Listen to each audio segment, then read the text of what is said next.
Chapter 475. Leaving Mazeroth. Another 3 weeks flew by in a flash in Akulun Realm. Everyone in Mazeroth was as busy as bees due to the upcoming talent exhibitions. Every single student was under so much pressure except Michael. He was chilling by the lake with Nightmare. He even bought a black aviator from the system store and wore it while sunbathing. On top of it, he also bought one for Nightmare. The little dragon looked so cute wearing sunglasses. 66, a youngster in green robes approached Michael. Beat it 50, I'm not gonna do anything today. Michael chased away the youngster who was about to ask some doubt related to alchemy. They continued to bask in the warmth of the morning sun and enjoyed the lake view. Since they had no classes to attend, Michael and Nightmare decided not to do anything academics related. While relishing their free time, Michael took a sip of freshly brewed coffee through the straw. He was receiving badass points just by chilling. So have you decided what to show in the talent exhibition? Nightmare asked, looking at the crystal clear sky. Yeah, what is it? You're gonna blow everyone out of the water, aren't you? No, Michael's answer surprised Nightmare. The dragon turned his head to look at the relaxed face of Michael. You always show off, frowned Nightmare. Not this time. I'm gonna put together a potion that would make people float. Cool. Nightmare lowered the sunglasses for a moment before raising them up. Nightmare realized the reason for his lack of commitment to creating a new potion for the talent exhibition. 99% of the students were working their ass off to impress Sky Hall representatives and getting assigned to any of the Sky Hall organizations. That leftover 1% was students who had no desire to join Sky Hall, such as Michael, Victoria, and Edith. Speaking of Victoria, she was looking at Michael and Nightmare from a distance. What's he doing? And where did he find those black glasses? Edith asked. She couldn't help giggling at Nightmare. He was too cute. What does it look like he's taking a rest?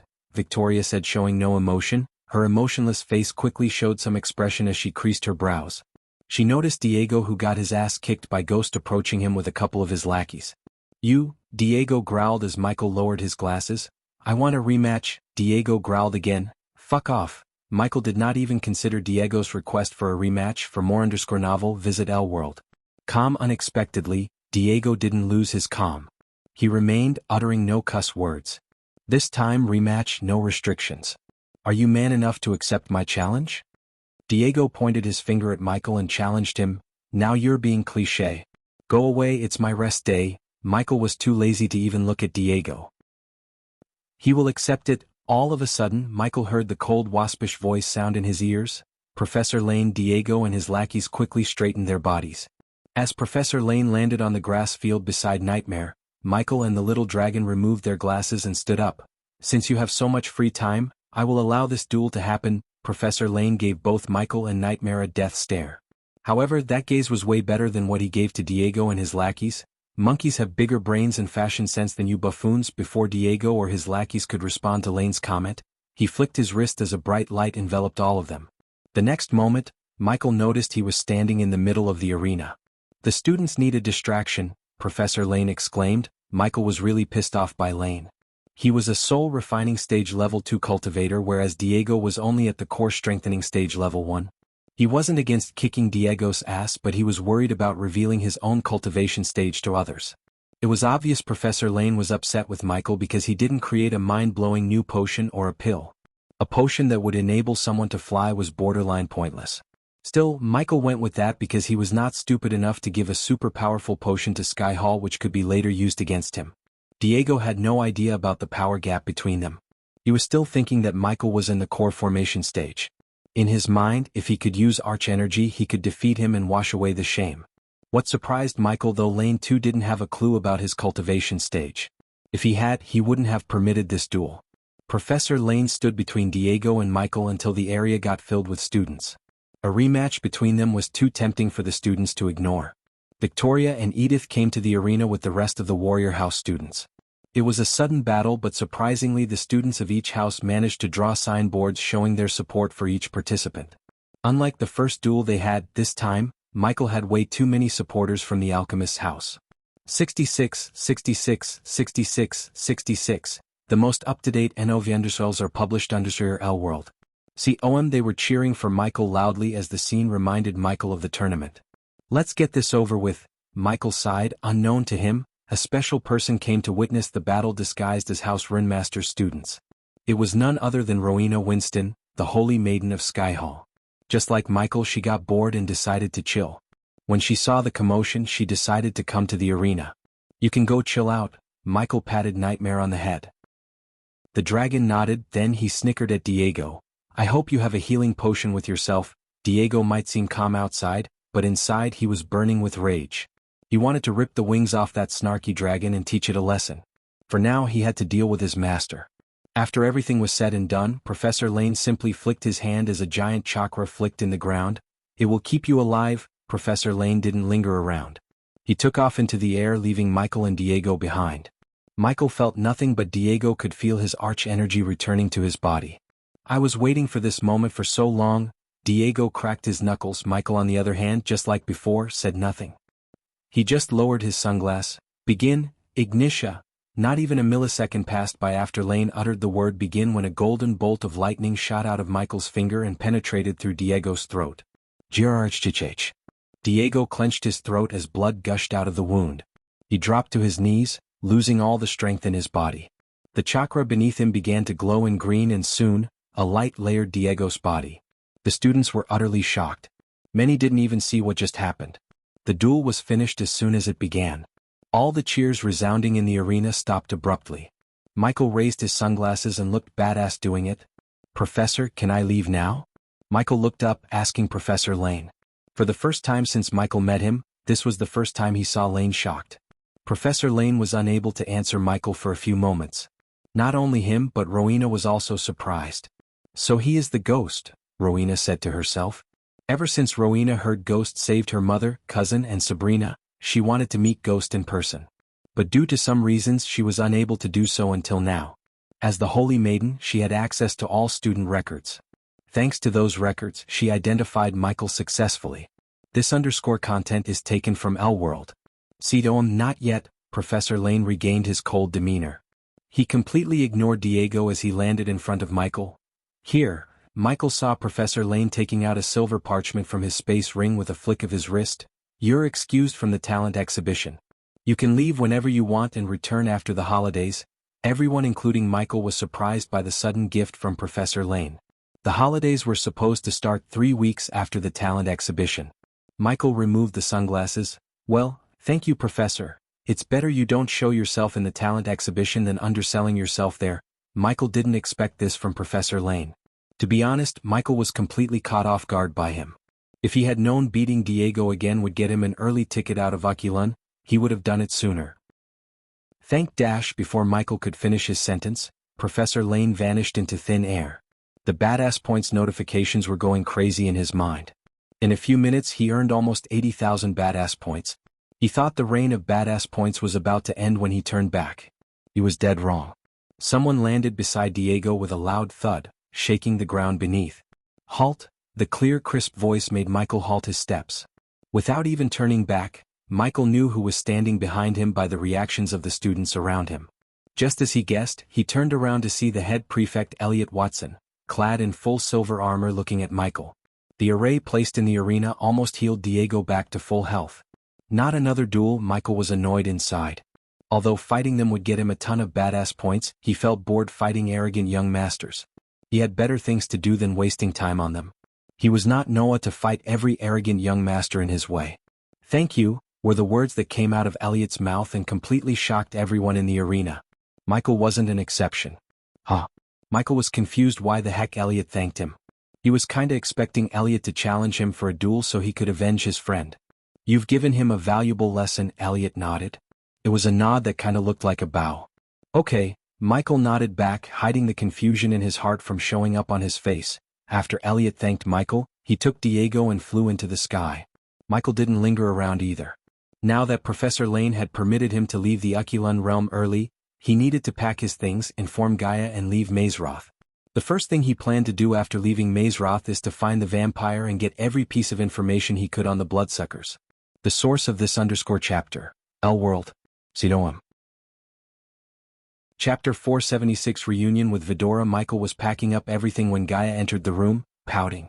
You're packing up, I see. She came to his workbench where several apparatuses were fuming up colorful smokes. I know what you're thinking, and no. You can't come with me until you get the holidays. Gaia sighed instead of arguing with him. She expected this answer, and in fact she would be more helpful to him in the Oculun realm than in the outside world. "So you're going to Giselle or the sect?" asked Gaia while dismantling his apparatus setup. "Giselle. I want to find more about the vampires, and I have a feeling the vampires have something to do with Peyton and Sabrina's disappearance." Gaia continued to help him pack all the things. The silver scroll offered to him by Professor Lane enabled him to use arch energy, not that he needed a scroll to use arch energy, now no one would suspect him. The room looked clean and rather empty after he put everything into the system storage. He was too busy cleaning everything up to notice the sad look on Gaia's face.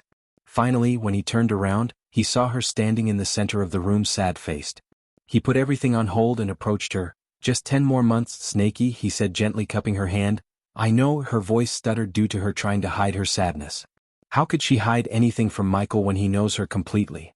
So he just smiled before kissing her right between her eyes. "We are gonna spend eternity together.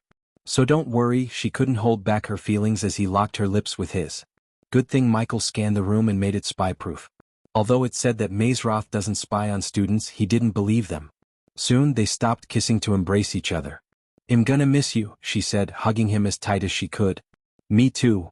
Where is that flying lizard?" Here Gaia shuddered.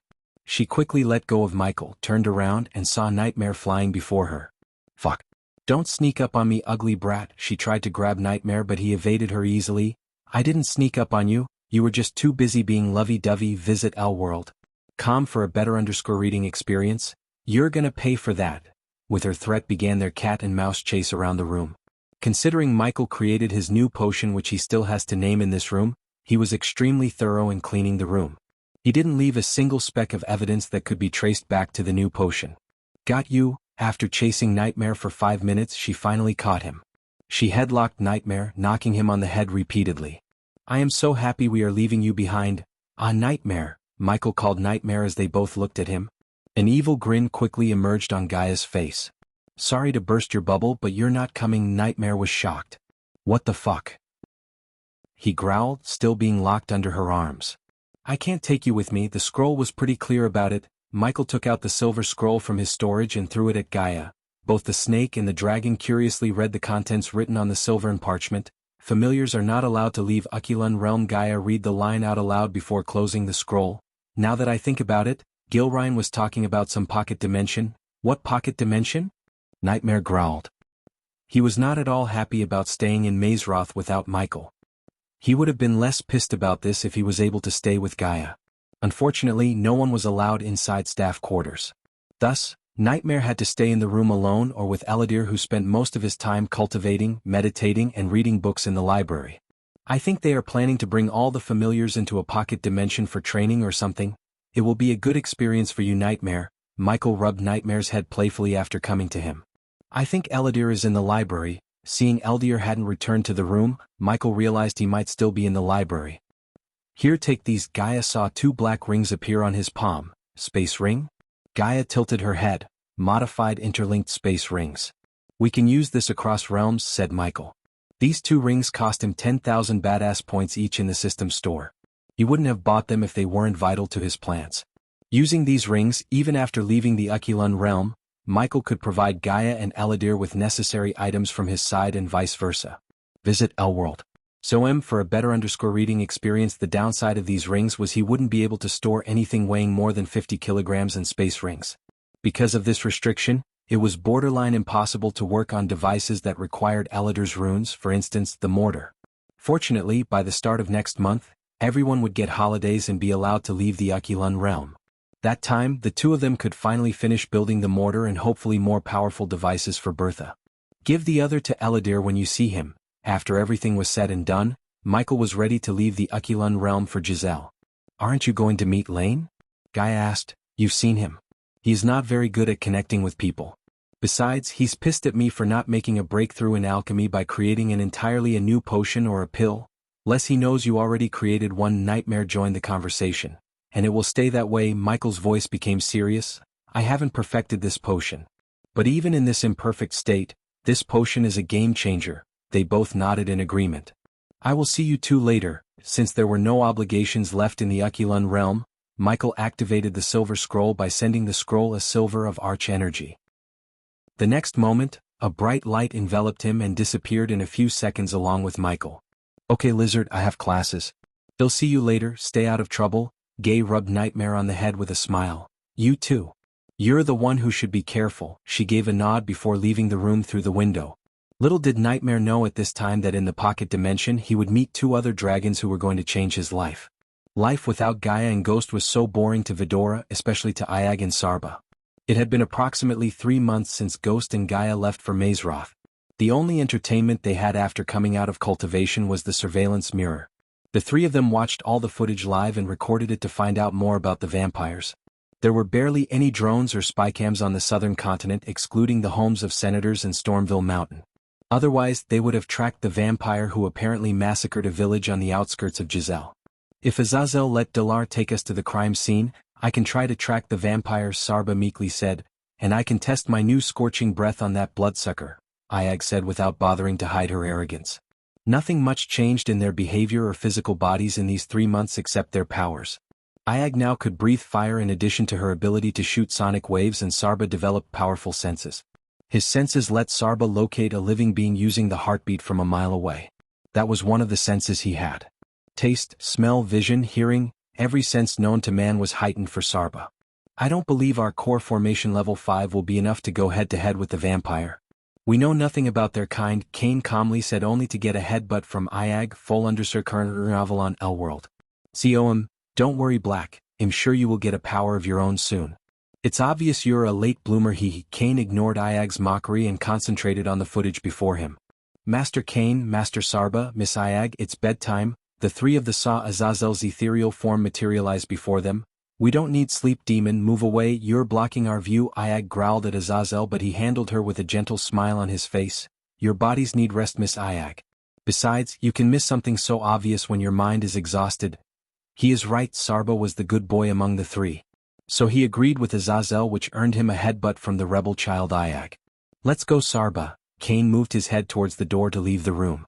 Since 2 out of 3 agreed upon sleeping, Iag had no choice but to go with them despite how she felt. However, just as they were about to flap their tiny wings, Azazel's eyes opened wide. Soon an elated smile emerged on his face. The three of them were completely taken aback by his surprise. He is here, Sarba joyfully said as he sensed a powerful figure walking toward them, and he had no doubt that this powerful radiation belonged to none other than Ghost. Just as he said, the door opened to reveal Michael in his usual black attire. Ghost? Even the normally silent Kane grinned and leaped at Ghost excitedly. They were so surprised and happy to see him again. They wrapped their heads around his neck, showering him with kisses as though they were puppies. My lord, Azazel quickly went to his knees as his eyes were brimming with the joy of seeing his lord return. Nightmare and Gaia, where are they? Iag and Sarba asked in unison. My lord, congratulations on reaching the soul-refining stage. When talking to Michael through the spiders and mirror before, Azazel couldn't see the level of Michael's cultivation stage. Right at the moment, the demon butler could feel the immense power he was radiating and sense his cultivation stage. And I have to congratulate you for reaching core strengthening level 8.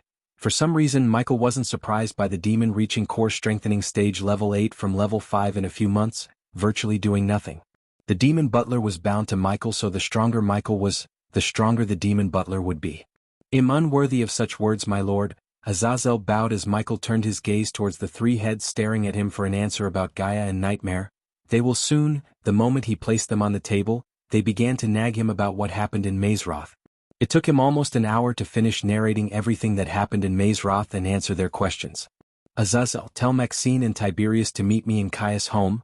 Yes, my lord, full understood. On the L-World. Citoem platform.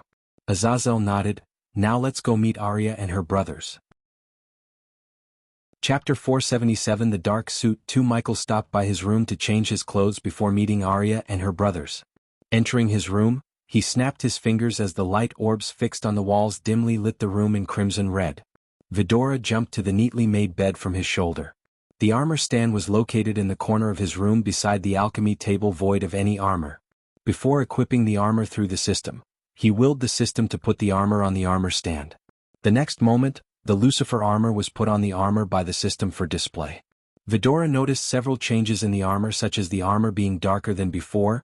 The armor linings were painted in crimson red, The material of the armor seemed sturdy and the long blades sticking out of the wrists. These were all visible changes. In addition to them, Michael equipped the armor with the upgraded APD and Mark III grappling hook, while Eladir placed invisible runes that increased the armor's resilience to withstand an immense amount of both physical and magical attacks. Thanks to the runes, now his armor was resistant to fire except primordial flames.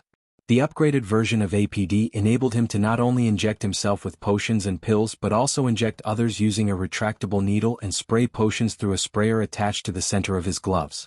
"You made some changes," Iag commented at the armor.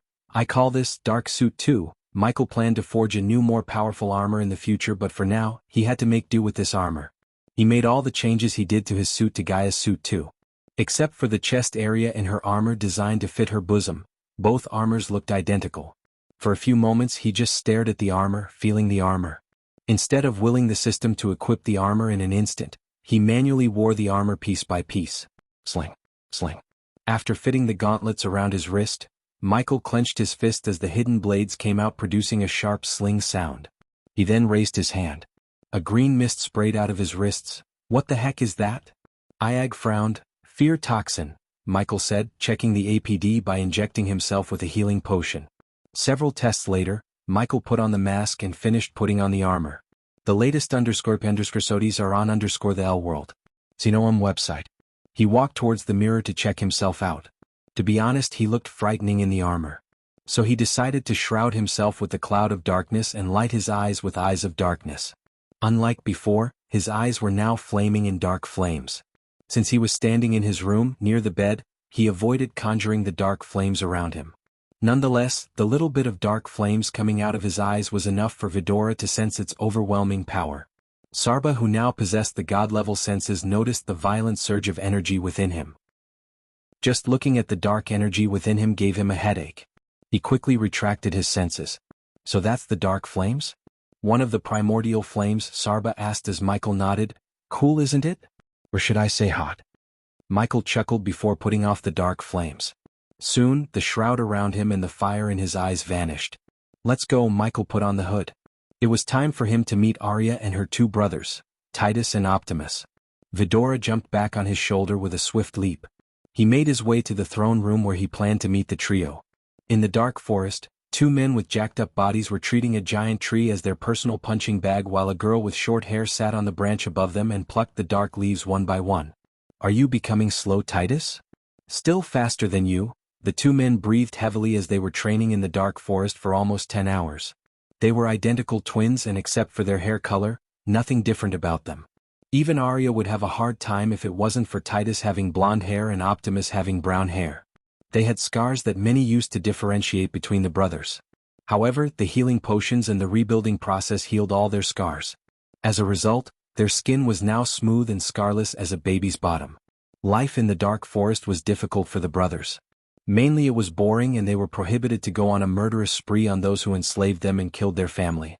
They still couldn't believe someone resurrected them and healed their bodies completely.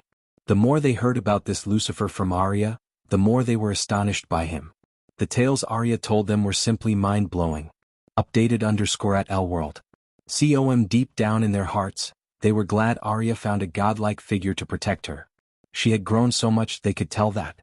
She was not a meek, scared little girl anymore as she defeated both of them in a fair fight. Titus and Optimus couldn't wait to see Arya's lord and Tiberius, who trained alongside them in the Ludus under Doctorus. "My lords, my lady." Titus and Optimus stopped their training when they heard Azazel's voice. The first time they saw Azazel, they freaked out. Now they got used to the sudden appearances of Azazel. "Lord Lucifer is here and he wants to meet the three of you in the throne hall." Arya immediately jumped down from the branch and landed on the ground nimbly. Titus and Optimus looked at each other. They seemed a bit tense. Still, they followed Arya and Azazel behind to the underground mansion. The hallways were as usual dimly lit with crimson-red orbs fixed onto the walls. The eerie silence would freak anyone out, and the two gladiators weren't an exception. As the narrow hallway opened up to the hall, they saw a figure gracefully sitting on the throne clad in dark armor. With one leg over another and head resting on his fist, he looked relaxed yet dominant. They noticed the three-headed creature atop the throne handle looking down on them. "My lord." Arya immediately dropped to one knee and bowed. She gave a stare to both of her brothers, wordlessly ordering them to do the same. Titus and Optimus, how are you two feeling? Titus and Optimus heard Lucifer talk in a demonic voice that perfectly suited him. Feeling well thanks to you, my lord. Titus bowed his head. Considering Titus and Optimus were soldiers, they showed no lack of respect to their lords. Good. Michael used the X-ray eyes to see their cultivation level. It was no surprise to Michael that they were still at arch sensing stage level 1. They barely had any arch energy circulating in their veins. Fortunately, they looked extremely fit and healthy. Are you two willing to be my subordinates and put an end to the slavery once and for all? Michael asked them directly without beating around the bush. Since Arya had already talked them down to accepting Lucifer as their lord, the two brothers didn't ask any questions. Yes, my lord. For more understandable, visit our world. The two brothers said, bowing in unison. Does the host wish to accept Titus Atronius as a subordinate? Does the host wish to accept Optimus Atronius as a subordinate? As soon as the brothers agreed to serve him as his subordinates, the system's notification sounded in his mind. Yes, at the current level of the system he was allowed to have 11 subordinates. Currently he had 9 subordinates, and with Titus and Optimus, he had reached the maximum level of subordinates.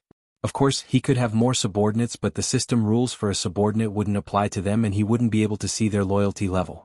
He planned to make Daniel his subordinate, except now he had no slots remaining for him. That wasn't a problem as Daniel and Ricky were absolutely loyal to him. Michael quickly took a look at their loyalty level to see the brothers harboring 56% loyalty towards him while Arya had 87%. Her loyalty level pleased him, contrary to her low cultivation level. She was still at the body strengthening stage despite taking all the potions and pills he was providing her. She couldn't blame her though because her body was still adapting to the conditions of cultivation continents. It would take years for her to absorb all the arch energy provided by the pills and potions, and she was considered a genius compared to the rest of the Southerners. So unless he finds a way to quicken the cultivation speed of all his Southern continent subordinates, it would take decades for them to even reach the core formation stage. Showing all these thoughts and future plans to the corner of his mind, he stood up. Families can be your strength and weakness. Remember that. Michael stood from his throne after speaking those words. Now that you three spend time together, it's time to get back to work. Arya. Michael looked at Arya. My lord, take your brothers to Bradford. Sadie will use her connection there to get them into the army. Michael started his long-term plan of army building by sending Titus and Optimus to Bradford where they would be trained by Ghost, in other words by himself. Visit our world. Com for a better user experience. As you wish, my lord. Deep down Arya was glad to hear Lucifer's order. Compared to serving Lucifer directly, getting appointed as soldiers under the new King Ghost was much safer. According to the information Arya gathered, Bradford was managed by the Sunrise sect rather than the new king who goes by the name Ghost. Due to the agreements Ghost signed with King Breedia, Bradford was immune to invasions and wars. Thus, she knew her brothers would be much safer in Bradford. After Arya and her brothers left the hall, Michael activated the runic teleportation to teleport to Caius' home with Vidora. Sarba's help would be vital for the task he was about to undertake. Chapter 478. The Castle of Vampires. Maxine and Tiberius were waiting in Caius' room with Caius for the Dark Lord. Since everything was going according to plan without any hiccups, they were pretty relaxed. Compared to the other two, Tiberius was slightly tensed up as he didn't like whatever slaughtered Logan's village to be alive and well. Logan told all about how their battle went. Tiberius thought only Lucifer and the Dark Queen could use magic, but now there was another one. He couldn't wait to get some answers from Lucifer. Luckily he didn't have to wait any longer as Michael appeared in the room out of thin air. My lord. Maxine immediately dropped to her knees, then Caius and finally Tiberius did the same. Rise. Michael approached the chair before willing the system to replace the chair with his throne. You must be Caius. The moment Michael placed Vidora on the oak table, Iag locked her gaze with Caius. Except for Maxine, who met Vidora a couple of times, Tiberius and Caius were startled to hear the menacing voice of the white head among the three. Yes, my lady. Iag emphasized the word my lady. She was extremely overbearing and dominant that despite her stature, she exerted enough pressure on Caius to turn his face pale. Tiberius, I presume. Nice to meet you. Sarba talked in an exactly opposite way of how Iag spoke to Caius. Tiberius was surprised by how polite and respectful the silver head was. Well, it took a couple of seconds for Tiberius to find the right words to greet the majestic creature looking at him. Fuck it. Tiberius pushed away the thought of finding fancy words. Nice to meet you too. Tiberius went with a simple greet as Sarba nodded. Enough pleasantries. Michael raised his arm. Before we move to the obvious, tell me, how's everything on your end? Caius saw the dark eyes staring at him, and it felt as though he was staring into his soul itself. We have no problems on our side, my lord. In a week, Maven will be merged with Giselle with the support of the people of Maven. The latest understudies are on the L world. Xenoam website. The civil war he incited in Maven was going to finally pay off. He was glad to hear this update. General Quintus has recently started invading the lands of Prerid. The name General Quintus rang a bell in his head. He pondered for a moment before remembering everything about Quintus. He was the man who invaded Aria's homeland, Wuxia. He decimated the kingdom completely, removing Wuxia from the map and expanding the territory of Kingdom Myril. What's our stand in this war? I was thinking we should support Prerid, my lord. Caius stepped forward and pointed at the map on the table. His finger was on the kingdom Prerid adjacent to Maven. And the kingdom of Prerid was located between Maven and Myril. General Quintus has been expanding his territory for decades, and typically every 3 or 4 years, we have to change the map because of him. If we conquered Prerid, the possibility of him trying to invade Maven is high. Everyone in the room agreed with Caius. Cain, you think you can handle this? Michael asked Cain instead of guiding Caius on what to do next. He decided to treat this situation as a test for Cain. Yes, Cain said confidently. He already plotted a plan in his head. Then Michael turned his gaze towards Maxine. What about you, Maxine? How is the mining going on? The new machines and the pulley system will be installed next week, my lord. After that, the mining process would be 300% faster. Good. Michael nodded. Finally, he turned his gaze to Tiberius. However, instead of asking for an update, Michael gave Tiberius an update. We are going to capture that vampire, dead or alive, Tiberius has to say. He was indeed relieved to hear Lucifer. How's Logan doing? After what happened to Logan's village, Tiberius offered Logan to settle in Freedom City, which Logan wholeheartedly agreed. Not that Logan had any choice. The big man needed a safe place for the surviving villagers and his wife. He's adjusting, said Tiberius. New novel underscores are published here, L World. See Noam. Caius, prepare the airship. Yes, my lord. Caius bowed before leaving the room. My lord, what is that thing? It called itself a greater vampire? Tiberius doubtfully asked. That's what we are gonna find out. One thing for sure though, these creatures are extremely dangerous. Michael was fascinated by the vampires. However, he was also cautious since they could sue Arch Energy. His highest priority was to know more about the vampires, mainly what are their strengths and weaknesses. How strong are they? Their hierarchy, how many of them are there, and finally, what's their purpose? Michael needed answers to all these questions. I am sure Sarba here could help you locate that soon-to-be dead piece of shit, Iag menacingly said as Sarba bobbed his head up and down. Tiberius sensed the temperature suddenly dropping a bit. He then saw the intense murdering intent in the Whitehead's eyes. Somehow, it reminded him of the Dark Queen, which made him wonder where the Dark Queen was. Cain remained silent without participating in Iag's conversation. He was ironing out the tiny details in his plan until Michael said something related to the upcoming war between Prerid and Myril. The slavery will soon come to an end after this war, Michael said, looking at Tiberius. He truly felt grateful to Lucifer in this regard. Just like he promised, Lucifer helped him build a new kingdom for all those who've been enslaved by the rich. Whether Myril and Prerid would be merged with Giselle and become a single large kingdom or not, Tiberius knew the slavery is coming to an end soon. It's ready, my lord, Maxine said after being told by Caius through the earpiece. Her words brought Tiberius out of his imaginary world where slavery existed no more. Finally, Tiberius was relieved. Although it was only 5 minutes since Caius left, it felt like an eternity. The safety of his people was the most important thing to Tiberius. Now that the vampires threatened the very thing he was trying to protect, Tiberius was royally pissed off and wanted nothing more than to kill that bloodsucker. Tiberius and Maxine moved closer to his throne while Vidora jumped back on Michael's shoulder. The next moment, Michael activated the runic teleportation to teleport themselves to Caius' airship. Tiberius hated teleportation, but closing his eyes helped him deal with the aftereffects. When he opened his eyes, he was standing in the airship. Set a course to where Logan fought the vampire, Maxine ordered Caius as though she read Michael's thoughts. The daylight arrived as such intricately woven threads of gold so light that its creator could only be divine.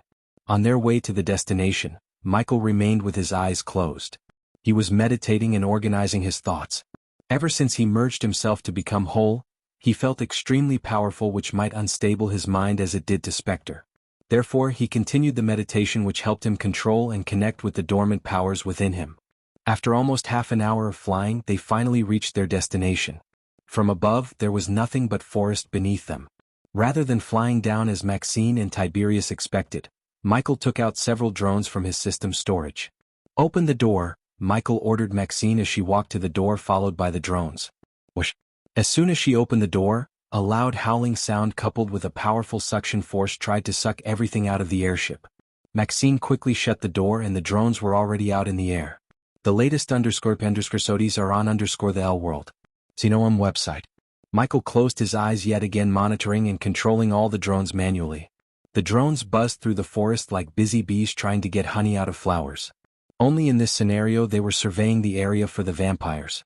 Maxine and Tiberius noticed his eyes were abruptly opening after a few minutes.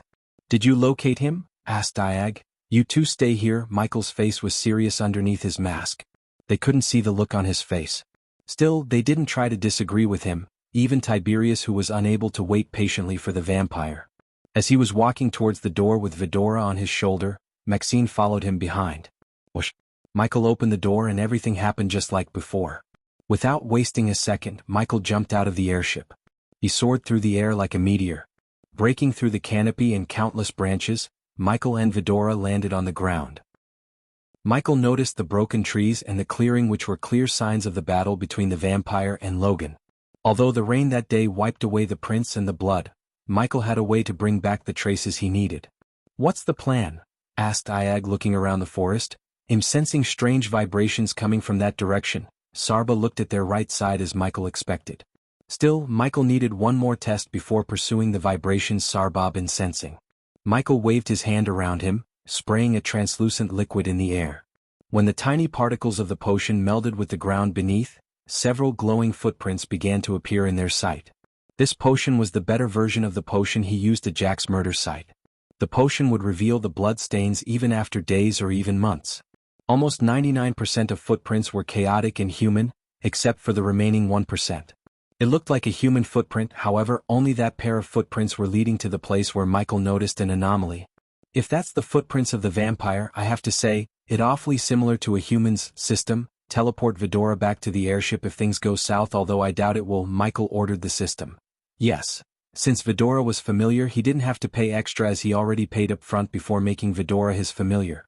Michael followed the footprints while closely monitoring the environmental scanning map. In addition, the drones were also hovering around them to make sure no one ambushed them. There was nothing out of the order in the forest they noticed while following the tracks. The forest was dark and gloomy. The trees danced to an unheard beat, whispering their songs to the wind. Here, sheltered by the mighty trees, was every kind of life, from the humble beetle to poisonous snake. Their journey came to an end when they noticed the glowing footprints were no longer to be found.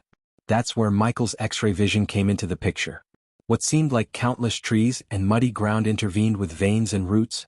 What seemed to be the perfect picture of rainforest wasn't a forest at all. It was an illusion, and Michael could see through this illusion thanks to his X-ray vision. Ignitia! Michael pointed his finger at a tree branch directly above them. The moment the lightning bolt hit the branch, Vidora saw the scenery before them flickering. Soon, the forest they saw just a moment ago completely vanished from existence. Visit L World. For the best no_vel_id_ng experience, a gloomy grayish area welcomed them, and in the distance, they saw an ancient castle under a blood-red sky. Chapter 479, The Castle of Vampires 2. System: the moment you sense a threat we can't handle, buy a teleportation scroll and teleport me away. Michael telepathically talked to the system. He was standing in what felt like a pocket dimension similar to the one in the dark forest. As far as his environmental scanning could reach, the scanning found no living beings. He knew that didn't mean he was alone in the dimension. Once again he raised his arm, spraying the potion into the air to reveal the bloody tracks. "This place looks freaky," Sarba commented, looking around the freaky castle grounds. There were countless skeletons that seemed like giant birds lay on the ground, half buried in the red sand. He followed the bloody foot tracks left behind by the vampire to the castle. He had reached the 30 steps leading to the castle, yet there were no guards, defenses, or anything for that matter. Michael climbed the stairs, showing no signs of fear. Ever since he merged his soul pieces back together, he barely felt any fear. That didn't mean he was void of fear, he just changed. Before, when his soul was split into 3, he would have been a little freaked out. when they climbed up the steps and saw two statues of soldiers flanking the giant oak door. I sensed two life signs. Sarba closed his eyes before saying, "Meanwhile," Michael pushed open the door, revealing the empty gloomy throne hall. As he entered the throne hall, he was welcomed by slim braziers hanging from each of the 12 limestone columns that lit up every part of the throne hall and coat everything in a red glimmer. The humongous chandeliers hanging from the arched ceiling dance in the flickering light while statuettes and gargoyles looked down upon the stone floor of this magnificent hall. A blood-red rug split the entire room in half and was matched by the thinner ones on either side of the hall, while ribbon banners with burnished margins draped from the walls. Between each banner hangs a torch. They've all been lit and in turn illuminated the mosaics of various figures. Massive, colored glass windows were neighbored by veils colored the same chestnut as the banners. The curtains have been adorned with emblazoned edges and decorating tips. Regardless of the decoration and the grandeur of the throne hall, it lacked the thing a throne hall shouldn't: a throne. There was no throne in the throne hall. Where the throne should have been was a 4-foot pillar. Atop the pillar one could see a porcelain bowl. Where are the vampires? Are they cocky bastards who think no one would break into their castle, or they are dead? Ayag couldn't help asking after noticing the barren land and the empty throne hall. "I told you," I'm sensing two living beings. "They are down," Sarba informed as Michael walked towards the pillar. While he was walking, Ayag looked around for stairs. However, she found none. The throne hall had no other rooms, stairs, or anything that seemed like leading to the other parts of the castle. "I don't see any stairs," Ayag headbutted Michael on the side of his face. "Because there aren't any," Michael calmly said. "System, scan this pillar," he willed the system, paying 1,000 badass points. "The host needs the blood of a vampire to activate this lift. Since you don't have any, you have to pay the system additional 4,000 badass points to hack the lift. Hack it. The latest _SODs are on the L world. COM website." Vidora saw the ground beneath tremble as the ground began to descend. "I lift, interesting," Michael was amused. "Something told me the vampires might be slightly or ridiculously advanced than the rest of the world." This was the first time he had seen a lift in this world. The lift was descending for almost 10 minutes before it came to a halt. The wall before them slowly slid open to reveal yet another gloomy hall lit with torches. Unlike the throne hall above, this hall was darker, gloomier, and had one large round table at the end of the hall. "Where are the two?" Ayag asked Sarba. "There." Sarba looked near the round table. "You smell that?" Sarba asked. "The place reeks of blood." Ayag took a whiff of the air and said as they were saying, "The place indeed reeked of blood. Too much blood, to be honest." Michael could imagine what kind of horrors might have happened here or how much blood would have been spilled for the air to turn like this. If a weak-hearted person entered here, they would have been puking their guts out. Even with his mask, which was built to filter the air, he could smell the blood. "There's a door." When they reached the round table, they saw a metal door on the side of the wall. Rather than immediately checking out what's on the other side of the metal door, Michael hopped over the round table because that's where the bloody footprints ended and a huge splatter of blood could be seen. "My gut says it's our greater vampire," Ayag said as Sarba and Kane nodded. Michael squatted down to check out the dried blood. "What are you doing?" Ayag saw Michael scrap the dried blood off the ground and put chunks of blood into a vial. It's possible they had a meeting here and the higher-ups in the vampire hierarchy killed the greater vampire for leaving witnesses. Kane saw the chairs around the table and connected the dots. Ayag and Sarba nodded as Kane's words made sense. "Why shouldn't we ask the one there?" Michael pointed at the metal door. Michael calmly walked towards the door, but not before placing spider all around the hall and sending a few through the gap between the door and the floor to see what's on the other side. His drones were still flying around the castle grounds to see if anyone was coming, but until now, the drones found no one. The castle grounds were empty. Michael's calm face turned cold as he kicked open the metal door. "Visit L World. COM for a better _user experience." Boom. The metal door flew into the hall on the other side like a bullet, revealing a cloaked figure at the end of the hall. Vidora could see another figure tied to a pole in front of the cloaked figure. "Just in time, I was getting sick of this guardian blood," the cloaked figure's cold voice echoed through the empty dark hall. One could barely see anything in the hall, and if it wasn't for the ceiling directly above the cloaked figure letting through some light, the hall would be pitch black.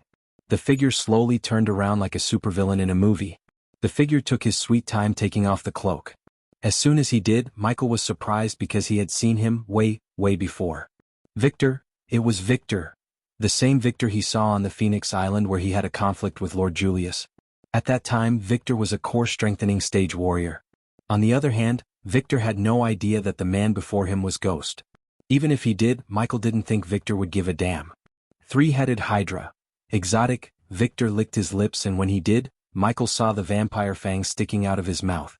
They were longer and more menacing than the ones shown in the movies. Not more exotic than a vampire, Michael snickered as the grin on Victor's face turned evil. Darkness gives thy blessing. Victor roared. The very next moment, Victor turned onto a cloud of red smoke. The smoke vanished as Vidora looked around. Since Victor disappeared, they were able to see the girl tied to the pole. The girl's head was hidden beneath the sack on her head, and that was the only part of her body that had some cover as she stood naked. Her body was covered in her own blood. Vidora looked closer, finding that the girl was not tied to the pole but nailed to the pole through her arms, legs, and stomach. She looked like Jesus, except she was bloodier, naked, and had several bite marks. It was obvious the vampires had been munching on her like she was some kind of living blood bag. Seeing this, Michael was pissed off. "Behind us!" Sarba shouted, sensing Victor's presence behind them. Victor wrapped his arms around Michael, and just when he was about to sink his teeth into Michael's neck, the dark flames shot out of his body. "Ah!" Victor immediately leaped away from Michael, screaming in agony. Just a sliver of dark flames was enough to burn Victor's armor to nothingness. "I thought vampires would be stronger." Michael raised his hand as the shadows surrounding Victor moved as though they came to life and grew limbs. They instantly grabbed Victor. "You get powers from the darkness." "But I am." Michael flicked and pulled his arm as Victor flew right into his arm. The darkness sling. The source of this _chapter. L-World. Michael lifted Victor by his neck in one hand, and the hidden blade came out of its sheath in the other hand.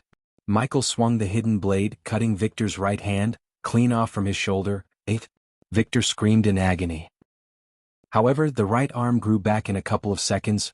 Regeneration. Michael's curiosity was just piqued. Victor tried to fight back using his newly grown hand. He cut Victor's hand once again, but this time, he used dark flames to burn the shoulder. "Ah! I don't want." Michael heard a weak voice as Victor was screaming in agony. He turned his head and saw the naked girl moving her feet. To scream more, although the voice of the girl was so weak as though she was on the verge of death, it was filled with pain and murderous intent. "You heard the lady," this time Iag spoke. Then she opened her mouth to breathe bright blue flames. Victor was screaming as the blue flames kept burning his body like marshmallows. His body was healing as fast as Iag burnt him. Still, he screamed in excruciating pain. "If you expecting backup, don't." Michael raised his hand as Iag stopped burning him. "I dispelled all the surveillance arrays and runes in the castle." Michael's calm words startled Victor and destroyed his hope. He agreed to be the bait, thinking the elder vampires would come to his rescue when or if things go south. The only way they could know what was happening in the castle was through the surveillance runes and arrays placed all around the castle. Even Vidora had no idea when he did that and was completely taken aback by surprise. "Did you think I will walk into a trap willingly?" Michael's evil laughter reverberated in the castle. Poch. This time, a large needle reached out of Michael's wrist, injecting a powerful knockout potion into Victor's bloodstream. Finally, his screams and body twitching came to an end. He dragged Victor to the girl by his neck. He then grabbed the sack on her, pulling it away to see her face. Try the L-World. See OM platform _ for the most advanced _ reading experience. Peyton. Chapter 480. Can Peyton be turned against the Guardians? Michael wasn't as surprised as Vidora was, because Michael knew it was Peyton way before he took off the sack around her head. He heard Tiriana and the Alpha Guardian talk about the missing Guardians led by Peyton, and Victor told him he was sick of Guardian blood. Michael connected the dots and reached a conclusion: it was Peyton. Peyton's face was messed up as though the vampires were drinking her blood and beating her up for some sick pleasure. Michael hated the Guardians, but no one deserved this. Peyton could barely say the word. "I think we should put her out of her misery," Iag sighed. Even Iag, who inherited the personality of Gaia, couldn't help feeling pity for Peyton. "No." Michael gently grabbed her bloodied shoulder, injecting her with a little bit of healing potion to keep her alive and with the blood tonic to end her life if she tried to be a hero, although Michael doubted she would. "Are you the Dark Lord?" Instead of answering Peyton, Michael retrieved a piece of cloth and covered her naked body before removing the nails. "System, teleport us to the crypt." Michael willed the system. Since Michael was with Peyton and Victor, he couldn't use the runic teleportation. Hence, the system happily bought a teleportation scroll for 10,000 badass points and used it to teleport them away from the vampire castle, but not before leaving a teleportation rune.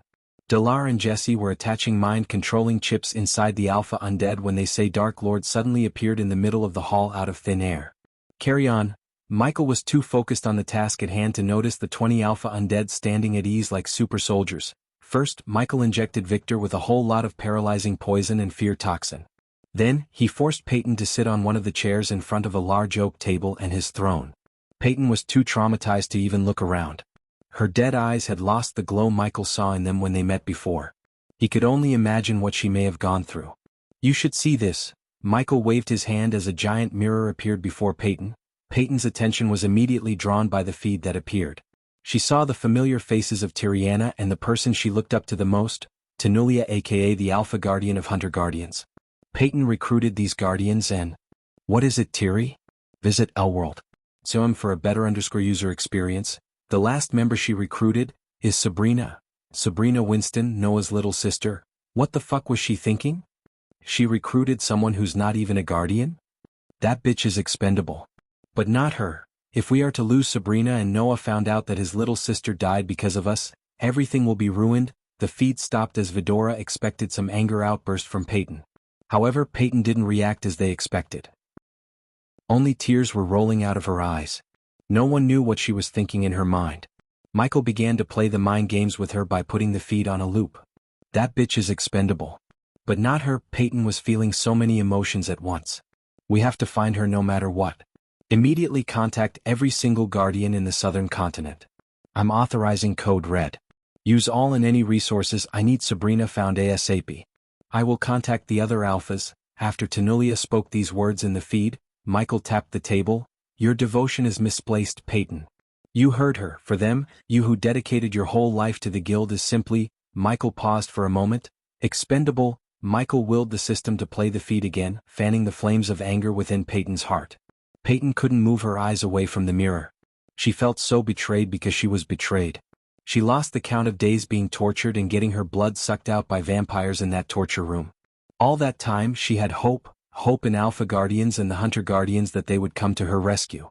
The vampires tortured her every single minute without a break.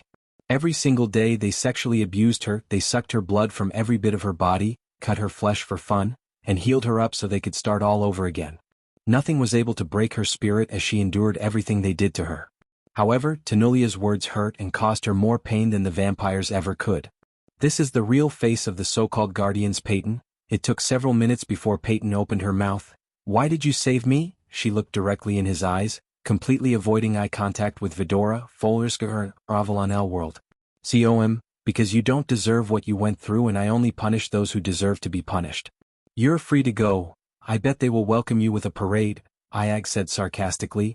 Even if they don't throw you in the prison or whatever the Guardians have, your career ends here, Kane informed Peyton. After hearing his siblings talk, Sarba also decided to give her a piece of his mind. You should really think about what you're gonna do next, Peyton. They don't deserve your faith and loyalty anymore. If it wasn't for him who you people branded evil, you would have been still in that hell. Your guild calls themselves Guardians but they failed to guard their own. If they wanted, they could have used the resources they are spending on locating Sabrina to save you, your team, and eradicating the vampires. Michael let Sarba talk. He could see Peyton trembling in anger and her blood-red eyes as well as the veins bulging out of her skin was evident of her anger. They're probably not even aware of the vampires because they are too busy searching for one person. The moment you return to your guild, they will treat you more like a traitor than a survivor. Do yourself a favor, don't believe the Guardians and the great clans blindly. They are not what you think. While Peyton was staring at Vidora, Michael moved a spider into her hair, then into her skin through the cut on the back of her neck. Take a long look in the mirror and think about where your loyalty should be. I know you joined Guardians wanting to change the world for the better. If you still want to do that, come find me. Michael slid a card marked with the location of somewhere secluded in the Elon continent. The very next moment, Michael waved his hand as Peyton disappeared from the crypt. Vidora did not expect Michael would teleport Peyton away as they thought he was going to turn her against the Guardians or at least get some valuable information about the Guardians from her. What the hell did you do? I thought we were getting close to turning her against her people, Iag frowned. She is too emotional now. We just put the seed of anger and betrayal in her heart. Let's give it some time to grow and become a giant tree. Then we don't have to go to her, she will come to us. Michael was pretty confident. There was no turning back for Peyton after hearing Tanulia and Tiriana. She was betrayed by the people she trusted, which would do some serious damage to her and shake Peyton's beliefs. I hope she doesn't blabber about us and everything, said Iag. She won't? Michael shook his head slightly. If she tried, Michael would know and he would activate the nanites in her body to kill her instantly. The sun was slowly rising on the horizon from its slumber, painting the green hills of the sunrise sect with its golden rays. The early morning arrived as a promise kept for the disciples to spend yet another day in their wonderful sect. A group of students was flocking toward a gigantic dome made of glass with bright faces. Today they were going to harvest the ripened fruits and herbs from the largest herbal garden in all the sects on the Elon continent. Unlike 2 years ago, the Sunrise sect was filled with disciples. The place looked lively as never before. There were many new buildings, teachers, fountains, and carriages going in and out. Most of these carriages belonged to various nobles who were trying to put their kids into the sect because the Sunrise sect had become one of the best in Elon. Updated _ at World. Calm at the moment, a green-haired beauty was running through the crowd of students carrying a stack of books in her hand towards the herbal garden. Good morning, Miss Olivia. Good morning, Miss Olivia. Morning, Miss Olivia. Good morning, good morning, good morning. The students were greeting Olivia while moving away from her path. Today was the last day of the assignments Ghost gave her and she had to harvest 128 herbs to be exact. In her hurry to the garden, she dropped one of her books. She didn't notice that until someone called her from behind. You dropped this. Olivia's mind realized the chit-chatter of the students suddenly disappeared as though someone switched off the noise around her. Her body froze in its path when she recognized the face. As expected, she turned around and saw her mentor, Ghost, smiling at her. Teacher. She almost put the stacks of books in her hand down in shock. Most of the students who were new to the sect and hadn't seen Ghost in person were stunned too. They were just gawking at him with their eyes wide open. Michael walked towards Olivia, who was trembling due to the surprise he gave her. She hadn't expected Ghost to be back for another 3 months. Teacher, you're back. Yep. Let's go see sect leader Claire and everyone. Michael loved the sound of notifications ringing in his head, awarding him with badass points. It had been 3 months since he left the sect, and if his math was right, 50 million gold coins would be sitting there for him to collect. It was time he turned those coins into badass points using the banker function and upgraded the system so he could have more subordinates. As soon as he finishes here, he could finally start interrogating Victor back in the dark forest. The latest _sodies are on _ the L world. CTOM website. Chapter 481 Cold War between Bradford and Bredia. Cold War between Bradford and Bredia. Teacher, Olivia was brimming with joy, but soon, Michael noticed slight distress in her eyes. Or should I call you Your Majesty?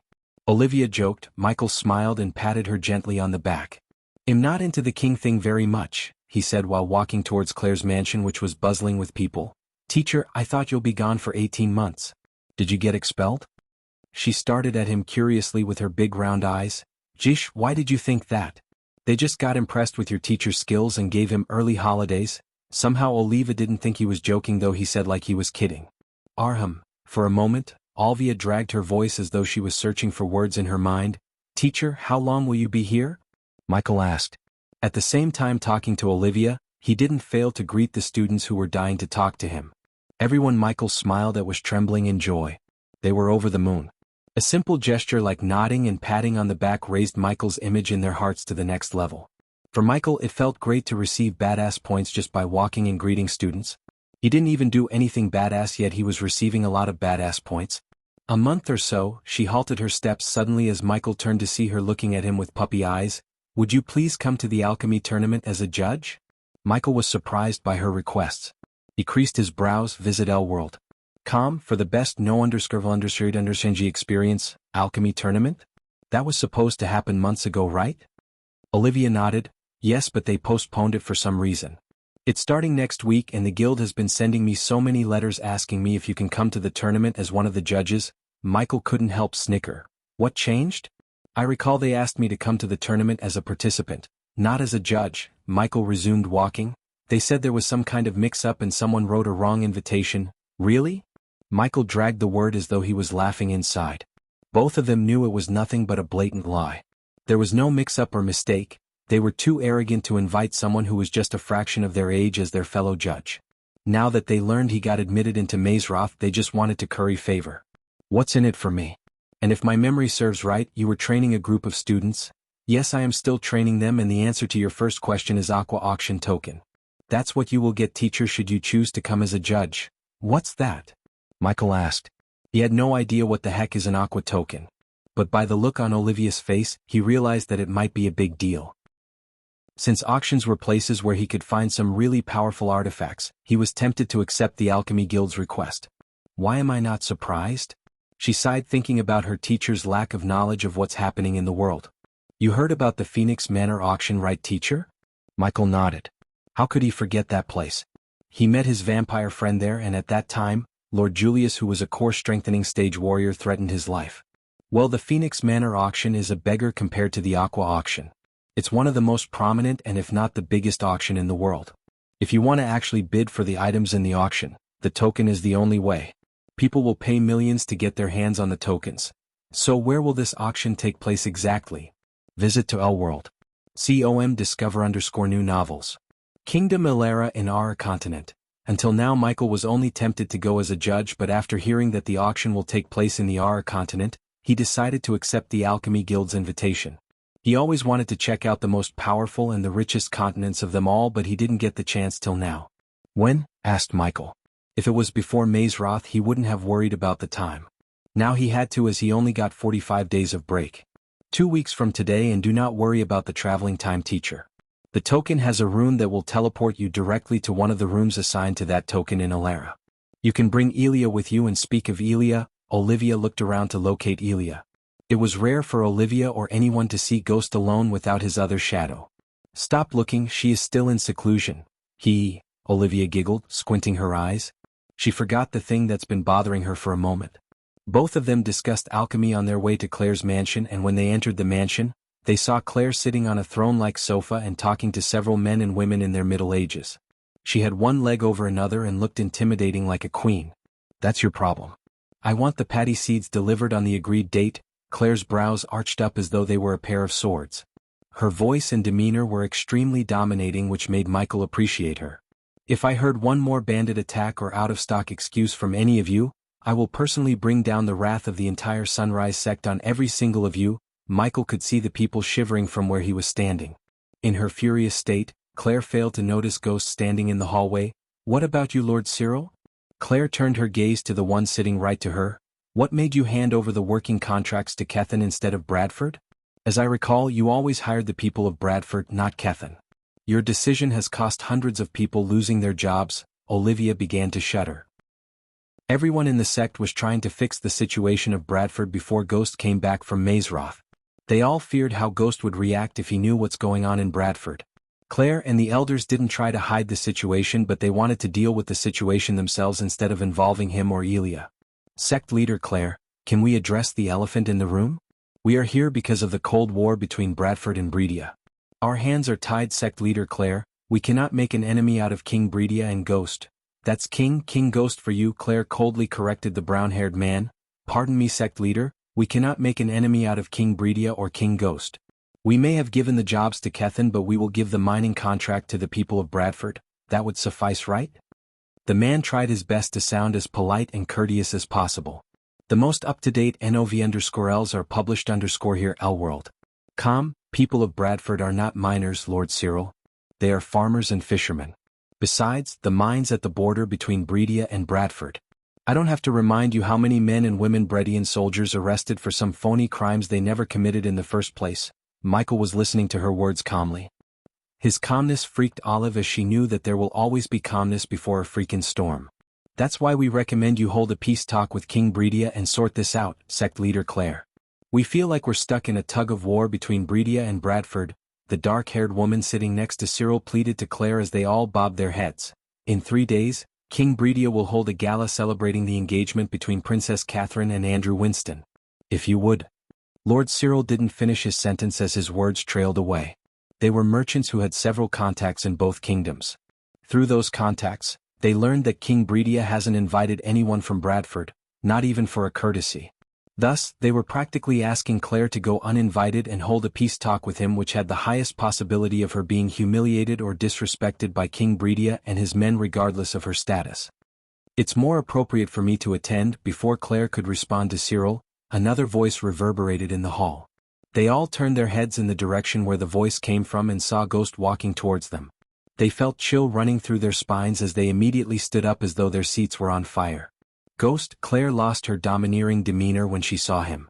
A wide grin from ear to ear emerged on her cold face.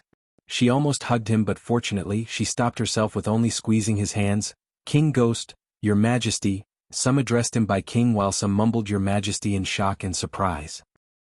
The pressure on their shoulders just multiplied by 1,000 folds after he made his appearance. They thought Claire was exerting dominance until he appeared. Sect Leader Claire, you're looking good. Before dealing with the situation at hand, Michael greeted Claire with a smile. He took Claire by her hand and made her sit on the sofa back. Olivia stood beside Claire waiting to see how is he going to deal with the merchants. I am sorry for the hardships you've been facing because of Bradford. Thank you for coming here, ladies and gentlemen. I will personally meet King Bredia and fix everything. Michael emphasized the word everything. His words should have reassured them. Instead, they all shuddered because those words sounded more like a declaration of war. Olivia, please show these ladies and gentlemen the way out. Ladies and gentlemen, Olivia gestured at the merchants to follow her. The merchants did not dare to linger any longer. They rushed outside, leaving Claire and Ghost behind. Only when the merchants left the hall and Olivia returned, Michael sat on the sofa beside Claire. Visit L-World. COM for a better reading experience. So King Bredia's been giving Bradford a hard time, huh? Some people never let go of something they should, do they? The smile on Michael's face disappeared and in its place, a cold murderous look arose. Although you won't miss anything in HBS if you don't read Anti-Hero with a Symbiote System, AHSS, I strongly recommend everyone to read it because AHSS is set in the parallel universe of HBS and you will see lots of references to Michael and insights of HBS universe as well as origins of the badass system. Chapter 482 Engagement Gala. Olivia sat on the sofa facing Michael. He leaned back, resting his head on his fist. You have nothing to worry about, everything is under control, Claire softly said. Things could have been better if I had tied some loose ends. Michael's face was void of any expression. What's truly going on, Sect Leader Claire? Tell me everything. His gaze turned colder as Claire found no strength to hide what was going on in Bradford. Besides, he trusted them with the kingdom, so Claire knew that he deserved to know the truth. Letting out a deep sigh of breath, Claire and Olivia began to narrate the events unveiled over the last 3 months. Almost 15 minutes later, they finished their report and expected some kind of reaction from Ghost, who listened to everything showing no emotions at all. They were unable to grasp what he was thinking or what the hell was going on in his head. After hearing Claire and Olivia, Michael realized why he received no reports from Azazel about Bradford. From the outside, Bradford was running as usual. Inside, however, the kingdom was dying little by little, and Claire was the one keeping the kingdom alive using the treasury of the Sunrise sect. According to Claire, the merchant companies who used to trade with Baron Totonk stopped their trading. In addition, the various noble families of Bredia who owned businesses fired the people of Bradford and stopped buying fish and farm products produced in Bradford.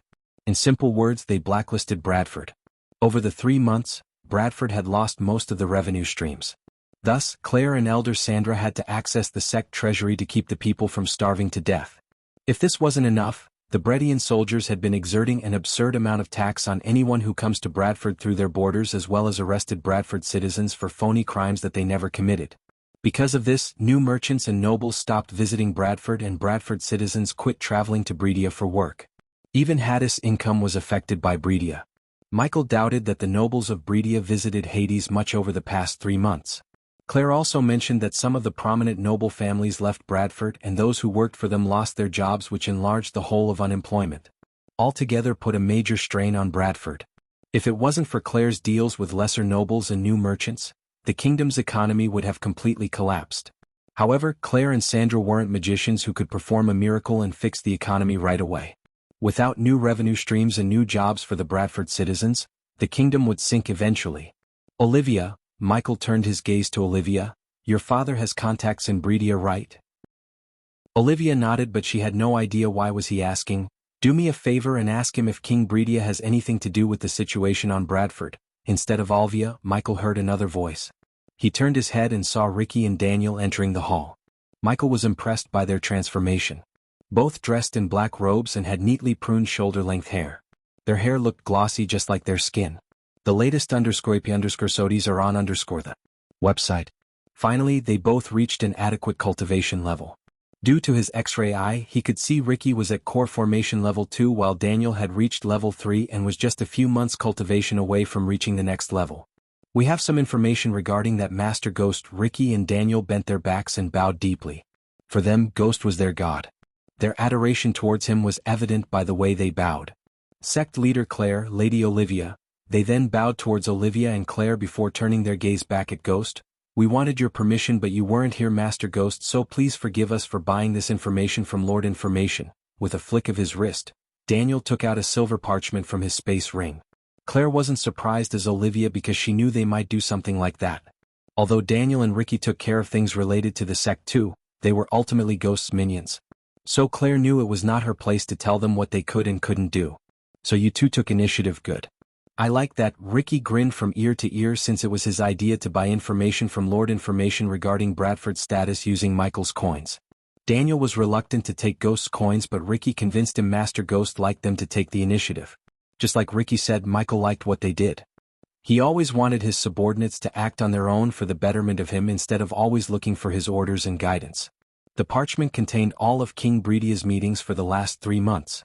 After reading the parchments, Michael handed over the parchment to Claire. Sect leader Claire, see if these were the people who revoked their support to Bradford. It was obvious to Michael that King Bredia was the one behind everything.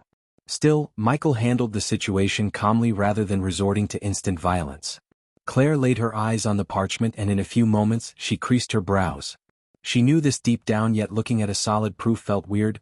Every single one in this list either left the kingdom or stopped dealing with us. All of a sudden Claire said, I don't think we need more proof on King Bredia is the one behind everything. Ghost, don't do anything rash. We can talk this out with him, Claire quickly said, trying to calm him down before the things go south. Even if we know he's the one pulling the strings, we can't prove anything, teacher. This is a delicate situation which has to be dealt with utmost caution, Olivia pitched in, letting Michael know her thoughts. Do you think I am rash and unreasonable? Michael asked the two girls. When he looked at Daniel and Ricky, they immediately shook their heads, wordlessly telling him he was neither. If anyone was unreasonable and rash, it's King Bredia. He was the one who decided to marry his daughter to whoever won the tournament. I won that and I wasn't going to marry that princess even though I could have said yes. No one would have bat an eye. Ricky and Daniel bobbed their heads up and down agreeing with Michael. The latest understudies are on website.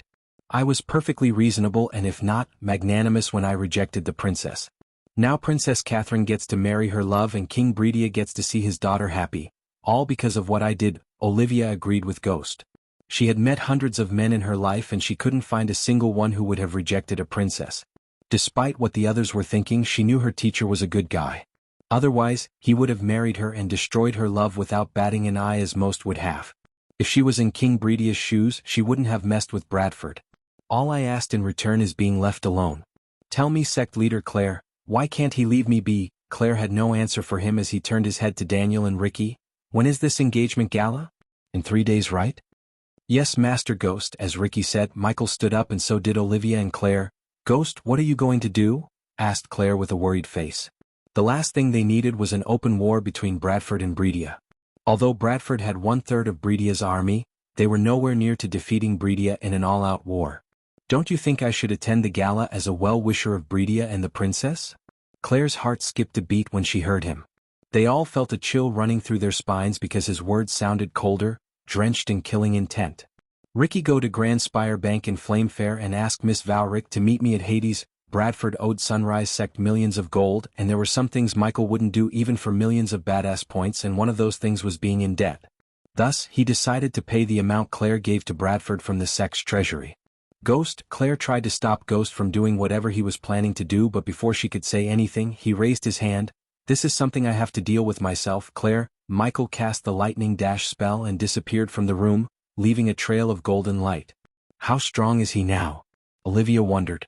The pressure Claire felt when he cast the spell was several times stronger than what she felt around her grandfather. Somehow Claire couldn't even think that he had reached the soul-refining stage. Michael didn't stop until he reached Hades. Most of the river town people were going on with their lives when he descended to the doorsteps of Hades. Before many on the streets could notice, Michael entered Hades and saw the restaurant was loaded with people. Except for a few tables reserved for him, elders of the Sunrise Sect, and his subordinates, the rest of the tables were occupied by the nobles and rich from various kingdoms and families. Visit. For the best no understanding experience, Michael raised many eyebrows as he entered the Hades, especially the girls who stared at him as though they were gonna eat him alive. He made his way to the table reserved for him. It was a curved sofa located at the far end of the hall. It was only a couple of seconds after he sat when he saw Gloria rushing to his table from the back. "Master Ghost." Gloria immediately bowed, greeting him with a wide smile. Michael disliked being addressed as His Majesty, somehow it felt weird for him. Therefore he ordered everyone to keep addressing him as Master Ghost instead of Your Majesty. "Hey Gloria, how are you?" Michael asked with his usual gentle alluring smile. "I am doing wonderful thanks to you, Master Ghost. Sorry we didn't expect you. I could have done something special." "No need, I just wanted to surprise my favorite manager, Master Ghost." Gloria let out a shy grin as her face reddened slightly. "Where is Raylene?" "In the kitchen." Gloria bobbed her head as Michael expected. "I should go tell her you're here." Hearing her, Michael shook his head. No, it seems you guys are so busy. Let her work, I can meet her after we close." This time Gloria, who was the one, shook her head. "No, Master Ghost. If I don't let her know you're here, she will fire me. Please let me inform Lady Raylene." "Master Ghost." Michael chuckled, looking at her pleading with puppy eyes. "Okay, and I would like a glass of grape juice and special, please." "Coming right up, Master Ghost." The nobles who saw the conversation between Gloria and Ghost were pleasantly surprised. Many heard that he was a man of simplicity despite his talents. It was truly stunning to witness his simplicity in person. The latest _IP_SODIes are on the website. Now they knew why the people of River Town worship him regardless of the recent hardships they were facing. Chapter 483: The War Between the Pentown and Flamefair. As soon as Gloria went into the kitchen, Raylene rushed out. Her sweaty face had a wide bright smile. "Master Ghost." She tried to kneel down but Michael stopped her by grabbing her shoulder. "Sit down." Michael had to apply some pressure to make her sit down beside him. Her rosy face was completely drenched in sweat. Michael could notice the redness in her hand, which was a mark of her hard work. "I hope everything's going well, Raylene." Yes, Master Ghost. You have nothing to worry about." "Me and Gloria even thinking about opening another branch in Royal Land." Her words really made Michael happy. It felt great for him to see his subordinates finally making up good decisions themselves without his guidance. For him, it was like seeing the birdlings spreading their wings and flying away from the nest on their own. Raylene leaned back on the sofa facing Michael's eyes. "We are just waiting for Lady Elia to come out of her seclusion and clear up some of the financial sides of things." "Master Ghost, is she still in her seclusion?" Michael nodded. "But go ahead. I'm meeting someone handling my account in Grand Spire. I will transfer the coins to your account." "About that, Master Ghost." Raylene scratched her temples. "I took the liberty of opening a separate account in Grand Spire for the restaurant and I've been depositing the profits into that account. Look at my Raylene, all grown up." Michael laughed as he ruffled her head as though she was a little girl to see her giggle. "Any problems transferring the coins to the bank?" asked Michael. Considering Raylene would have to physically bring the coins to the bank and deposit them into the account, she was vulnerable to getting attacked by thieves or bandits. Good thing Michael let Lord Malin handle the security side since the Bradley family specialized in providing security. "When I was opening the account, Lord Malin himself came here to escort me to the bank." After that, Raylene leaned closer to Michael. "Visit. For the best no underscore experience, once a week he will send a courier here. Only I know how to identify the courier," she whispered to him. "So you put the coins in a space ring and send the courier to the bank?" "Yes," Raylene nodded. "The courier will make the deposit on my behalf and another courier will bring me the receipt." Michael nodded, although he could tell this process was still not 100% foolproof. For instance, the courier could steal the space ring and find someone to break the seal for him. It was difficult to break open a space ring, but it was not impossible. If an amateur runemaster like Wilkes could do it, any run-of-the-mill runemaster might possess the skill to do it better. Since he wouldn't be here always to transfer the coins to the system storage, he had to accept the risks. In case something happened to the space ring after Raylene handed it over to the courier, it was Lord Malin's responsibility to get the space ring safely to the bank. Hence, Michael didn't need to worry about it much. Besides, having a separate account that Raylene could access anytime enabled her to function independently without having to wait for him or Gaia. "Everything is coming into a shape nicely," Michael said to himself, seeing his business empire starting to roll on its own. Every component in the chain had been working without depending on him much, and he wanted to be like that. "You said you chose Royal Land, but why not Kethen? Isn't it a better choice since it's closer to Bradford than Royal Land?" Michael asked curiously. For him, Kethen seemed like a better choice. As he said, it was closer to Bradford, so traveling wouldn't take as much toll on Raylene as it would if she was to travel between Bradford and Royal Land. The ongoing war will affect the business, Master Ghost. What war? Michael creased his brows. Only then Raylene realized that Ghost was in Mazeroth when the war began. She had a look of realization as she answered, "A week after you left, Flamefair waged war on Penn Town, and since the latter is an ally to Icefair, they extended their support to Penn Town. So the three dukedoms are at their throat for the last 3 months." Michael knew Flamefair Duke had been conducting human experiments in secrecy. Now that he heard he waged a sudden war on not only one but 2 dukedoms, Michael Duke Avon of Flamefair is planning something big. Michael felt like there was a lot on his plate all of a sudden. And what about the Rosegate Dukedom? Who are they supporting in this war? "The last time I heard they remained neutral," said Raylene. She then smacked herself on the forehead. "The latest episodes are on website. Look at me keeping your table empty. Just wait a minute, Master Ghost, I'll go bring your food. We will talk later. Now focus on your work, I won't keep you here, you're busy." Raylene couldn't disagree with him after seeing the crowd. Hence, she bowed and ran into the kitchen. Shit, I forgot to ask her about Cindy. After a couple of minutes, Gloria brought a large glass of sparkling purple juice and grilled lobster tails with lemon and herb butter. Just the fragrance alone made Michael's mouth salivate. He didn't realize how much he missed Raylene's cooking until he experienced the sensation again. This was an impressively plated dish that showed Raylene's mastery of cooking. She could not only make delicious meals but could also plate the dish in a way that feasted the eyes. Michael immediately started to dig in. The tasty meals put a smile on his face as he continued to eat. Gloria didn't stick around to watch him eat as it would be weird. So Michael ate alone while missing Gaia. He was halfway done when Ricky entered Hades with the elven girl Michael met in Grand Spire Bank, Vanya Valric. "Master Ghost," Ricky bowed. "Miss Valric, please take a seat." The elf nodded before comfortably sitting on the sofa facing Michael. "You can go, Ricky." As much as Ricky wanted to fill his belly, he had so many things to take care of. So he bowed and left Hades. "Thank you for meeting me, Miss Valric." "Of course, Master Ghost, you are one of our VIP customers after all. You deserve the best. What can I do for you, Master Ghost?" Before answering Valric, Michael looked at one of the waitresses as she came running to his table. "First you have to order something for yourself, Miss Valric. On the house, I insist." Vanya was different from the elves he met in Mazeroth. He knew sometimes it might just be an act because of her profession, but something told him that she wasn't like those arrogant elves. "I will have what Master Ghost is having." Vanya ordered what Michael did and sent the waitress back into the kitchen.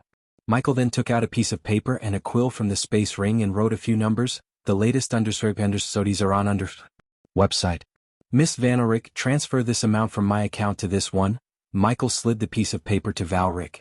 Her brows slightly arched up. "This much?" The transaction he was about to make wasn't 100 or 1,000, it was a whopping 29 million gold coins. His heart bled as it was more than half of his 3-month earnings. He blamed King Breedia for it and wanted to make that king pay for what he did. "Can you do that now?" "Yes, I just need a few things from you, but I can do it right now." With a flick of her wrist, Vanya took out a purple cube that contained an orb of bright light within. The cube was the size of a Rubik's cube. Michael noticed her drawing a few symbols on the cube. "Just place your hand on the cube, Master Ghost." Michael did as he was told. A few seconds later, he felt a little sting on his finger as he noticed a drop of his blood running into the cube. "Done," Valric said. The simplicity and ease of depositing or transferring an amount from one account to another surprised him. If he had wanted to withdraw the coins, he would have had to go through so many loops and arrays just like the banks on Earth. "You have this amount remaining in your account." Valric wrote a number on the same piece of paper Michael gave her and slid it towards him. 25 million, it's enough for me to upgrade the system, Michael said to himself. Of course, he had to withdraw the coins to convert them into badass points using the banker function. At the current level of banker function, he could convert 20 million coins into 800,000 badass points. The next upgrade would cost him 600,000. He could use the remaining amount to upgrade one of his skills. At least that was what he planned to do before he knew about the auction in R. Transfer this amount to Hades' account, as expected. Valric knew about the account Raylene opened. Hence, she didn't need the number. She repeated the process and transferred 2 million into Hades' account, which could be used to open up another branch of Hades in Royal Land. "Miss Valric, do you happen to know anything about the Aqua auction?" "Yes, is Master Ghost planning to attend?" "It depends on whether the amount in my account is sufficient or not."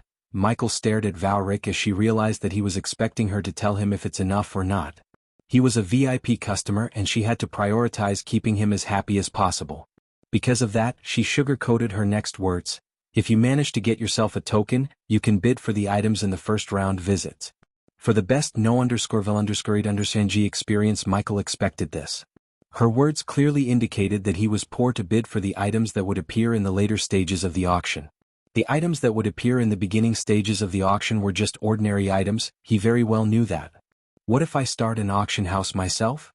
A thought appeared in his mind. For now, he shelved the idea in the corner of his mind.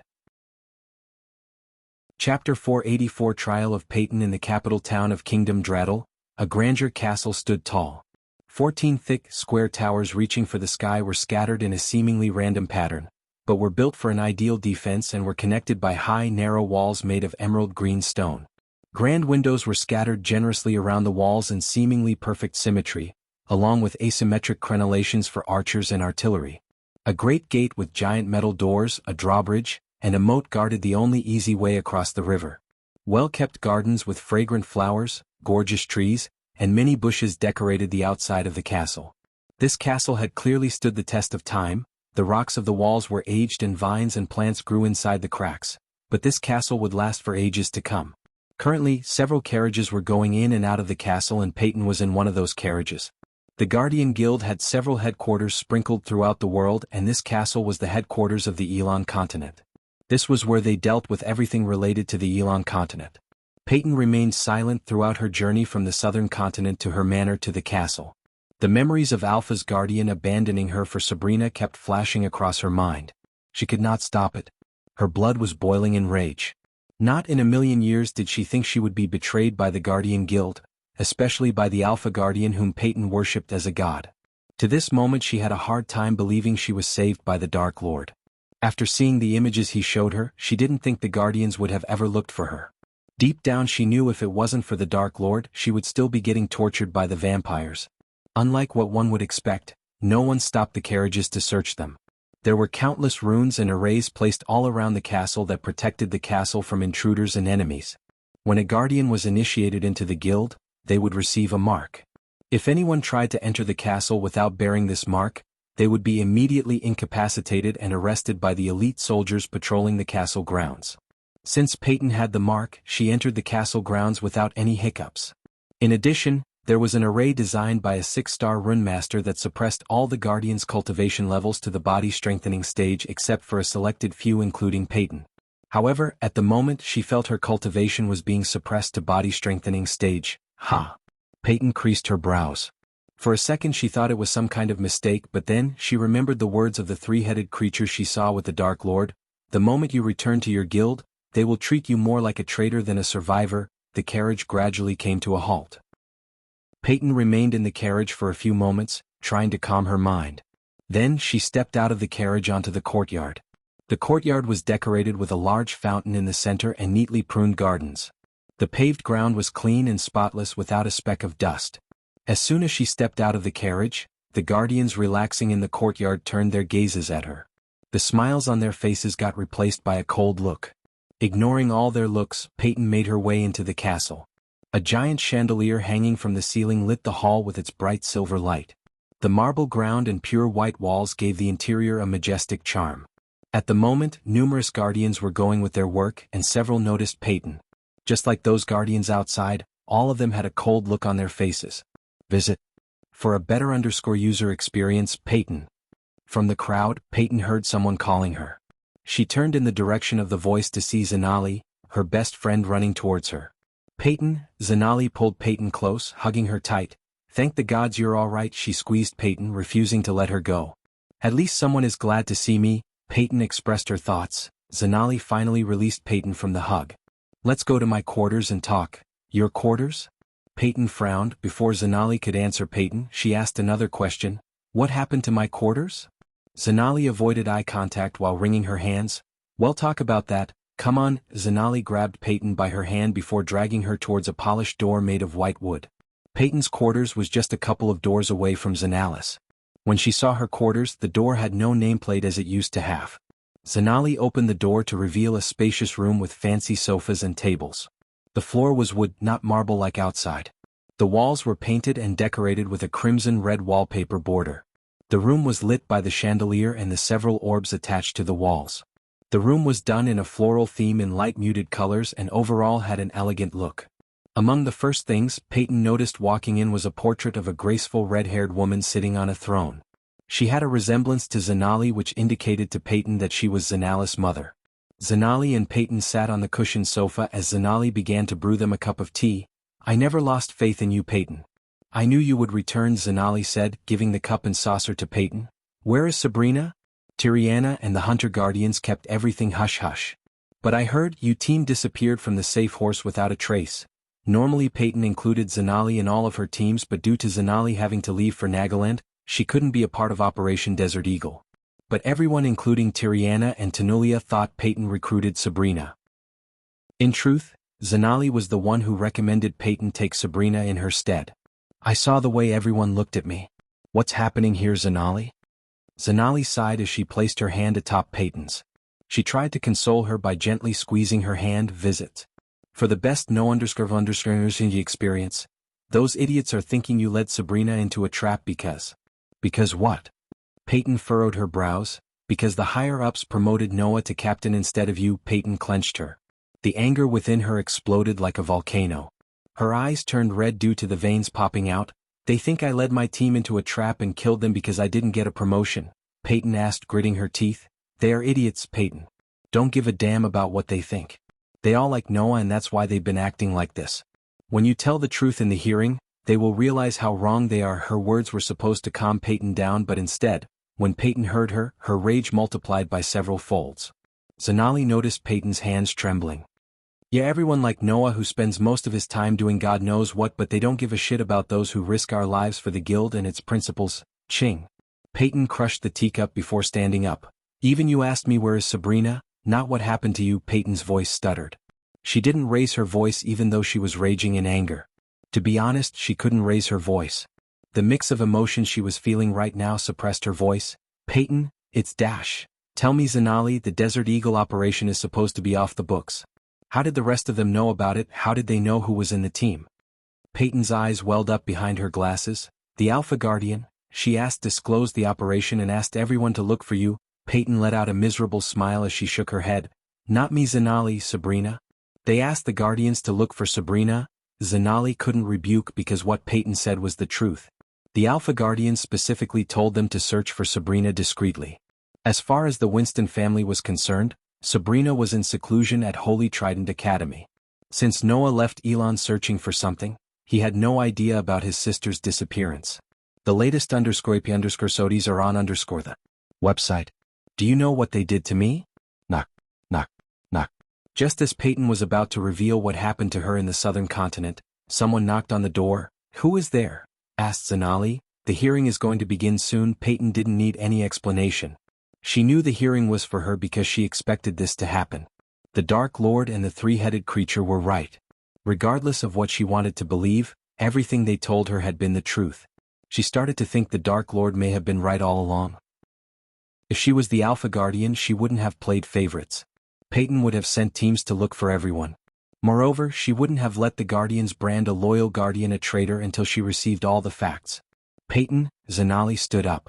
As a best friend, she thought she knew what was going on in Peyton's mind. However, in truth, Zanali couldn't even grasp the amount of rage and sadness in Peyton's heart.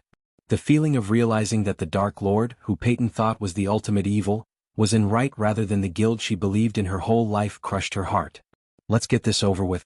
Lead the way." When Zanali opened the door, they were welcomed by the silver-armored soldiers.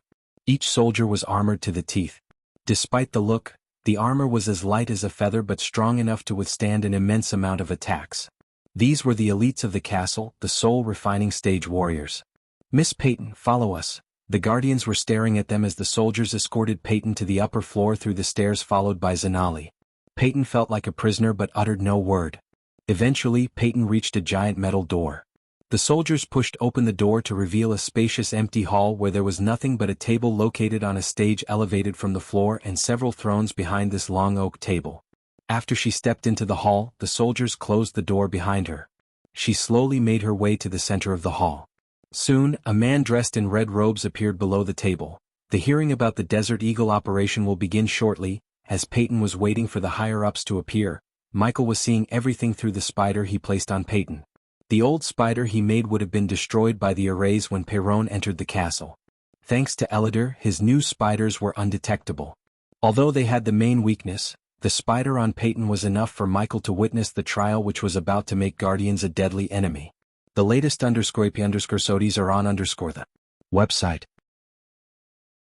Chapter 485 Upgrading the System. Peyton waited for the higher-ups to take their seats patiently. She seemed calm but she was shaking inside. This was her first hearing. Guardian Captain Gerard Atkins, the man in the red robes announced as a stubby man with dark shiny hair, took his seat.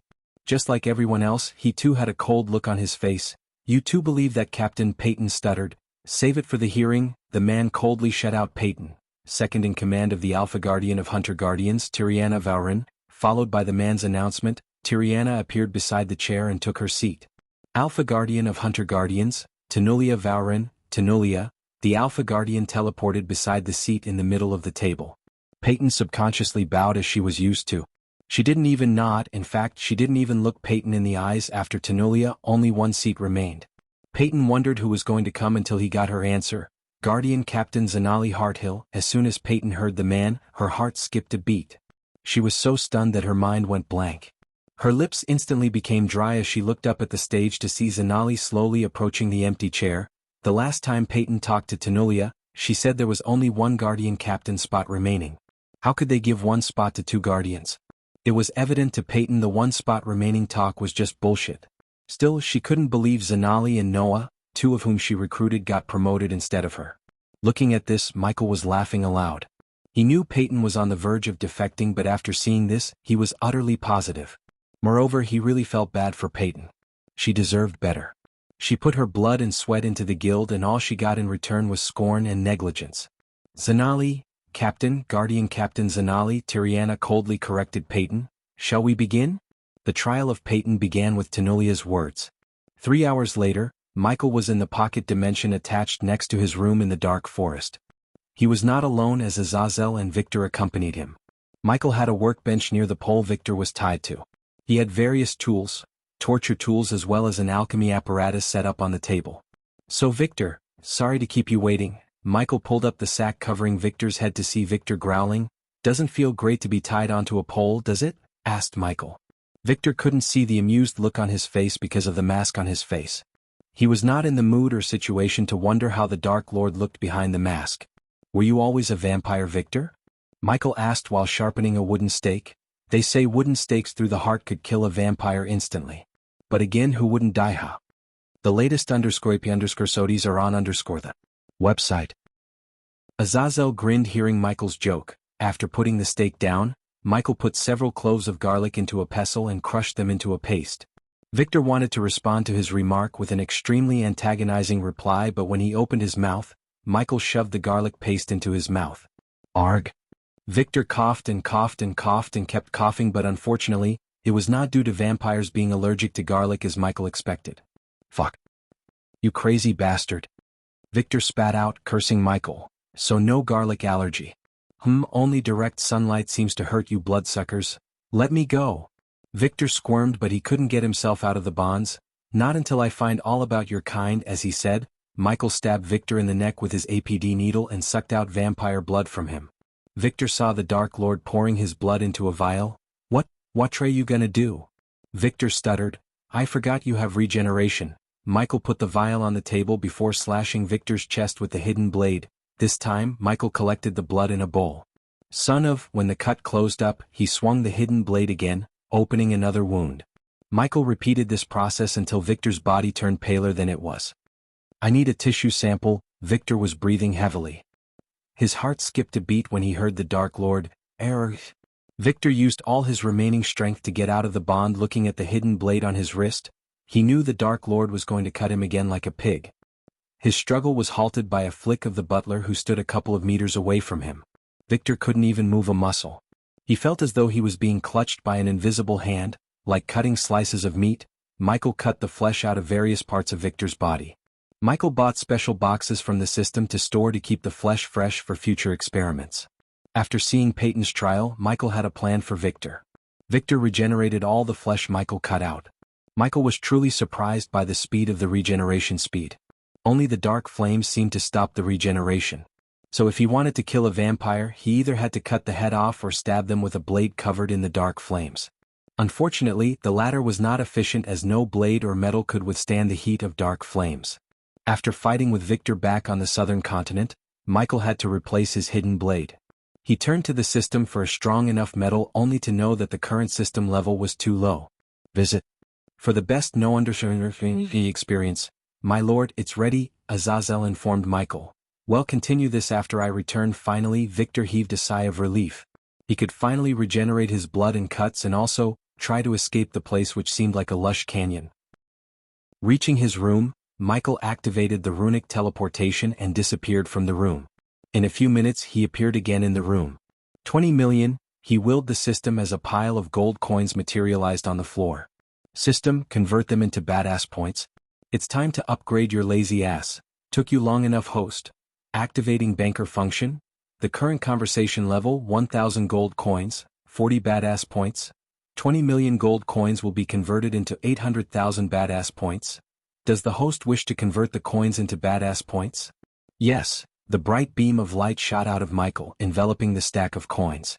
The coins slowly began to look ghostly, losing their tangibility until the stack completely disappeared from the room. Conversion successful. The host has received 800,000 badass points. Available badass points 874,000. The next system upgrade will cost the host 600,000 badass points. Does the host wish to upgrade the system to 5.0? The experience cap for each level in the soul refining stage will be reduced by 25% after upgrading the system. Yes, the system began to upgrade itself. It took longer than usual. Meanwhile, Michael went to the workbench in his room and took out several empty parchments to design a new device. Ghost, the door on the other side opened as Vidora flew into the room. Now that their wings had grown a little bigger and wide, they could fly, but not like Nightmare though. Vidora landed on Michael's shoulder. I was thinking how could the vampires were able to use arch energy inside the void line, and I might have an idea how, Kane said to turn Michael's attention to him. Sarba, tell him, Kane asked Sarba. When you fought Victor, I sensed vaguely familiar energy radiation from him. The latest understanding studies are on website.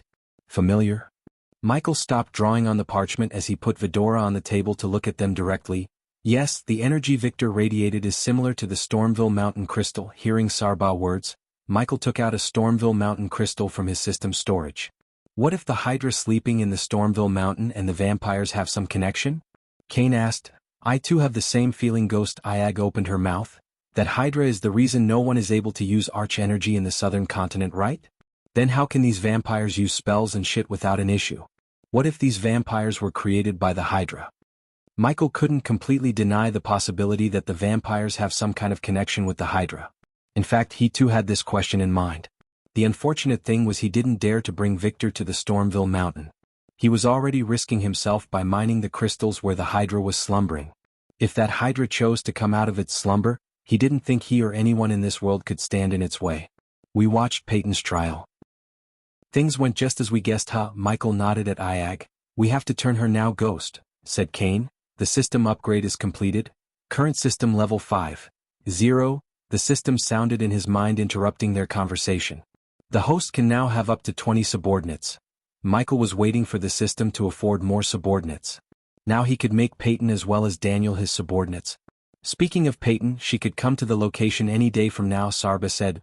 Before we meet Peyton, I still have got some answers from Victor. Vidora saw several herbs and weird-looking objects appearing in his hand.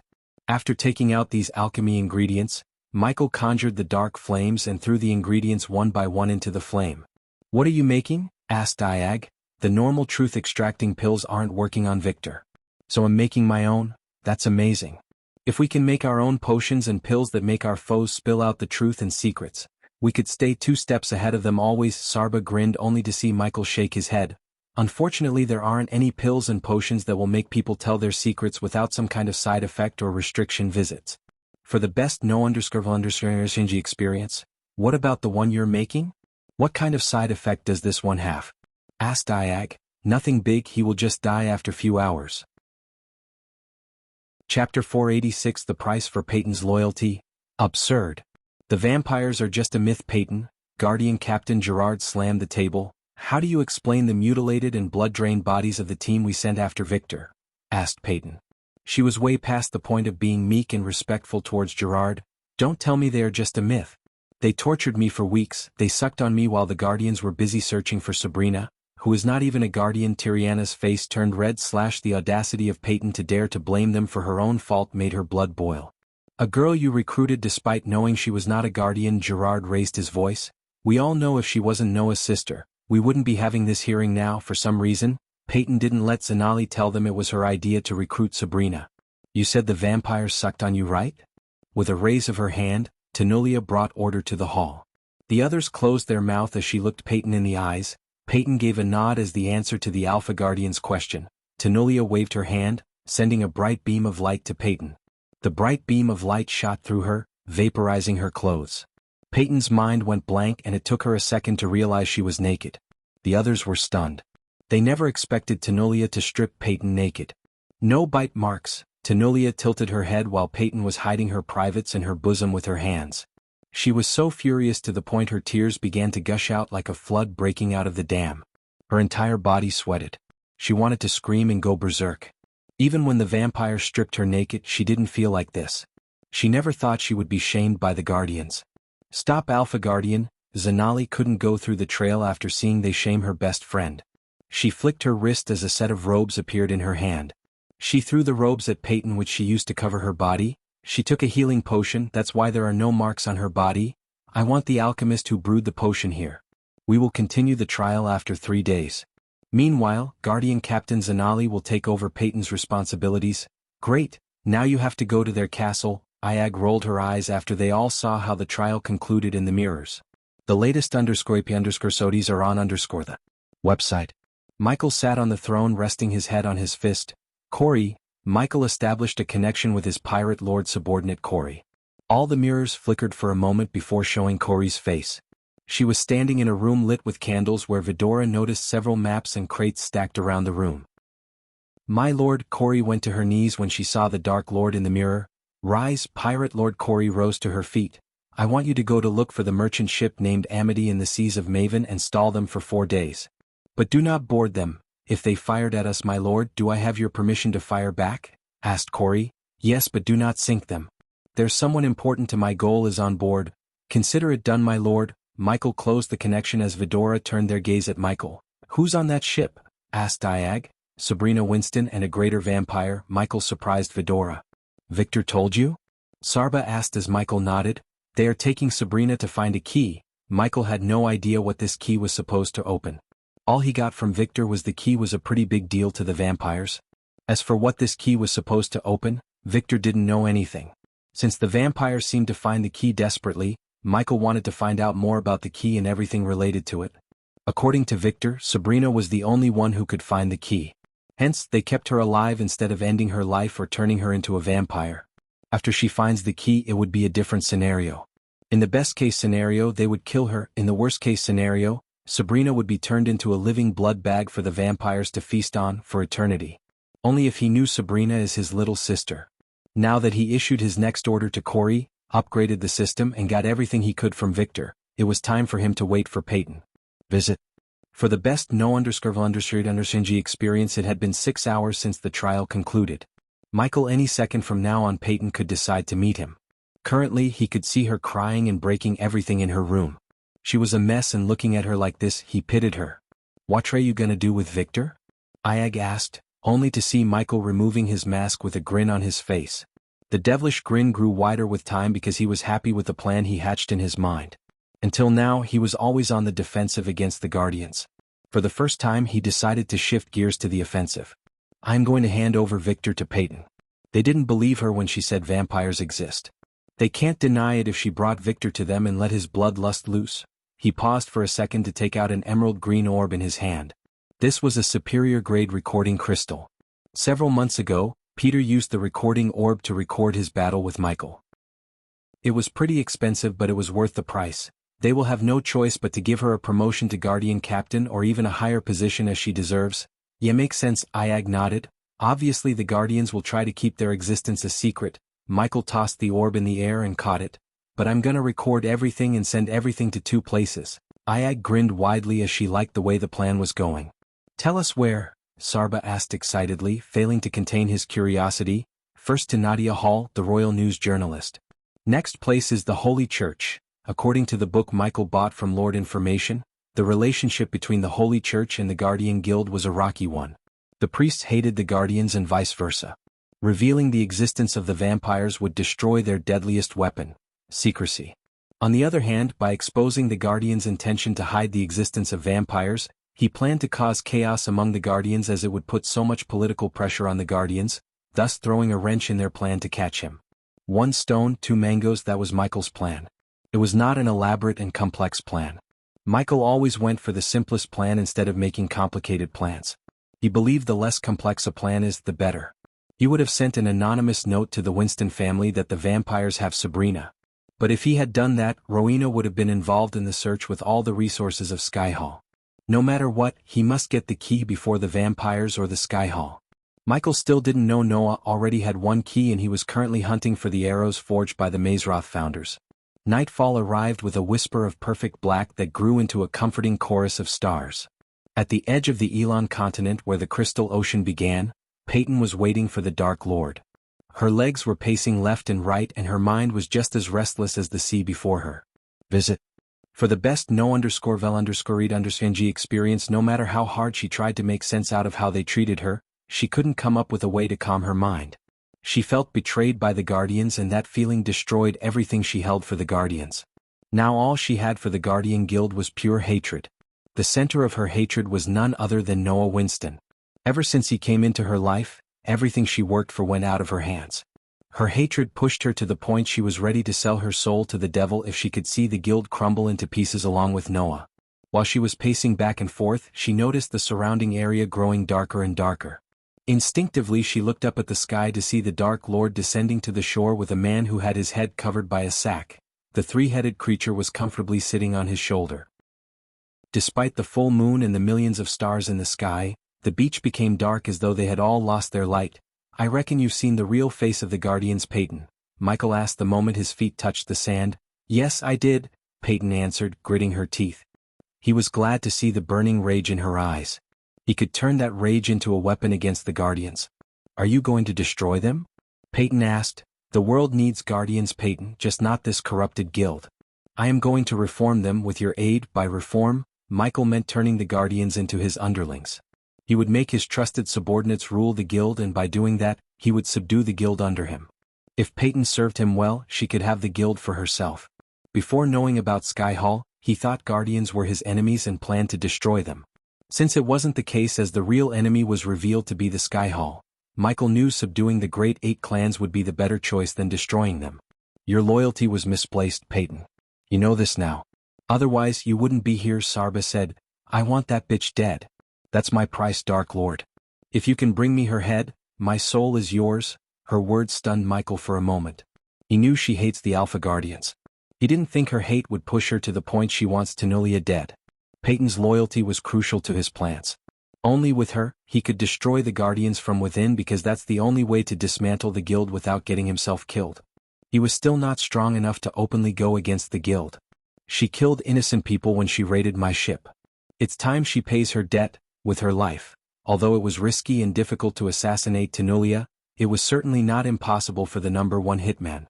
He kicked Victor towards Peyton. Bring him to the guild and prove the Guardians' vampires exist.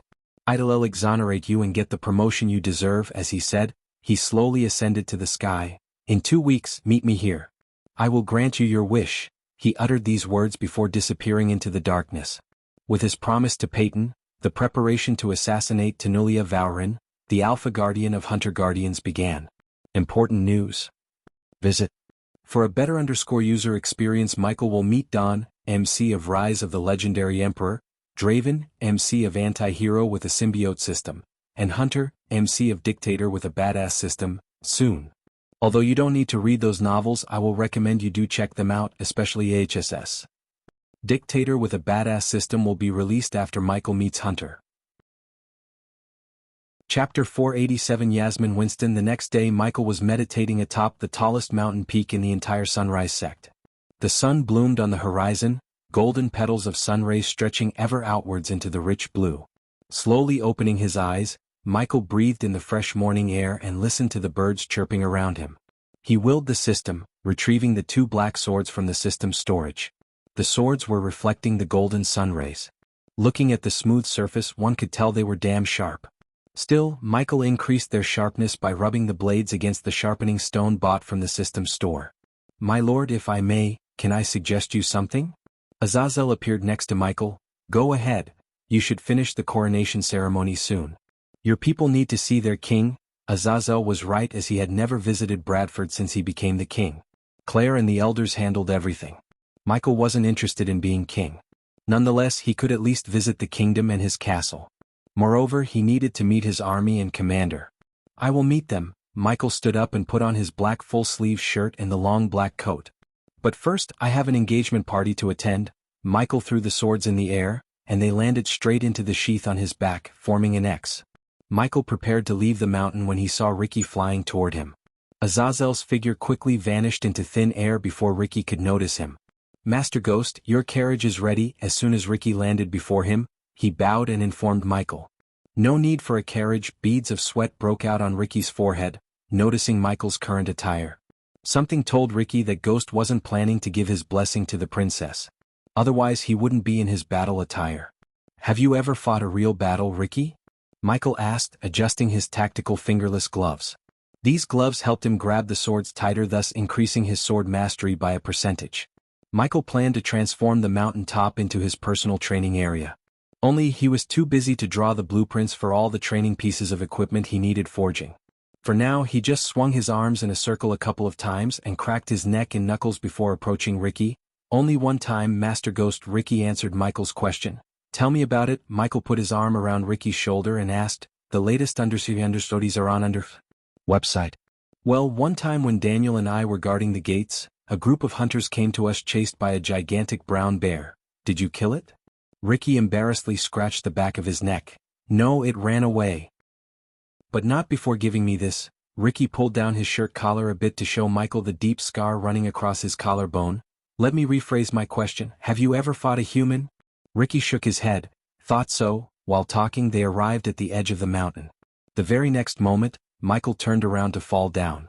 "Ho-ho!" Michael shouted like a little kid free-falling. Kingdom Breedia was in a festive mood.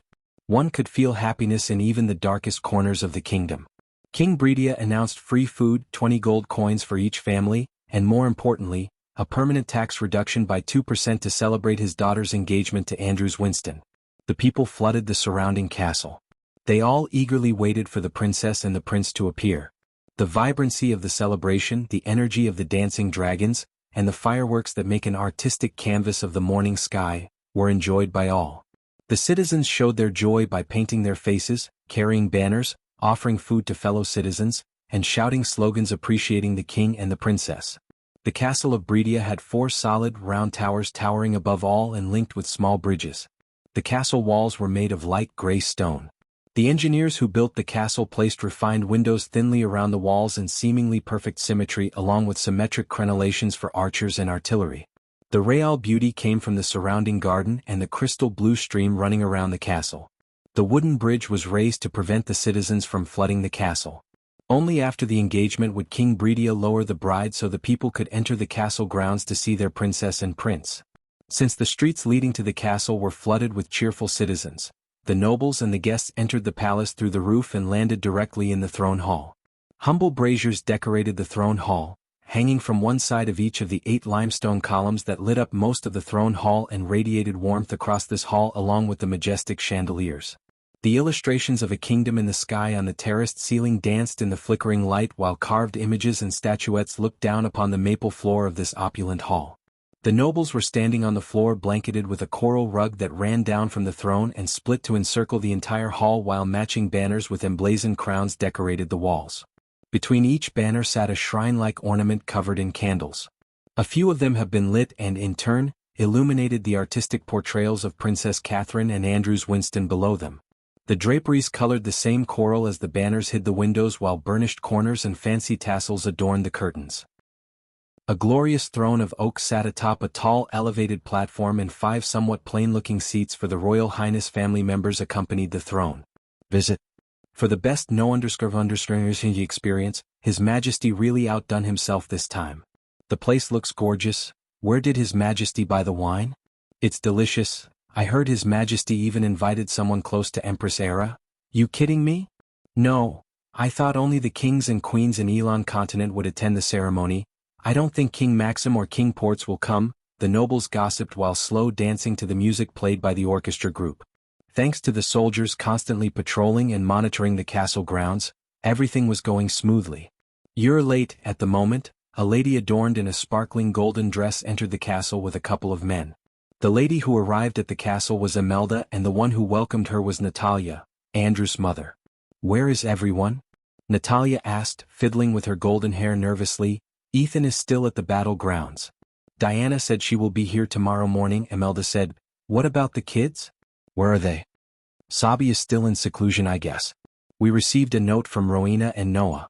They'll be here with Diana. Natalia heaved a sigh of relief, but when she thought about Sabrina, her smile grew shorter. Can't Sabi just take a break and come here? Imelda shook her head. You know about Sabi, she is working so hard to break through to the core formation stage. She won't miss the marriage, I guarantee you. Imelda knew how much Natalia loved Sabrina. She was the youngest child in the family, so every single one of them loved her dearly. As a result, Natalia was crushed when she heard Sabrina wouldn't come to the ceremony. Visit. For a better user experience, however, what she heard next cheered her up instantly. Do you know who's coming today? Yasmin. Natalia's face immediately brightened as though someone was directing a torchlight to her. Really? Natalia almost bounced in joy. She was so excited. Yes. In fact, she is on her way here. Imelda brightly grinned. Yasmin Winston was Ethan's nephew. Several years ago, she went to Aura to hone her skills. There wasn't a sect that didn't invite her to join them. But she rejected them all because she believed getting real experience was more crucial than learning in a sect. Yasmin was the pride of Ethan's younger brother Caden. After what Jacoby did, Caden couldn't look Ethan in his eyes. He was ashamed of his son's plot to assassinate Sabrina and Diana. If Yasmin was there, she would have personally cleaved her brother's head clean off. How can I miss this special day, Auntie? Natalia heard a charming voice as she looked up to see Yasmin gracefully descending from the sky. The girl wore armor set with a rounded helm and a face guard. Attached to the forehead area was a crafted leather ornament piece shaped like a lion's mouth. The shoulders were oval, short, and quite large, decorated with 3 large, curved wooden spikes on each side, lined up from back to front. She removed her helmet to reveal her perfectly sculpted face and her porcelain skin. Every single youngster in the hall turned their gaze to the black-haired girl in battle armor. She wasn't by any means a country-toppling beauty.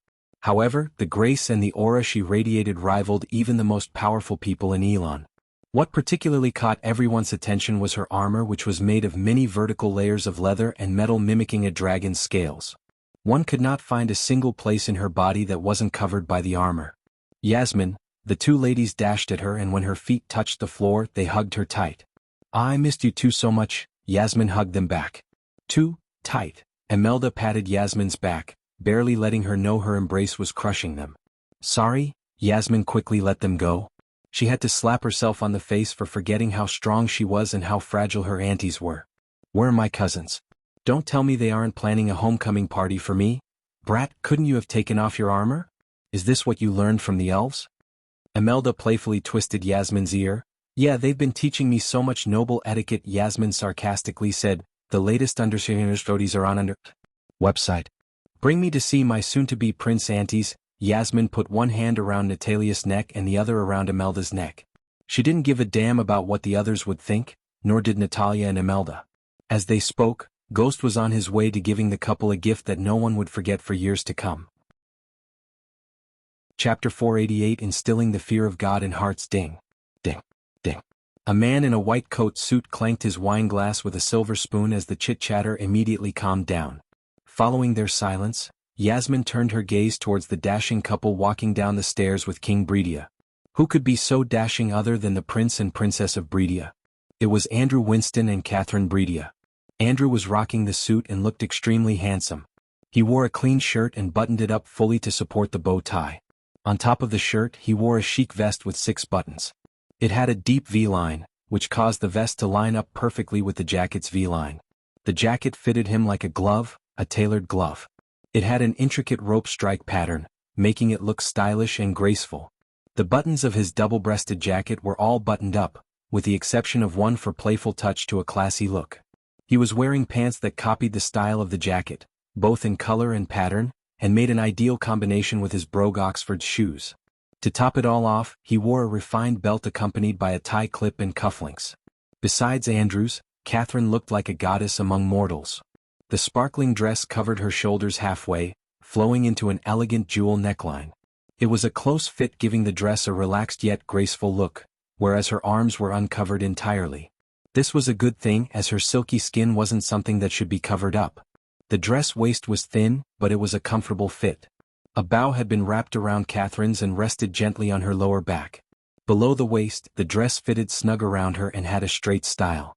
The dress reached just above her ankles and was slightly longer at the sides. She was wearing T-straps, which went hand in hand with the dress.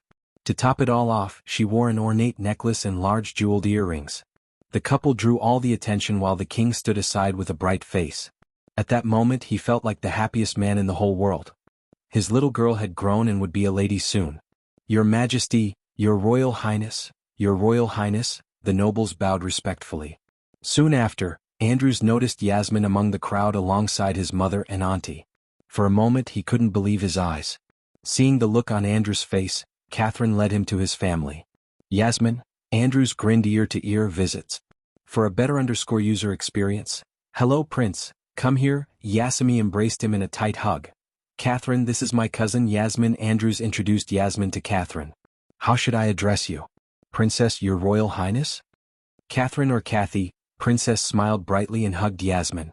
Soon the two girls began to talk, and Yasmin's adventures immediately hooked Catherine. The gala was lively. Everyone danced, drank, and exchanged pleasantries until a soldier came running to the king. "Your Majesty," said the soldier, breathing heavily with a pale face. He looked as though he had seen a ghost. Since the king was talking to Natalia and Imelda, he stood closer to the Winstons. Thus, the Winstons, including Yasmin, halted her stories and turned her gaze to the soldier. "What?" The king was annoyed by the soldier. So he specifically asked his men not to disturb him for 3 days. For a few moments the soldier looked reluctant. Then he stepped forward, leaning towards the king. Yasmin and everyone saw the soldier whisper something to King Bredia. As soon as the soldier finished whispering, King Bredia lost all the color on his face. Seeing the sudden change in Bredia's face, Catherine lost her bright smile. "Father, what happened?" she asked with a weakened voice. "Nothing." King Bredia showed the fakest smile there was. But, to be honest, his mind went blank.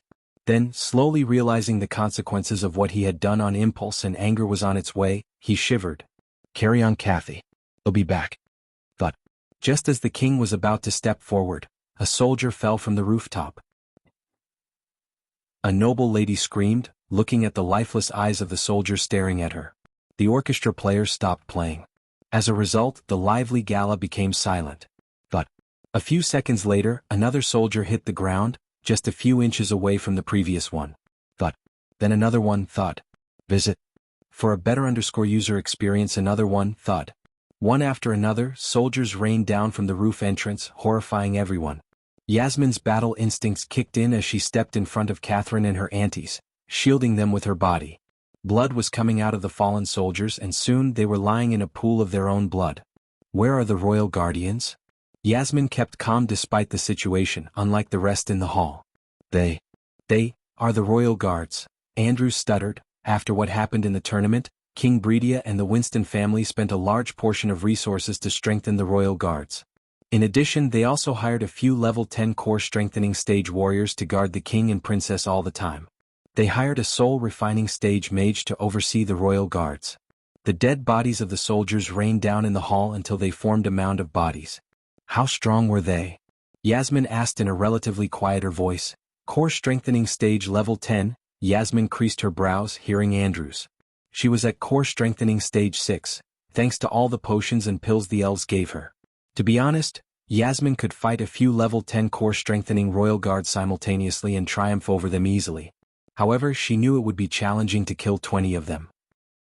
Thus, it was evident to her that whoever or whatever killed them was far stronger than the royal guards or a group that killed them. Looking closer at the bodies, she noticed a greenness in their skin. They were poisoned, Yasmin mumbled under her breath. As soon as she realized, they all saw a black-robed youngster descending through the roof entry. Immediately, a crossbow materialized in Yasmin's hands as she aimed the bolt at the young man. Except for Yasmin, the Winstons recognized the young man. Master Ghost sent his regards, King Breedia. The young man snickered at King Breedia. The moment King Breedia and Keathern heard the name Ghost, they shuddered. Overwhelming fear and shock clutched their hearts. You killed them? Andrews lost his patience as he stomped the ground. He was trembling in anger. Today was a special day in his life. He never wanted anyone or anything to ruin it. Everyone in the hall was looking at Ricky.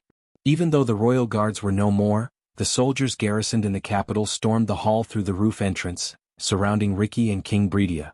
How's my engagement gift, King Breedia? Another calm voice echoed through the hall.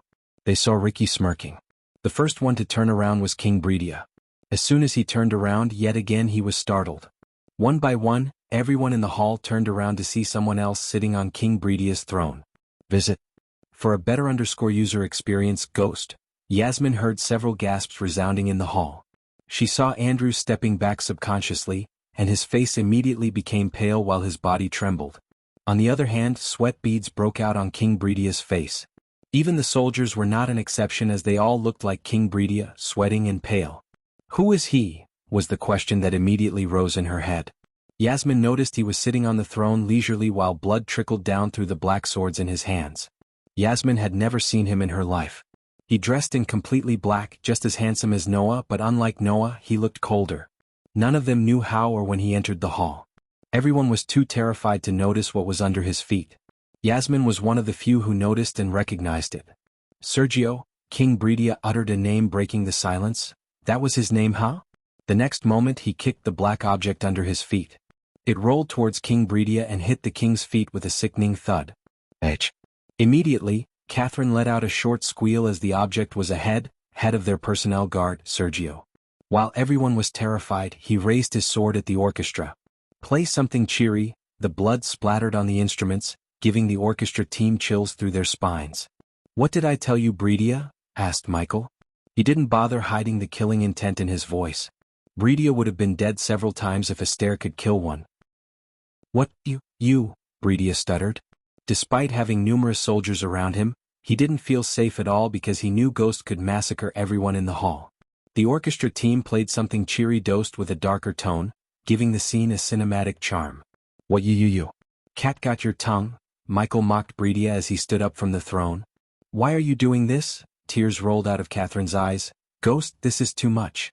Being strong doesn't give you the right to bully the weak, Andrews coldly said. Tell that to your father-in-law.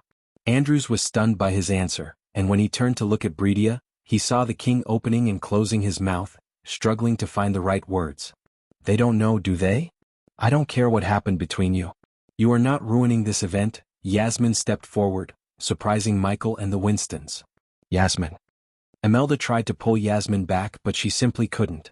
Another girl prodigy of Winston's, typical, Michael thought. Visit.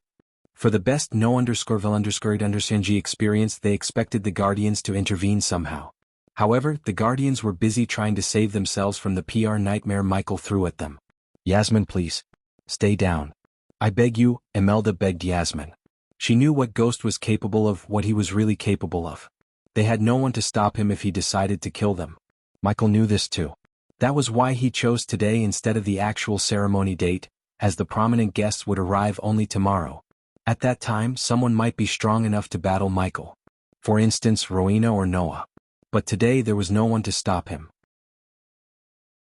Chapter 489 Final warning to King Breedia. Michael could see Yasmin's cultivation level. Although she would be considered a heaven-defying prodigy just like the rest of her family, she was still far weaker than Michael. Thus he didn't mind her.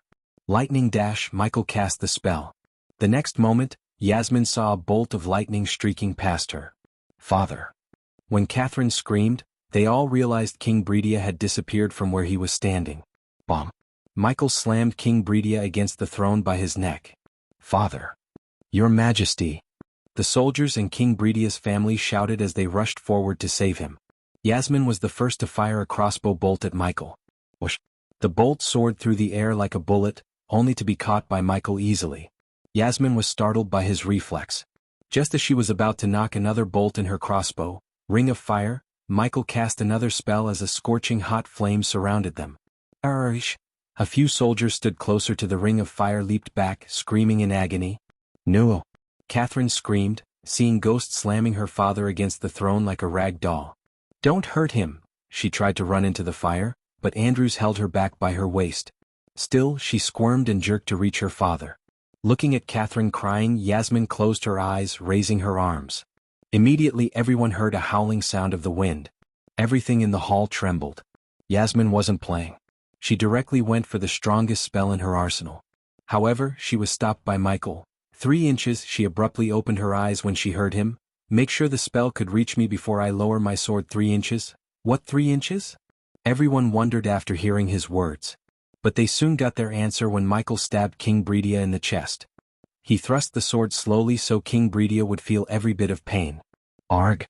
King Bredia growled as blood trickled down from the wound, making his white shirt worn beneath the fur coat red. No! Catherine's scream echoed through the hall's visit. For the best no understanding experience, Ghost stop. Imelda couldn't see Ghost torture the poor girl anymore. She stepped forward, shivering in anger. Your men arrested a man when he crossed the border after selling his family heirloom. Completely ignoring Imelda, Michael spoke to Bredia.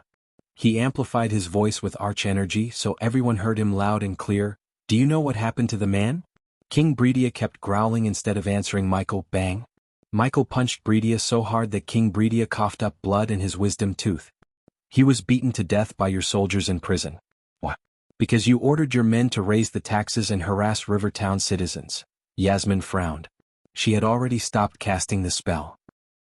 But now she began to see the other side of things. What did I tell you? Bang. He punched King Bredia again. What did I fucking tell you? While Michael was threatening Bredia, the soldiers tried using water to put out the fire ring. But unfortunately, although the fire was crimson red, it was dosed with dark flames. Hence, they couldn't put out the fire no matter how much water they poured. I told you to stay the fuck out of my way, didn't I? Michael stabbed Bredia's legs, nailing him to the throne. Father. Catherine kept screaming, but Michael gave no damn about her. Considering Ricky had done his job, he left the throne hall through the roof entry before someone could hold him hostage. Did you stay out of my way? No. You told the merchants to stop visiting Bradford. Bang. Michael grabbed King Bredia by his collar and punched him. You ordered your soldiers to harass my people. King Bredia received another punch to his jaw. You caused my people their jobs, their livelihood, and their safety. Michael headbutted Bredia as the king's nose broke, producing a sicking crunching sound. Visits. For the best no understanding experience, does that sound like staying the fuck out of my way? The mages already rushed into the throne hall. Cast a spell if you want your majesty's head off of his shoulder. After hearing his cold words, the mages didn't dare to cast a spell.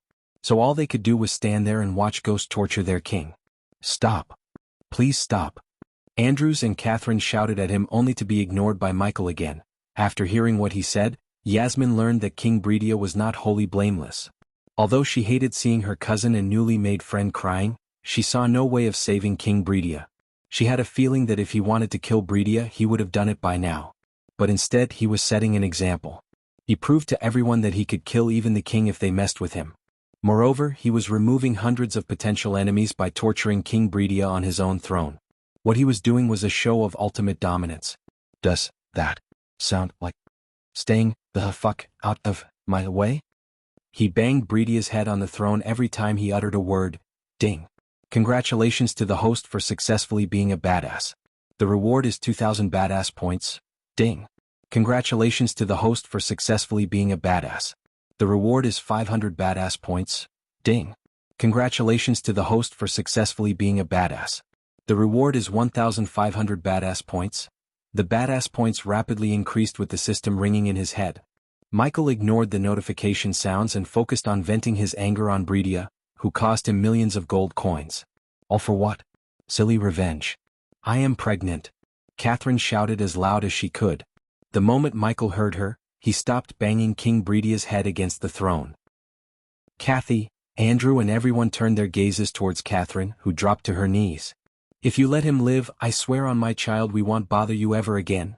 Catherine held her tummy and begged Michael. Tears gushed out of her eyes as she spoke. Now you made me look like a monster, Michael snarled at the king. That child just saved you from a whole lot of agony, old man. Michael pulled out the sword from Bridia's chest. As soon as he did that, hot blood came pumping out of the wound. You know, if I wanted to end you, I want raise an army, wage a war, sit in a tent, and hope my side wins. I wouldn't do that. Nothing can stop me no matter where you are or how protected you are. If I want you dead, you'll be dead, as simple as that. Those who heard his words agreed with him. He just appeared out of nowhere, killed the royal guards without raising any alarm, and tortured the king on his throne. They knew if he wanted, he could have killed Bridia several times and no one could have stopped him. The latest _IP_SODIs are on the website. Consider this your final warning. I'm giving you a week. Everything you did, undo them. Andrews sighed as he hugged Catherine tight.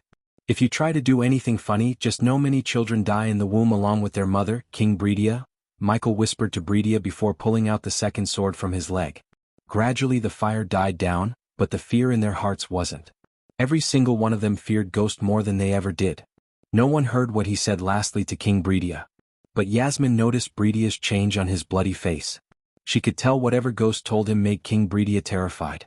The nobles immediately stepped back and made way for Ghost. They didn't dare to stand in his way. How do you sleep at night? Yasmin coldly said. Like a baby. He just smiled at Yasmin before ascending towards the roof entryway. Then he disappeared from the throne hall, leaving a trail of golden light. The next day the entire Elon continent was in chaos. Olivia was walking down the streets of Rivertown to have her breakfast at Hades when she saw the people murmuring among themselves, looking terrified. Surprisingly, there was a long line of paper boys in the streets. In other kingdoms, orphans and poor children worked for newspaper prints for slave wages. However, they were paid good coins in Bradford to fill their belly and their families. Claire was kind enough to admit all the orphans and the poor into the sect and offer them free cultivation. Because of her act of kindness, Bradford became the first kingdom to have 0 street urchins.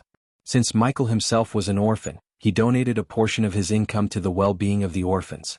But only Claire knew about his donation. New race has been discovered. Vampires or bloodsuckers. Get a copy of the Royal News for 1 gold coin. Guardian Captain Peyton apprehended the first vampire, scandalous Guardian Guild. What else are they trying to hide from the people? The Holy Church condemns the Guardian Guild. King Ghost vs. King Bridia. Princess Catherine is pregnant. The young boys and girls were shouting at the people walking on the streets. Give me a copy. Olivia approached a brown-haired girl who was standing on a stack of crates and holding out a newspaper. Lady Olivia, the young girl greeted Olivia with a wide grin. Olivia was surprised to see the girl addressing her by her name. Olivia took out a gold coin and reached it out to the girl. It's free for you, Lady Olivia. Enjoy the news. The girl handed over the newspaper to Olivia but shook her head, refusing to take the coin. Then take this as a tip. The young girl didn't refuse as she took the coin from her hand with an ear-to-ear grin. Olivia wasn't a stranger to the freebies and special treatment she enjoyed in Bradford. Wherever she went, someone always tried to curry favor with her so they could get close to Ghost. Her status as Ghost's disciple overshadowed her position as the teacher at Aragoth. You're so kind, my lady, the girl bowed. Yeah. Olivia chuckled and walked towards Hades so she could read the newspaper in peace while having a delicious breakfast. Considering she had to leave for Azair tonight for the alchemist competition, she wanted to enjoy Raylene's delicious cooking one last time before leaving with her teacher, Ghost. Visit. For the best no_vel_8_G experience. Chapter 490. Arriving at the Azair continent in the calm sea, a 2-mast ship was sailing under the light of a starry sky with a full moon. Currently, a young man and a young girl leaned on the edge enjoying the peace and quiet. They were none other than Michael and Olivia, who were on their way to the Azair continent. Take these. It'll help you store less stable potions, and the potions you keep inside won't deteriorate. With a flick of his wrist, Michael took a crate containing 50 newt vials from his space ring. Olivia was pleasantly surprised by the sudden gift. Are these the newt vials you told me about? She asked excitedly with wide eyes that sparkled looking at the vials. Yep, thank you so much, teacher. I didn't quite expect this. The vials brightened her face more than the moon and the stars in the sky did. She held the crate close to her chest. Thank me by winning this silly competition. As soon as he said that, the smile disappeared from her face. It's not silly, she pouted, looking as though she was offended by his words. Relax, I'm just messing with you. Michael pinched her nose playfully. Soon she stopped pouting and giggled. I'm not competing. My students are. I told you about this, didn't I? I don't think so. Whatever, tell me again, Olivia sighed. Well, it's simple actually. 2 parts, individual competition and group competition. Each has 3 rounds. First round, participants are given 2 batches of ingredients and asked to concoct a pill using the ingredients. If they fail 2 times, they will be eliminated. It's the judge's task to find whether that pill is an actual pill or just a lump of essence. Sounds simple enough. The second round is a little bit tricky. The participants need to refine a pill or a potion according to the formula they are given. I assume you've yet to reveal the tricky part. Visit. For a better user experience, Olivia nodded. The given formula will not be entirely correct. The participants have to find the mistake and correct the formula to succeed. Yet again, sounds simple. For you, teacher, for you. She playfully punched Michael on the shoulder and continued to explain about the competition. The third and final round is kind of freestyle. The participants need to bring their own formula and ingredients to refine the best pill or potion they can. The best with a high purity level wins the competition. As simple as that. Do you want me to give you a super awesome formula? Michael asked. At first, she thought he was joking but looked at his rather serious face. She learned she was wrong. Teacher, are you serious? Yep. However, Olivia immediately shook her head. I want my students to win or lose on their own. Getting the formula from you is a cheat and I don't want to cheat. Michael never thought he would ever feel proud as a teacher. But now he did when he heard Olivia. He wouldn't have thought less of her if she had taken his formula.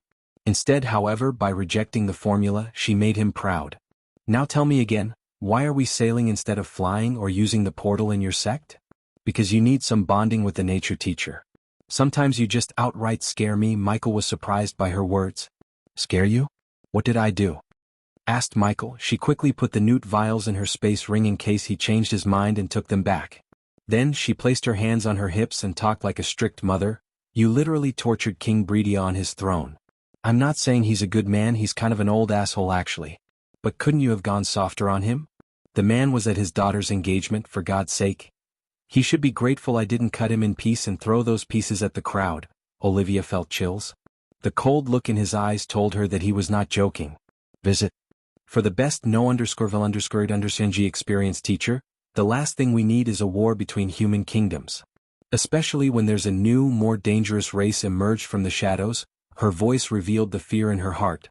Are you talking about the vampires? Michael asked, pretending to have no idea about them.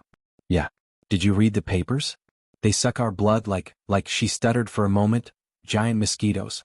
I can't even imagine. Her words revealed to Michael that they still haven't realized the real danger posed by the vampires. Otherwise, she wouldn't have compared the vampires with mosquitoes. Now that the vampire secrecy had been exposed, she was sure they would be more aggressive and dangerous. I heard the Azer continent is in a messed up state due to all the war. They should have chosen Elon instead. After discussing vampires and the current state of events, Michael commented on the Azer continent. Ever since he arrived in this world, he never got the chance to visit Azer or Ar. However, thanks to the Alchemy Guild invitation, he could finally visit Azer. The competition has always been held in Azer. It's sort of a tradition, and the old alchemists in the guild are pretty stricklers to that tradition. What's the current state of Azer anyways? You have any ideas? Asked Michael to get some knowledge about Azer. Olivia leaned on the wooden edge, looking at the clear blue ocean before them. Zulon and Suvan are still at war with Thusia and Idrizel, where we are going to remain free of war for now. The last time I heard from my father, Thusia was winning the war, which is a good thing for you, isn't it, teacher? Olivia wasn't thrilled about Michael being the leader of the Thusian Alchemy Guild. Most Elon and Azer hated Thusia for waging war on other kingdoms and expanding too aggressively. Because of Thusia, thousands of people had become refugees and lost their livelihood. In fact, Bradford was accepting hundreds of refugees every single day. When you can't beat them, join them, Michael shrugged, pretending he didn't care. However, he was burning with rage. If Michael had the power, he would have decimated Thusia already. But, since it wasn't the case, he could only use them to become stronger. Olivia had no response to him. They talked and lost track of time until the morning. Finally, the sun rose like a flower, gifting its petals to the world. Amid the dancing, the ocean was the blush of scarlet, the warmth of tangerine. Gazing toward the illuminated clouds, still beneath the ethereal glow, Olivia looked up at the marvelous sunrise and felt at home in a way she never had before. Only when the sun completely rose from the horizon did Kingdom Idrizel's outline faintly appear in their sight. Currently, Michael noticed many ships anchoring at the docks while many riding various beasts flew directly into the city without going through the city gates. Teacher, let's go. Olivia had already put on emerald green robes with the Alchemist Guild's emblem on the chest. Is that really necessary? Michael asked, looking at her extra-large robes that swept the ground as she walked. The latest _sodies are on the website. Yep, she bobbed her head excitedly before leaping out of the ship to land on the dry land. Michael only noticed that most of the people going in and out of the city gates wore the same robes as Olivia. The number of green robes he saw almost gave him a headache. Among these green-dressed people, he looked somewhat strange in his black robes. Still, the soldiers in metal armor guarding the city did not stop them as they entered the city for the first time without giving any coins to the guards. Welcome to the city of Oxshore, Olivia said, grinning from ear to ear. The city of Oxshore was built on the banks of a large natural harbor and was truly a medieval metropolis. Its elegance was matched by the backdrop of a dormant volcano that helped shape the city into what it is today. Michael could not see far because of the buzzing crowd blocking his view. We will look around. Olivia had to raise her voice to get Michael's attention due to the crowd. Michael felt as though he had come to a festival. The city of Oxshore vaguely reminded him of Hawaii with the lush green mountains surrounding them. Any citizen of Oxshore knew that these hills' resources were of great importance. They were also influential in architectural designs as the vast majority of buildings have been built in shapes and with elements of the hills around them. The skyline was spreading with luxurious tall buildings, and even from afar, they managed to display their beauty. For the first time, Michael saw dwarves, elves, orcs, and beastmen overshadow the number of humans in the streets. The several bars, ethnic restaurants and coffee houses he saw on either side of the street were evident of the multicultural ethnicity of Oxshore. Come on. I need to check out those herbal stores. Olivia dragged Michael by his hand. What? Didn't you get enough herbs from our garden? Michael asked, following her behind. In the entire Elon, Michael had the largest herbal garden. Granted that he lacked varieties like some other herbal gardens, it was still the largest with an abundance of herbs. I still need more. She didn't back off as she dragged him into a store. At the same, a green-robed youngster, a golden-dressed girl, and a raccoon walked out of a two-story building made of marble. Not the young man and the young girl had silky brown hair. Only the girl's hair was longer in length than the young man's shoulder-length hair. They were neither too striking nor too unattractive. Instead, they looked plain normal except for the talking raccoon sitting atop the young man's shoulder. Damn it. In the future, let's use a portal. My butt hurts sitting on your shoulder. After walking out of the crowded building, the raccoon deeply inhaled a few breaths of fresh air as he cursed softly. Seeing the ugly expression on the raccoon's face, the young man smiled and raised his head. His gaze swept across the streets and could not help but sigh with praise. No wonder Oxshore is one of the richest cities in Azair, the young man said with a smile as he clicked his tongue and let out a sound of admiration. The raccoon was not interested in watching these buildings. Instead, his gaze swept across his surroundings before suddenly asking, when are we heading back home? Visit. For a better user experience, half a month from now, the young man said as he stepped onto the crowded streets. Let's first go to the auction house we saw before. It should have some of the things that we need. After which we will make a trip to the Alchemist Guild. The young man rubbed his chin and answered while smiling. Yeah, those old farts love to collect all kinds of different precious herbs and ingredients. It may be possible that we'll find something tasty for me to snack on. I am damn hungry. Chapter 491. Meeting someone from Mazeroth. The trio was Noah Winston, Alicia, and the raccoon was the Golden Babaru. They were in Azair to attend the alchemy competition and win the Mystic Blood Orchid. He needed the Mystic Blood Orchid to concoct an ancient pill that would start Golden Babaru's metamorphosis. I heard the Alchemy Guild went all over this time. Any alchemist who has good skills will be a water bottle in the desert. They will recruit them in a flash. Hearing Noah's words, Alicia shook her head slightly. Although getting recruited by the Alchemy Guild is fruitful to some, ultimately it'll limit one's freedom, and if you ask me, it's not really worthwhile. What the shit? Not worthwhile? You heard of Gabriel, right? After hearing Alicia's words, Norvin rolled his eyes, curled his lips, and said, Alchemy King Gabriel. No one in Azair and Elon doesn't know him. Noah shrugged, laughing faintly. Not only did he know of him, but they almost fought against each other. Tell me about him. What's the big deal? Well, he was the largest black horse in the alchemy competition 30 years ago. No one knew him before that. Ever since he revealed his brilliance in the competition, The previous leader of the Alchemy Guild offered him the position of Guild Elder. Back then when he became the Elder, he was the youngest to hold the position and was a 4-star alchemist. Noah explained to Norvin while navigating through the crowd. After that, with the resources of the guild behind him, he reached 5 stars and became the youngster 5-star alchemist in all of Elon and Azair.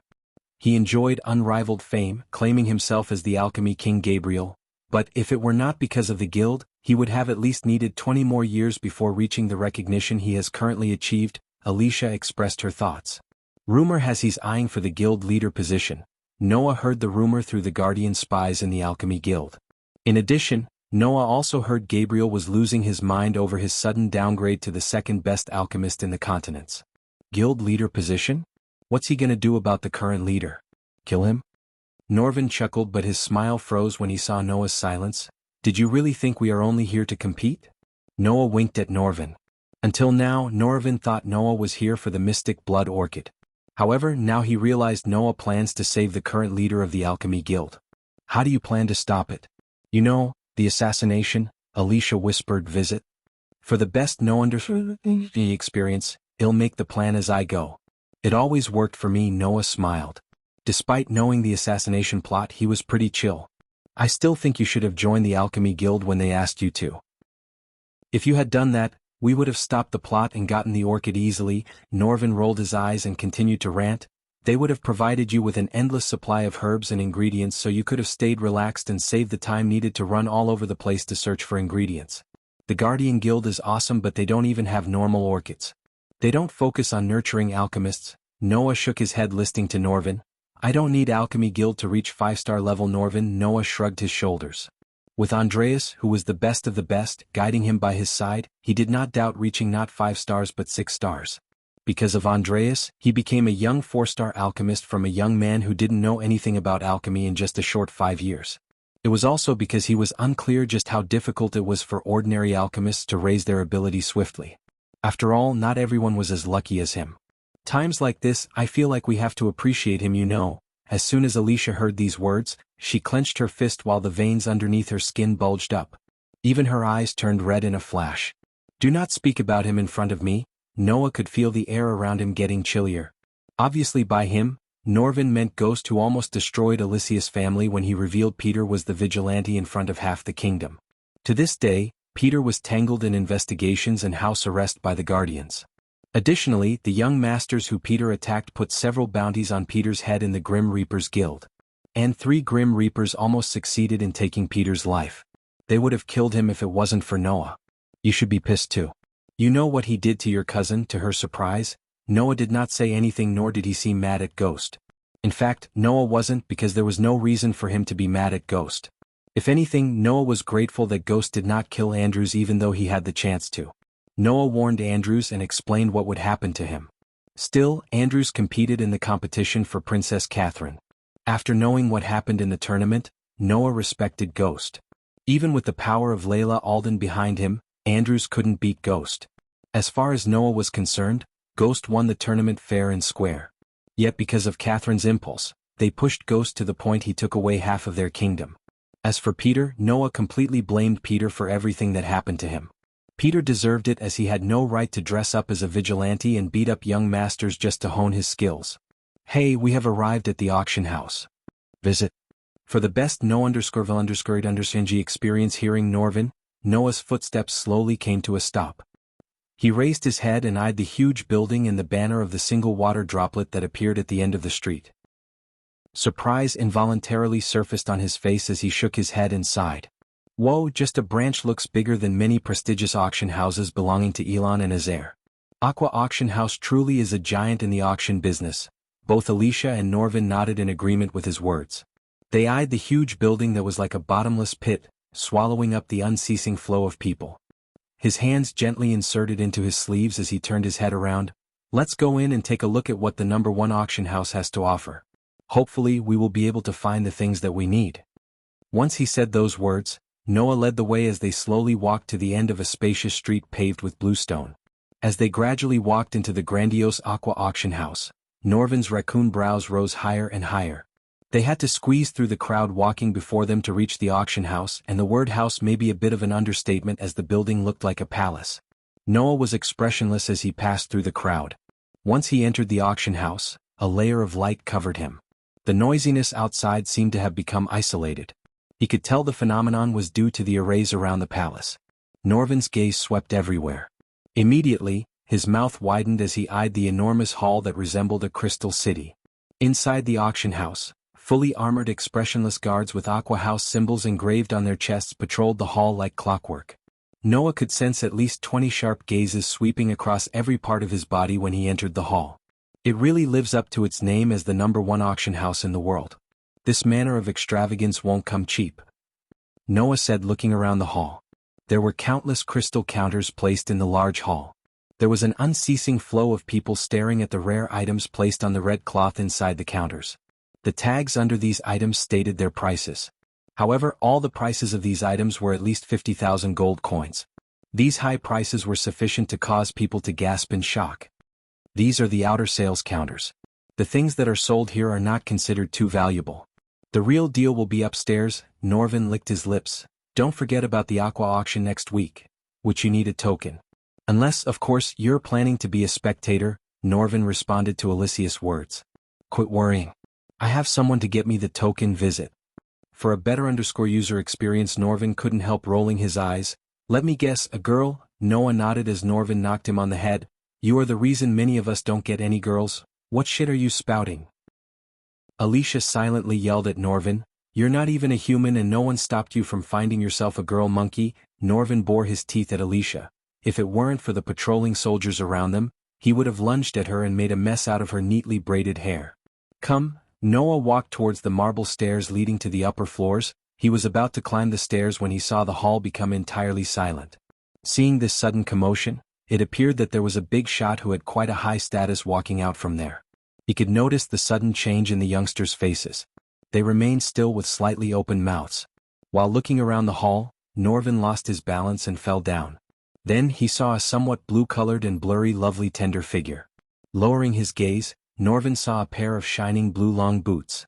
The heel of the long boots was slightly sharp as it released waves of clear and sweet-sounding click-clack sounds on the clear and shiny marble ground, like a beautiful musical note. His gaze drifted a little higher to see a pair of long, white, tender feet. Not bad. Norvin whistles, not bothering to hide his pervy look. Still, he was better than some men in the hall whose faces were filled with longing and eyes were sparkling. Gradually lifting his head slightly, his gaze finally seeped through the gap and saw a gorgeous and moving face. Immediately, shock slowly climbed onto his face as he softly muttered, Edith? At the same time, a black-dressed young man who was standing in the corner away from the prying eyes was pleasantly surprised by the girl. Teacher, you know her? Olivia asked. Unfortunately, yeah, Michael replied, and seeing Edith was walking towards Noah, he sighed. Visit. For the best no_vil_ed_ng experience, this guy's harem is getting bigger by the day.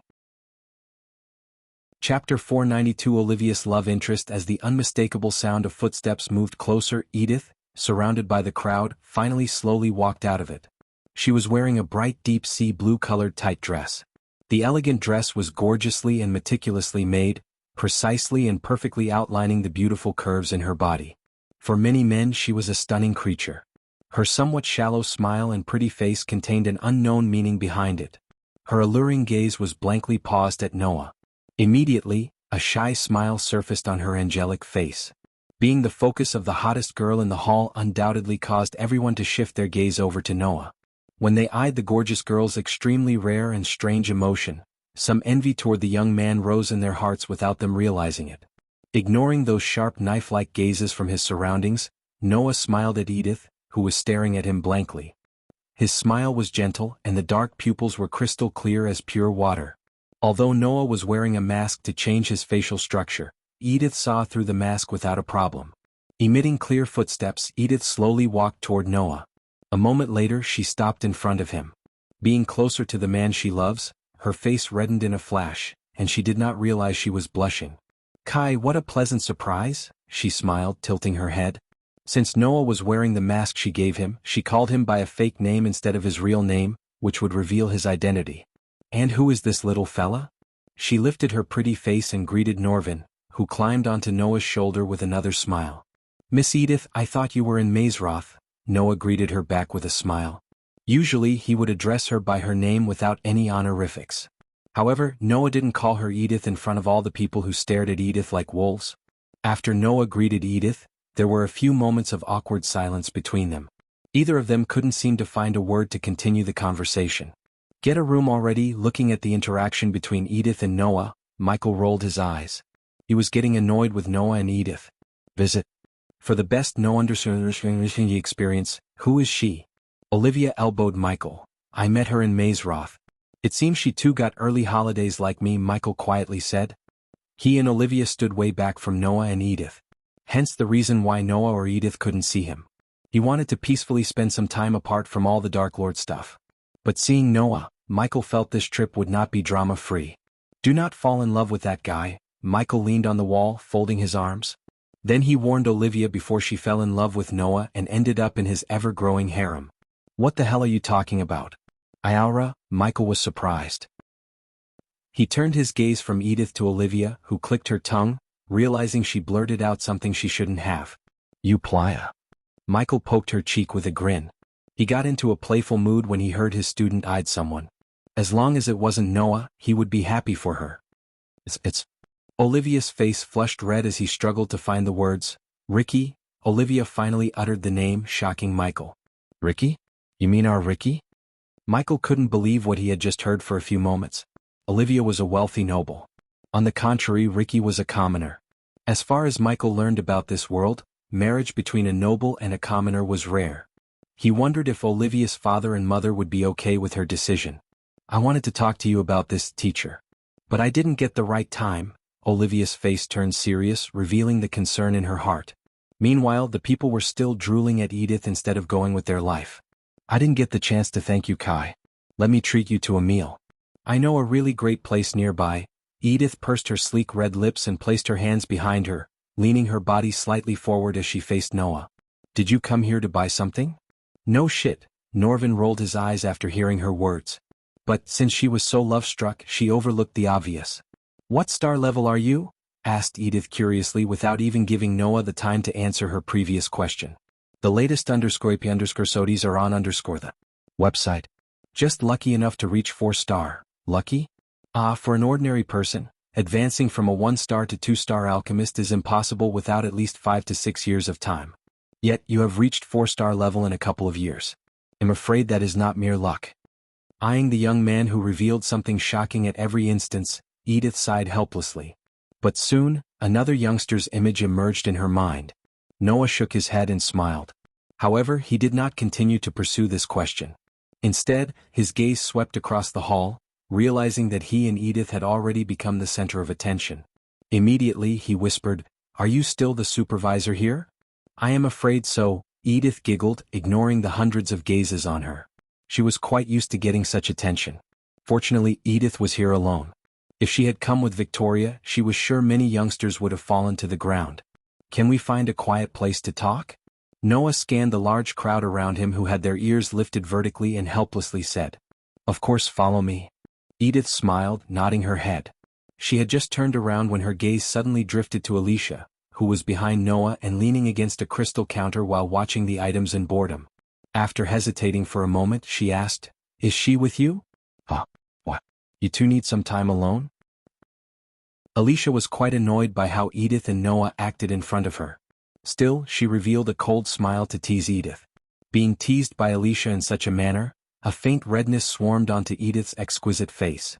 However, it was fortunate that she was extremely good at handling issues with human relations. She gave an immediate sweet smile and said, Follow me, miss. I hope whenever you're leading us to have something to eat. I'm starving, Norvin said as his stomach let out a growl. We have spent a long time hurrying on our journey here. Noah was embarrassed as he smiled at Edith. He wanted to punch Norvin in the face because he knew he made the sound intentionally. It's okay. Come 1 inch. Edith turned around and slowly walked toward a staircase in one corner of the hall. Her heels stepped on the shiny, clean bluestone ground surface, emitting a click-clack sound.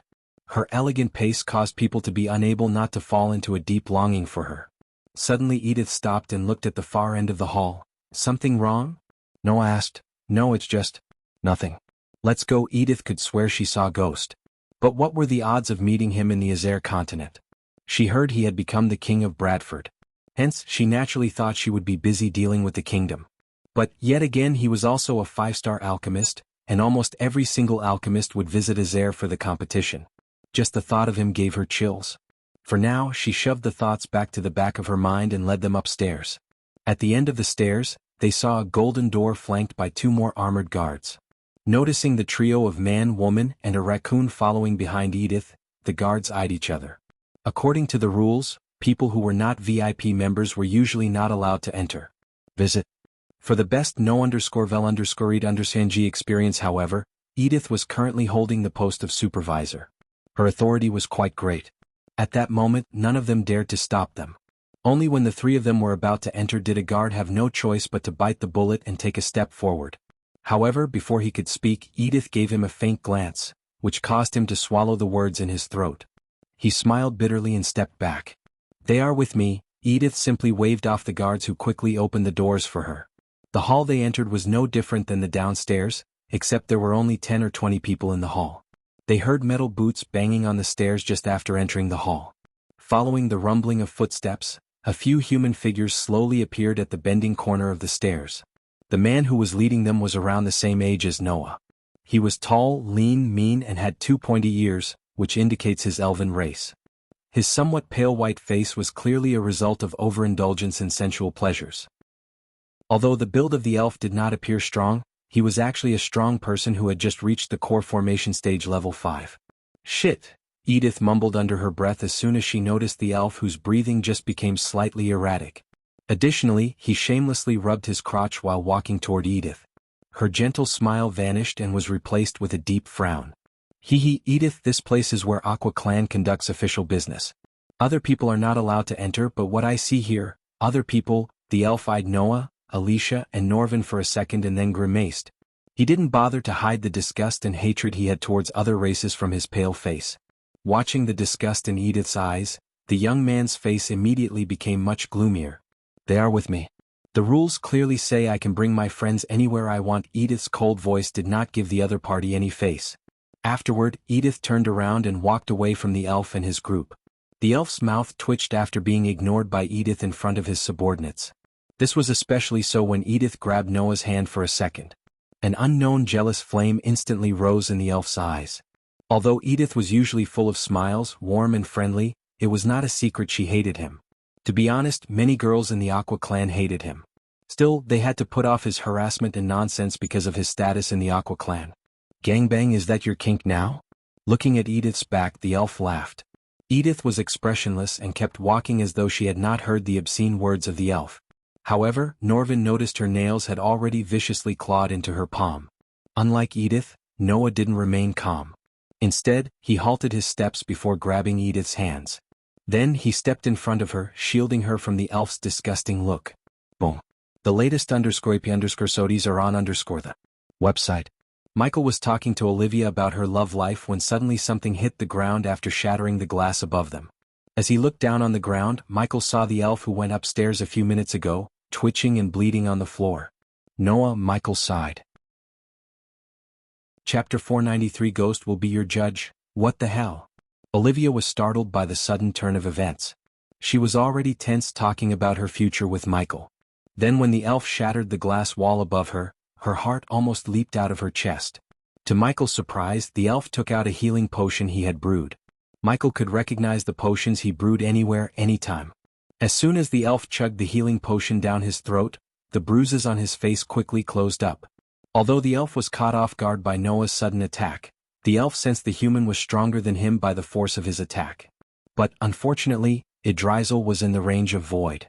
Hence the people lost the ability to see others' cultivation levels. Human trash.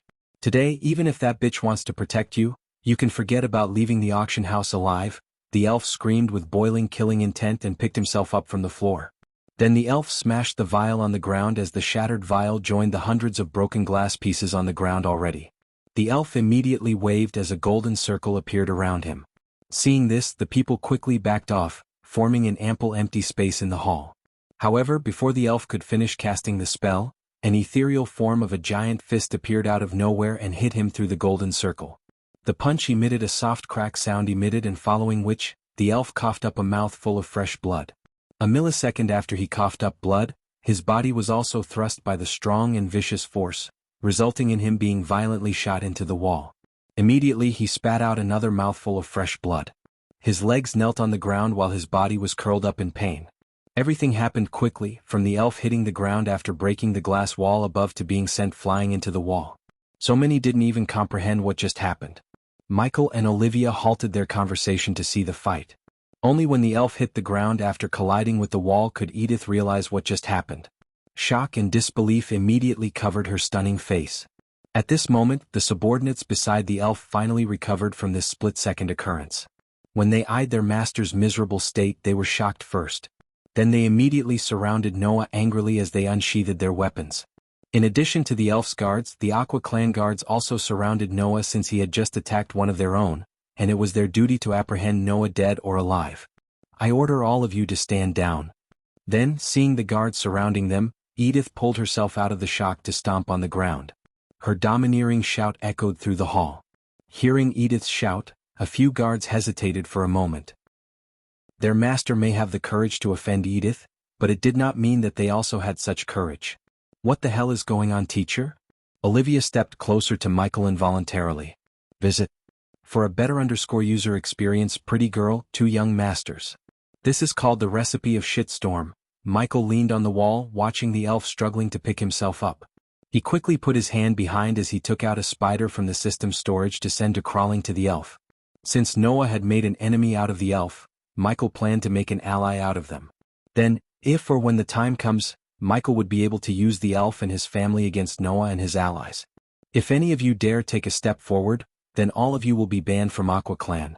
Although you are not my subordinates, just think, who are the elders gonna listen, few lowly guards or me? The guards immediately took a step back when they heard Edith. The guards' last need was to get between the young master and Edith. They knew quarrels between them were nothing out of the ordinary.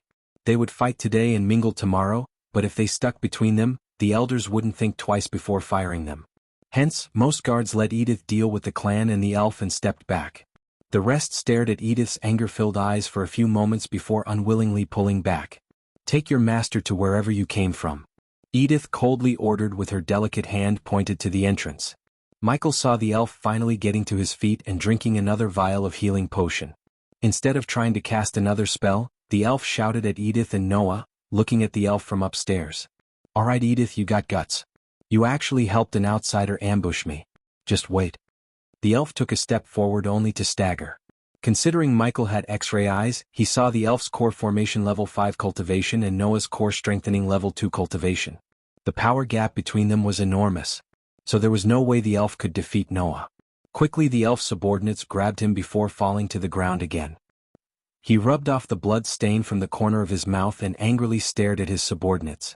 Immediately, his pupils contained a dark coldness and gloominess as he turned toward Noah by Edith's side. His breathing was hurried as he said with a dark voice, "You haven't heard the last of Galen Bailey." After leaving those vicious words, the elf maliciously slapped the poor guard by his side and snarled at him, "Fool. Go." "Great, we made another enemy, hooray," Norvin sighed, laughing bitterly. "I'm sorry I got you into trouble, Edith. But I couldn't watch him bad-mouth you." Edith's heart immediately warmed, hearing his words. She couldn't help smiling and blushing. "I am sorry." Noah gently placed his hand on Edith's shoulder and apologized. In a flash, her rosy face completely turned red. Visit. For the best no_underscore_understand experience, it's alright. Although Galen will definitely cry and complain to his grandfather, they won't meddle with the problems of youngsters. "We will deal with Galen if he tries anything," Noah assured her with his captivating smile. "That's some next-level cringe shit." Michael shook his head. "Where are my manners? The little guy said he's hungry, right? Come on, follow me." Edith's usual bright smile resurfaced on her face as she walked towards the door at the hall's end. The guards flanking the door pushed open the door for Edith, revealing a spacious room with several bookshelves neatly erected within. There were various different kinds of thick books placed on these bookshelves. Edith passed through them and finally came to the front of a work desk. She then turned around, looking at Noah with a smile. "Have a seat. Now, can you tell me just what you need?" Pointing at the chairs at the side, she asked. They nodded, randomly pulling out a chair and sitting down. Then, after musing for a moment, Nia stared at Edith. Who was that elf? Meanwhile, Norvin reached for the fruit basket on the table and picked up a juicy red apple to munch on. Edith made a detour around the table and sat behind it. Her lips slightly pouted as she said with a smile, "His grandfather is the Aqua clan branch leader in Idrizel. Since King Maxim and Galen's grandfather have been in talks to form an alliance, I have to act as the liaison between them. Usually he would avoid me when I was with Victoria. But since she's not here, he got cocky." Edith brushed over the black hair of her forehead and said somewhat tiredly. It was evident to Noah that the elf has been troubling her for some time now. "Princess Victoria?" Alicia asked. "You know her?" Alicia nodded at Edith. "Everyone knows her, I guess. Recently I heard she single-handedly destroyed House of Kayla Visit. For a better _user experience. Sounds like someone I used to know," Norvin casually said, laying on the table. Edith frowned. When she looked at Noah, he just let out a deep breath. "I was immature and impulsive. Those days are behind me now." Noah didn't suddenly have a change of heart about killing.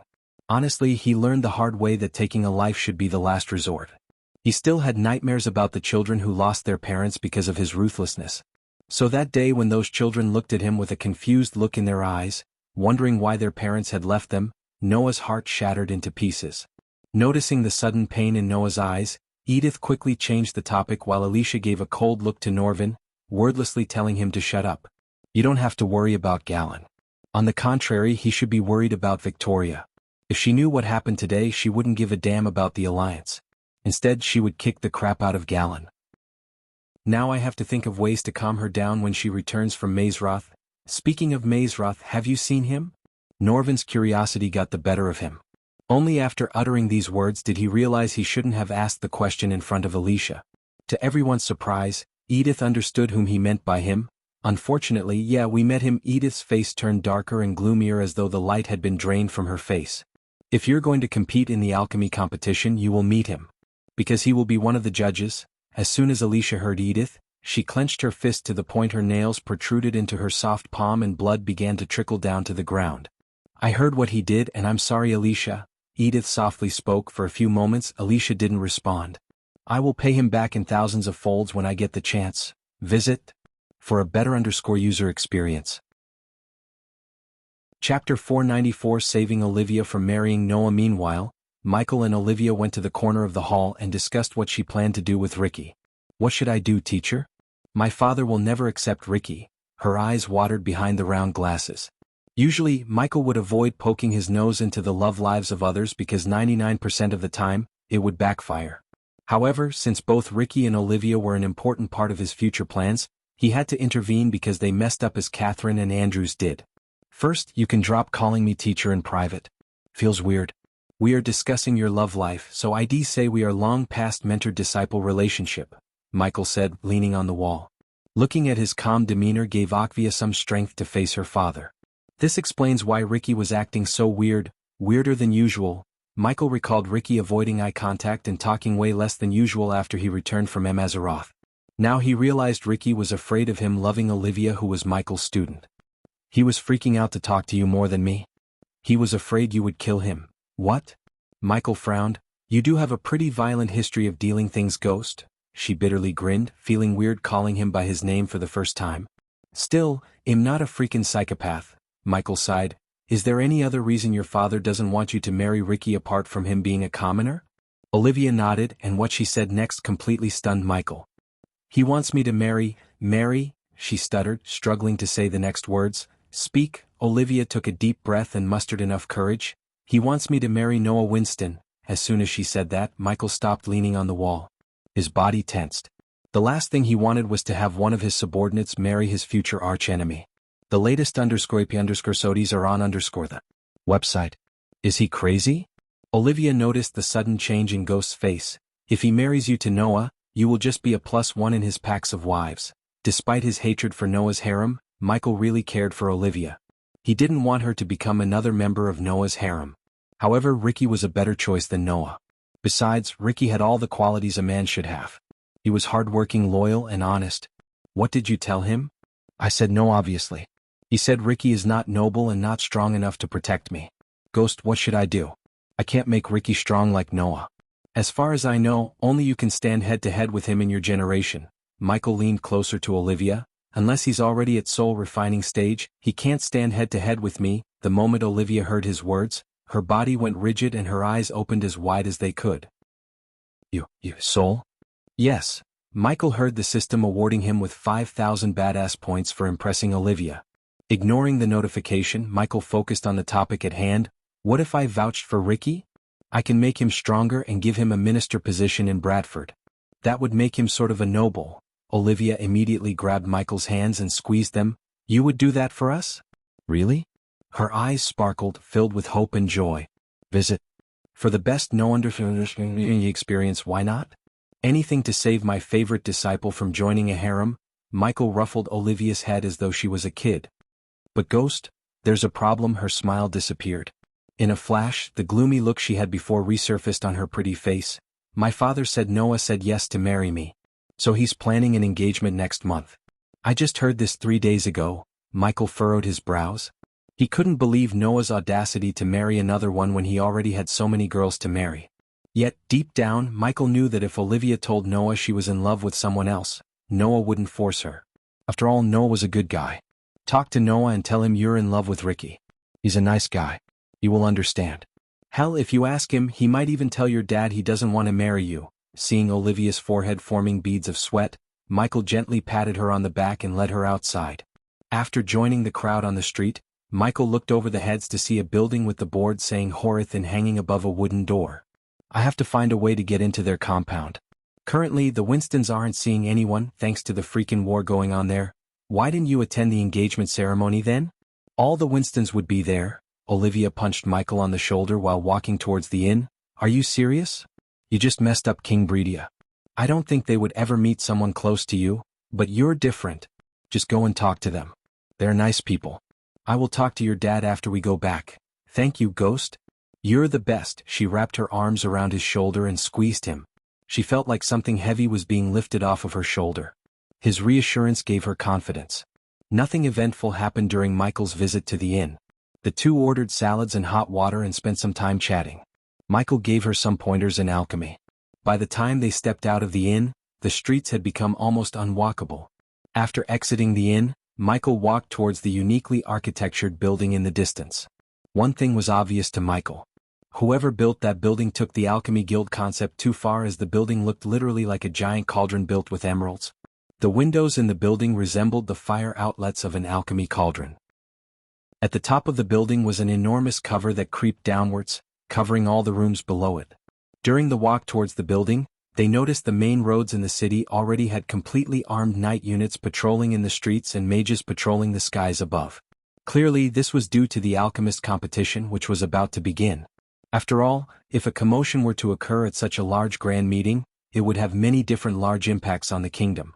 Therefore, the guild and the king needed to prevent any such possibilities. Next time we are flying, Michael twisted Olivia's ears. She was the one who suggested they should walk instead of flying. Because of her suggestion, he almost got squeezed by the crowd. Fortunately, after enduring such a painful walk, they finally reached the guild. I could have such a grand welcome, Michael sighed inside. Then, with both his hands inside his pockets, he slowly climbed the marble steps leading into the building.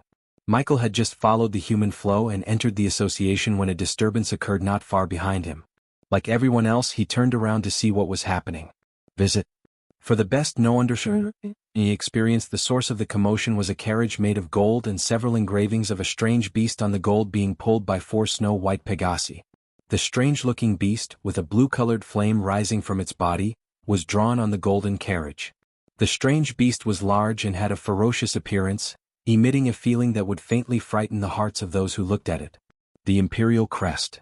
Several people near him softly muttered. Surrounding the horse carriage, over 10 people wrapped entirely in blue robes accompanying it. Michael's gaze swept across these blue-robed people and his eyes shrunk. They were soul-refining level 4 warriors. Who is this Empress of R? Michael asked himself in surprise as his gaze scanned the carriage. A few moments later, one of the guards slowly opened the door while the other blackguards swiftly formed a steady circle around the carriage. At the same time, numerous gazes that were as sharp as an eagle shot out from the guards, scanning the crowd for threats. Under the protective circle of several soul-refining stage guards, someone extended their smooth, delicate hand from within. The hand gracefully held the handle of the carriage door. Afterward, a beautiful figure slowly walked out and appeared in everyone's sight. Just like most girls in his life, she was damn beautiful.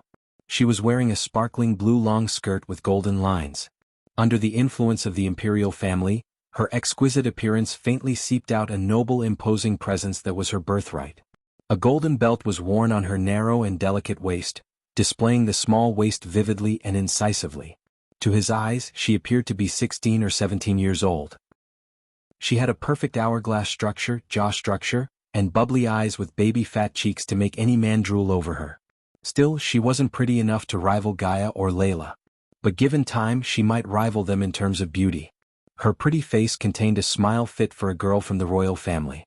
However, each time her gaze swept across the surroundings, he had a feeling she might not be as ladylike as she seemed. "Do you know who she is?" Michael asked Olivia. Unlike many, Michael did not drool at her. He was mature enough to remain calm. TSK, what a beautiful girl." A wave of cheers immediately erupted from the surrounding crowd watching the young lady. The people swiftly threw over several heated gazes. Although the girl belonged to the royal Daily of Ar, it did not stop the crowd from drooling at her beauty. My guess would be Jennifer Voldegard. I heard that her teacher is the deputy chairman Alred. I think that she must have come here for the competition. No shit, genius. Michael laughed bitterly while climbing the stairs with her guards. Michael shifted his focus to the nearby conversations. Some well-informed individuals within the crowd identified the young lady. "She seems a little too young to compete, don't you think?" Visit. For the best no_vel_ed_G experience, she is young, but her alchemy talent is something that even the chairman had praised non-stop. I have heard that half a year ago she had already reached a 3-star level, still not at the level of Alchemist Ghost. The guy who just said these words put a smile on Michael's face. He had learned his name had started to spread. Soon he would be renowned in the Azer continent too. Chapter 495. Becoming the judge. Some of the older middle-aged alchemists who planned to compete avoided direct eye contact with others as they felt embarrassed. Being squeezed into the crowd, Michael heard the conversations of the people around him and learned a few things about Jennifer Voldegard. He once again turned his gaze to Jennifer, who was walking the steps with her guards. Core formation stage and 3-star alchemist level, not bad. Michael thought to himself. Her achievements were quite stunning to the others, but not for Michael. With the wealth of the royal family behind, as long as she possessed the basic talent needed to become an alchemist, they could use their wealth and resources to train her into a 4 or 5-star alchemist with ease. Moreover, from the conversation he heard, Jennifer's talent for alchemy was quite good. Therefore, having such an achievement was within expectations. Under the protection of the guards, Jennifer swaggered through the packed crowd into the building without meeting any obstruction. As Jennifer disappeared from his sight, Michael and Olivia squeezed through, pushing aside the crowd until they finally reached a spacious hall. He eyed the vast hall and exhaled a long breath of air. Then, wiping off the sweat beads on her forehead, Olivia walked toward the western hall area as though she had walked there countless times. Unlike the rest of the hall, the western area was blocked by lines of golden pole barricades. Several guards armored from head to toe raised their hands, noticing Olivia and Michael. "Restricted area. Not for me. I am one of the judges." Michael flicked his wrist, retrieving the invitation letter from the system's storage. Since the guards were wearing metal helmets, he could not see the shock on their faces. The guard before Michael took the invitation letter and opened it up only to get startled after a few moments. You are Ghost?" "One and only." "Okay, teacher. You deal with this. I have to go register my team over there." Olivia looked over at the crowded southern side of the hall. "Cool. The latest understudies are on website." She rushed towards the crowd while the guard eyed Michael from top to bottom. "So young," the guard mumbled under his breath. "Hey, race my core disciple card. I'll help you confirm my identity." With another flick of his wrist, Michael took out the golden card from the system storage. The guard looked at the name Ghost embossed on the golden card in black. "Please forgive us, my lord." The guard looked at the card and the invitation letter for a moment before stuttering. "It's okay. You guys are just doing your job. Now can I go in?" Yes, my lord, please this way." Michael jumped over the golden poles and walked towards the door by himself instead of waiting for the guards to remove the poles. After Michael disappeared through the door, the guards were stunned. "What a nice guy," the guard who checked the invitation letter exclaimed to the other guard. "Yeah. For a 5-star alchemist, he's surprisingly chill. It's a breath of fresh air for a change," the guards conversed. Working as the guards in the Alchemy Guild, they had seen their fair share of talented alchemists, and they all had one thing in common: arrogance. The moment they reached the 3-star level, the alchemist would treat the guards like dirt. But seeing a 5-star alchemist who dethroned alchemy King Gabriel being so humble and modest, they were genuinely surprised. Immediately Michael's status in their hearts reached another level. Passing the guards, Michael walked into the corridor brightly lit with a straight line of chandeliers and slowly climbed up the stairs. The stairs led him to a brightly lit hall tiled with marble stone that reflected everything in the room. The hall had a luxurious feel thanks to all the golden tables, chandeliers radiating gold light, golden windows, and even the sofa set was inlaid with gold lines surrounding a pearl-white cushion. Currently, only a chubby old man with a pointy beard sat on the sofa blowing the cup in his hand. The old man had a mix of white and black hair, no mustache and wore a green robe. He was calmly sipping the tea when he noticed Michael. "Young man, you must be Ghost," the old man greeted Michael with a grin, "and you must be?" Asian Dawson. Humble 5-star alchemist and one of the grandmasters. The old man reached out to shake Michael's hands. "Ghost," Michael simply said after firmly shaking his hands. "Visits? For the best no understanding experience. I am a man of few words, I presume. You have a long list of achievements than this old man ever had. Well, if I listed out everything, I would look like an arrogant brat." Michael smiled as he leaned back on the sofa. "Quite a crowd out there. What's the format here?" Hearing Michael's question, Audiobook leaned forward and drew a huge rectangle on the tea table's surface as he continued with a smile. "All the alchemists in the competition will be participating simultaneously on a huge platform. We will have a few rounds and the competition's requirements will gradually become harder. Like in any other competition, we will eliminate many at the end of each round. Whoever can stand out among the cream of the crop will be the final victor. This is the format for both individual and group." "Oh." Michael nodded his head slightly. He could imagine the spectacular view of hundreds or thousands of alchemists raising their flames and refining pills and potions on the same platform while people cheered for them. "Back then when I first participated I almost peed myself. Nowadays the alchemists are too strong both mentally and physically." Asian laughed, appearing to know what Michael was thinking. "Here, as a fellow judge, you should take a look at this name list." Audiobook flicked his wrist, taking out a golden parchment from his space ring. Michael was somewhat curious as he opened the parchment to see the long name list. What surprised Michael was there were names still appearing on the list as he was reading the list. Michael kept reading all the names until his eyes stopped at the name Lillian Icarus. "Lillian Icarus. That's Gabriel's successor. Do you know him?" As though Asian knew Michael's gaze was locked on Lillian's name, he explained. "I heard about it somewhere." Michael simply brushed it over. But, of course, he couldn't say he read it in the book he bought from Lord Information. Dealing with Lord Information wasn't something one should brag about.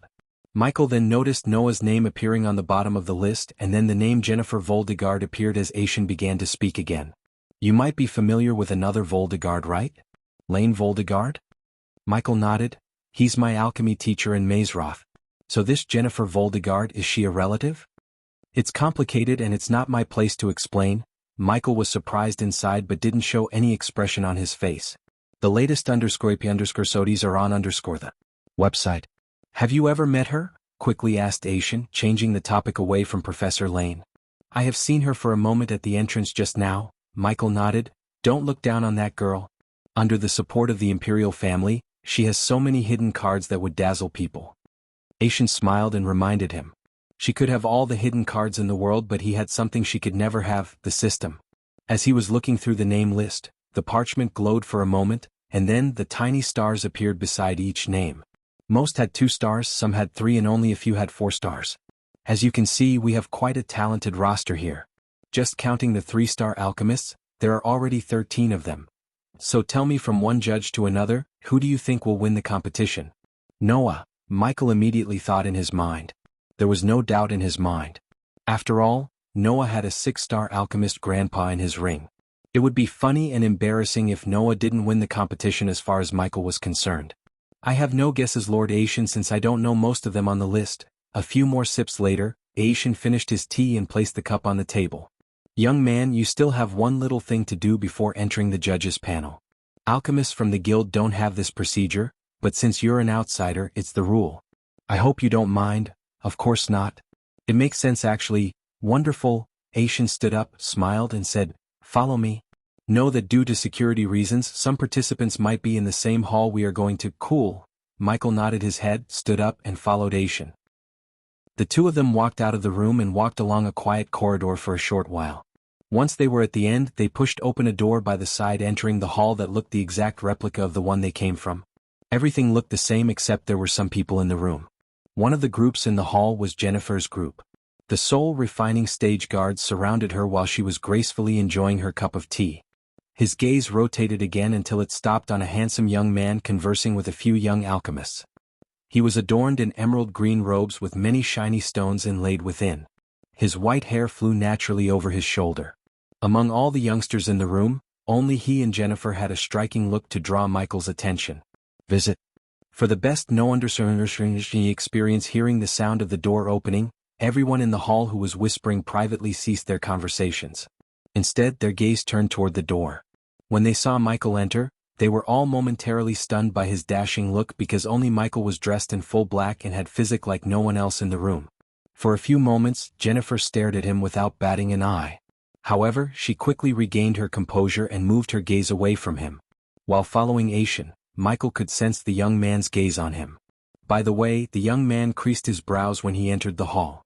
Michael guessed he might be Gabriel's successor, Leylon Icarus. Chapter 496 The Number 1 Alchemist. Took you long enough, Asian. As soon as Michael and Asian came to a table containing apparatus setup and many alchemy ingredients, a cheery voice resounded in the hall. Following the voice, everyone, including Michael, turned around to see a tall old man with full long white hair and a beard strolling towards them. His golden robes swept the floor beneath him as he approached Asian and Michael with a wide grin on his lively face. Ghost, this is the deputy chairman of the guild, Alred Sterling. Audiobook introduced the old man to Ghost. Michael moved his eyes slightly to see Jennifer standing instead of sitting on the couch. Deputy Chairman Alred. Michael shook his hands while some of the ignorant youngsters not knowing the number 1 alchemist in the Elon and Azair gawked at Michael bewildered. One of those who had no idea about Michael was Jennifer. It's a pleasure to meet you, Ghost. Michael's words caused a quiet commotion among the youngsters.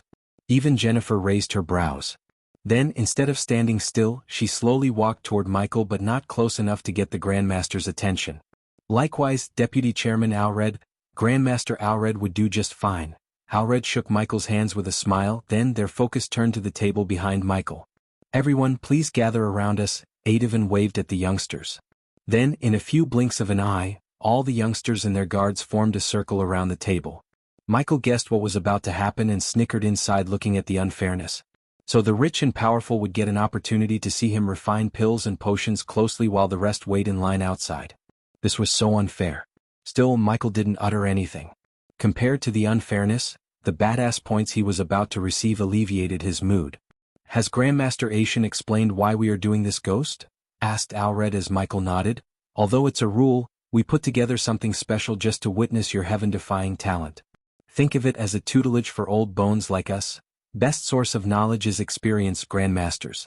So you two are full of knowledge whom I can learn many new things from. Michael chose to be humble because if he learned one thing from Mazarorth, it was never to underestimate anyone. Professor Lane taught him that lesson by outsmarting him every step of the way. Besides, having a system didn't mean he had to be an arrogant young master.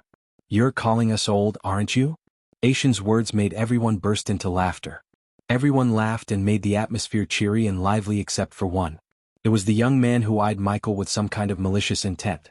But Michael completely ignored him. Cockatrice Scale Griffin Claw Silk Bittercrest Silent Bittersweet Giant Bitterweed Pest Blade. Michael named the alchemy ingredients on the table one by one after they finally stopped laughing. Tonic of Intellect. That's what you want me to brew. Am I right, Grandmaster? Michael asked Alred and Asian without even opening up the golden parchment near the emerald cauldron fuming smoke. Tonic of Intellect. A glint of surprise emerged in those old eyes. They should be surprised because they had to scour through the ancient scrolls to find the recipe, yet the young man before them immediately guessed what they could brew after taking a look at the ingredient for a second. How much purity can you reach, Ghost? Alred asked curiously. But instead of answering his question, Michael said in a rather serious tone, Grandmasters, this is a highly addictive potion. It's not even a potion. It's kind of a drug.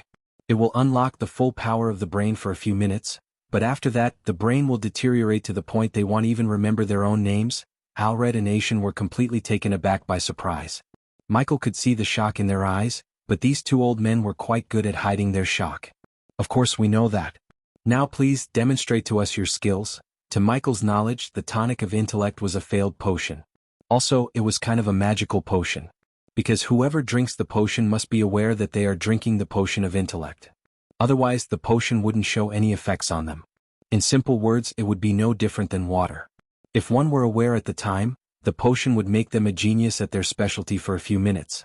After the effects wore out, they would crave more potions. They would not be able to live without the potion as the potion was highly addictive. The continued consumption would kill the brain cells until the brain completely stops working. Nodding at the two grandmasters, Michael raised his right hand. In a blink of an eye, dark green flames appeared in the form of an orb.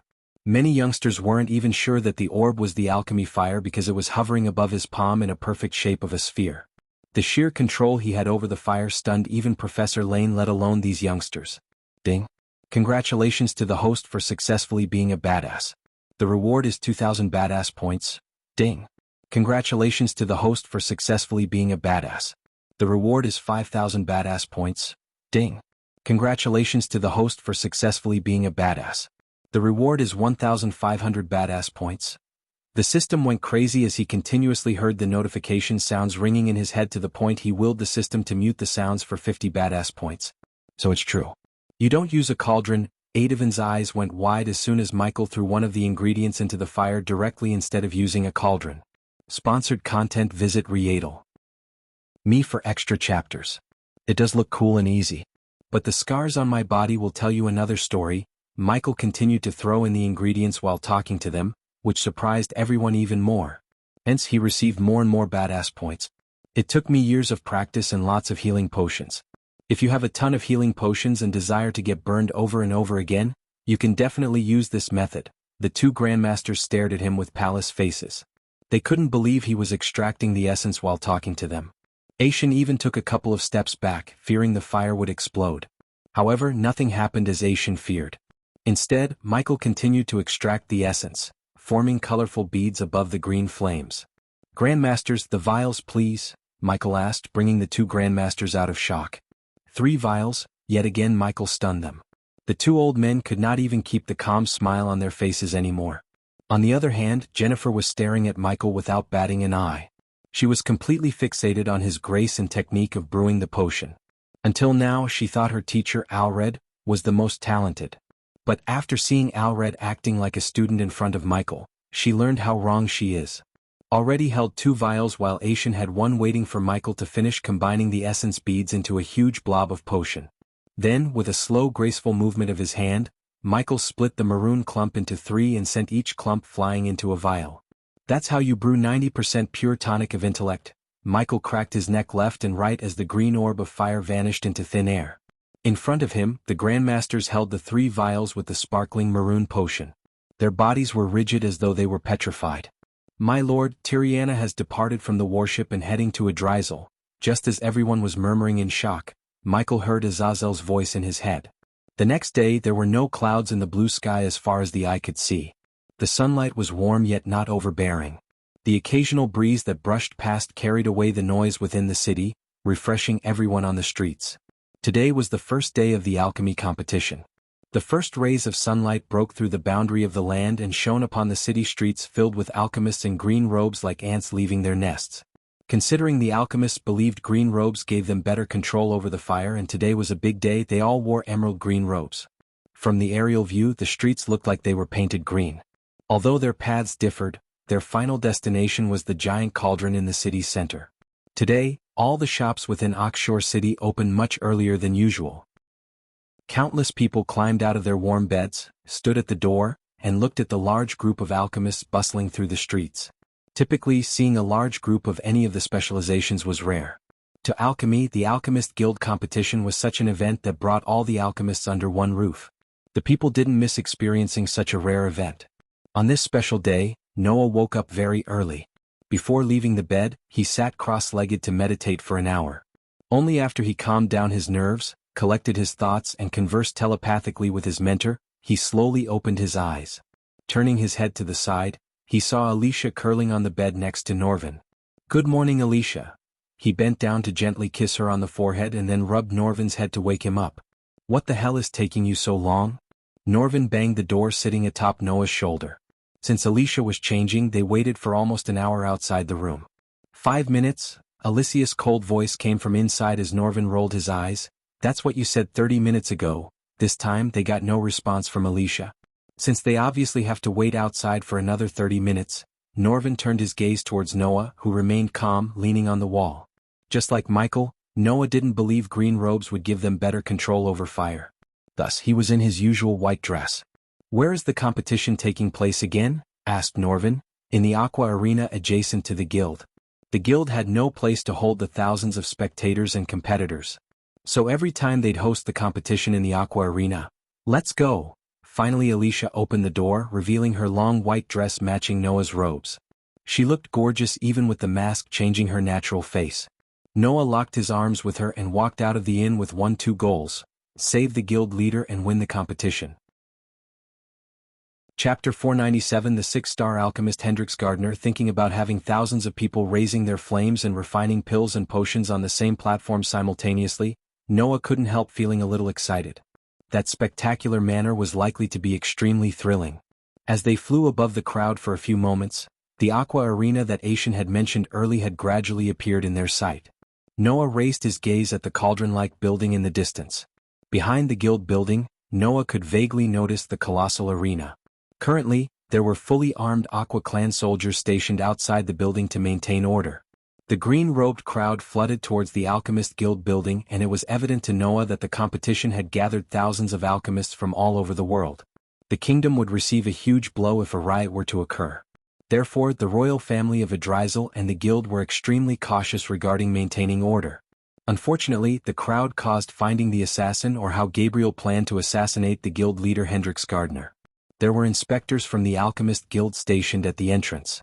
Only guild members and the participants were allowed to enter from this entrance, while the spectators entered the arena through the west side entrance. "Good luck, Noah." Alicia pecked Noah on the cheek before flying towards the west entrance with Norvin. After Alicia left, Noah squeezed through the participants in the guild hall and finally entered the arena adjacent to the guild. Finally, Noah breathed a sigh of relief as the arena had enough space to accommodate all the participants without squeezing them together. Standing at the entrance, Noah looked at the large arena built with an aquatic blue marble to the point that he felt like he was standing inside an ocean. He could not help but shake his head in praise. The arena was round oval, with countless seats symmetrically like shark teeth. Opposite the audience seats, VIP seats were decorated lavishly, specially catered for the judges and special guests. As his gaze swept over the incomparably large open ground, Noah discovered that thousands of jade square tables scattered neatly, resembling a green rock military unit standing still. Currently, countless alchemists were participating in the competition, quietly seated cross-legged on a stone chair behind the jade tables within the open ground. But as time flowed, moving closer to the beginning of the competition, more and more alchemists swarmed into the arena. They took seats randomly since no table number or token was allocating specific tables for a particular participant. "Noah Winston." Noah heard a familiar voice, and the voice immediately made Noah smile. "Grandmaster Aishan." Noah turned around to see Grandmaster Aishan walking toward him. "How is my favorite young man?" Aishan embraced Noah in a tight hug. "Doing wonderful, uncle." Sorry, Noah cleared his throat, realizing they were not alone. "Grandmaster Aishan, I am glad to hear that." Aishan patted Noah's shoulder, then Aishan ascended to the air, taking Noah with him. "Let's go to the VIP seats first. There is still some time until the start of the competition. I want you to meet some important people. It might help you do your other thing." Aishan winked at Noah as Noah nodded at him. Aishan was the one who tipped Noah about the assassination plot. Because of Gabriel's connection in and out of the guild, Aishan couldn't trust anyone except Noah. "Gabriel hasn't arrived yet. But you need to be careful about the new guy.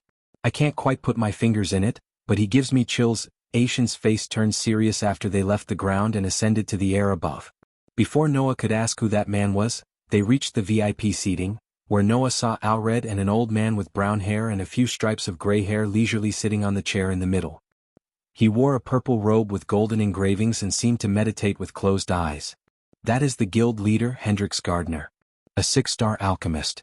Before Gabriel became who he is today, Lord Hendrix had given him a lot of care. It would not be an overstatement to say that he was the mentor of Gabriel," Aishan softly said. Noah's eyebrows twitched slightly. He had only heard about Hendrix, but this was the first time he had seen the man. The old man with tired eyes appeared to have sensed the gazes focused on him and suddenly turned his head around. He turned his seemingly perplexed gaze toward Noah's side. A friendly smile appeared on the dried skin on his face. Seeing that the old man had turned his head over, Aishin hurriedly bowed and greeted. After which they slowly walked to the front row. "Lord Hendrix Gardner, how was your journey to Adrisel?" The old man slowly opened his eyes, turning his head to look at Aishin. "It's Aishin, right? You've reached the 5-star level. Your progress is not bad at all." Hendrix swept his turbid gaze at the two of them and laughed softly. "It's all because of Lord Hendrix's teachings the last time around," Aishin respectively said. "All that I can speak about is some of my personal experience. The most important thing is depending on yourselves." Hendrix Gardner smiled, shaking his head. He suddenly turned his gaze toward Noah behind Aishin. "Who is this young man, Aishin? Your disciple?" With a friendly smile, Hendrix asked Aishin, "Lord Hendrix, this young man is Noah Winston. He is the youngest guardian captain." Aidovin introduced Noah to Hendrix as Noah bowed slightly to show his respect to the 6-star alchemist before him, not only the youngest guardian captain but also a talented alchemist. "I can see the talent in your eyes." Hendrix Gardner's voice was neither hurried nor slow. Although it was a little hoarse, it had a certain magical-like property that did not allow others to interrupt his words. Sponsored content. Visit Readle.me for extra chapters. Noah calmly smiled but did not continue to say anything on this topic. Hendrix Gardner smiled and stared at Noah. His gaze seemed to have a deeper meaning as he paused on that calm face for a while. "I wish you good luck, young man. You will need it," Hendrix calmly said. But something told Noah his simple words contained wisdom and meaning behind. Does he know about the assassination plot on his life? Noah couldn't help asking himself after hearing Hendrix's words. "You should learn some aura hiding spells, young man. If you ever plan to visit that is," Hendrix continued with the same calm smile on his face. However, this time, his words were heavy as though he had sensed Noah's secret. "Don't tell me that he sensed the teacher's presence?" Noah blinked his eyes. There was a change in his heart as he muttered, "Teacher?" Noah telepathically called for his teacher. "Relax, he can't sense me. But be careful, I have a strange feeling about him." Noah heard Andreas' voice in his head. "Perhaps I have sensed wrongly," Hendrix said to himself. The sudden aura he felt or thought he felt wasn't around him anymore. The old man sighed in disappointment. Then, he leaned back against the chair, appearing a little absent-minded as he entered a trance while his memory played. Back then, when Hendrix Gardner was still young, he had coincidentally met a revenant of an old man in a dungeon he and his friends adventured. Because of Hendrix's thirst for knowledge and young blood, he was separated from his group, ended up meeting the revenant, and spent 3 days with the old man. During those 3 days, the old man taught him a few things and gave him a scroll containing alchemy knowledge. By borrowing what the old man had taught, the initially unknown Hendrix Gardner, an adventurer with a basic talent for alchemy, advanced step by step to his current stage. Only after reaching the 6-star level, Hendrix had realized how terrifyingly talented the old revenant was when he was alive. Even though he and his fellow 6-star alchemists in Aura were praised as the heavenly alchemists and worshipped by the world of alchemists, he knew none of them could hold a torch to the old man. Which was the reason Hendrix always remained humble despite his fame and stardom. The vague aura he sensed on Noah a moment ago was quite similar to the one that the old man had back then. It was the reason that Hendrix suddenly got lost in their thoughts. However, as Aishin was about to take his seat, a burst of old laughter was emitted from a passageway in the middle of the seats. "I knew you would run to Lord Hendrix as fast as your old legs could." Hearing the laughter, everyone turned their heads around to take a look. When they saw a white-haired old man wearing golden robes walking towards Hendrix. The person who arrived at the stage was Alred, whom Noah had when he came to the Guardian Guild. Jennifer also followed closely behind. Today she was wearing a pale green alchemist robe that was clearly specially tailored for her using the best materials. Her spacious sleeves had bright silk pulled around them to form a lotus shape. This gave her an elegance that came from nowhere. However, Noah clearly knew her character and understood that this young lady, who appeared quiet on the surface, was actually a quirky person. As his gaze swept past Jennifer, Noah discovered that beside her was a tall lady wearing a luxurious and brilliant dress. Compared to the cute and petite Jennifer, the lady was mature and had a nobility feel around her. When she saw Aishin and Noah, she just nodded to acknowledge their existence and then looked at the alchemists gathering down. There was an iciness and matured aura all over this lady. As her pretty eyes moved, a temptation naturally appeared. Noah's gaze swept past the two ladies and finally landed on Alred. He bowed and greeted with a smile, "Grandmaster Alred, Alred, this young man is Noah whom I have mentioned to you. His ability is extraordinary," Adavan told Alred and the lady standing beside pointing at Noah. Hearing Alred's evaluation, Jennifer by the side tooted, secretly muttering something. It was likely that she was not satisfied by these words of Alred. "Nice to meet you, Master Noah." The hazel eyes of the lady stared at Noah. Then she smiled.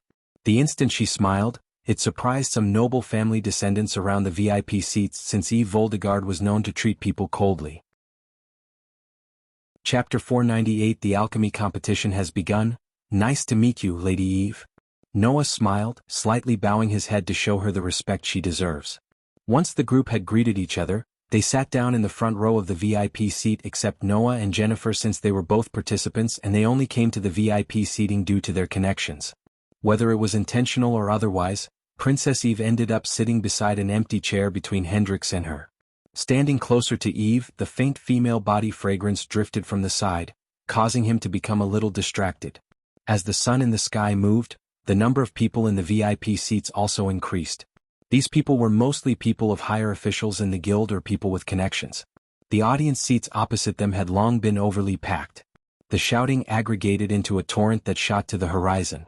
A long while later, Noah suddenly sensed some movement in the seats around him. Only then did he frown and turn his head around to see the source of the commotion. Two lines of silver-armored soldiers escorted three people to the VIP seatings. "Gabriel," Noah muttered as he looked at the tall, dashing man with striking golden hair walking towards them. The emerald-green robes couldn't hide the man's perfect body structure, which would raise any woman's heartbeat. With perfect jaw structure, small lips, and blue eyes, the man looked like a model out of a magazine. Edith walked behind Gabriel with Lillian Icarus, whom Ghost met during his test to become the judge. "Lord Gabriel," many of the nobles stood up from their seats to show their respect.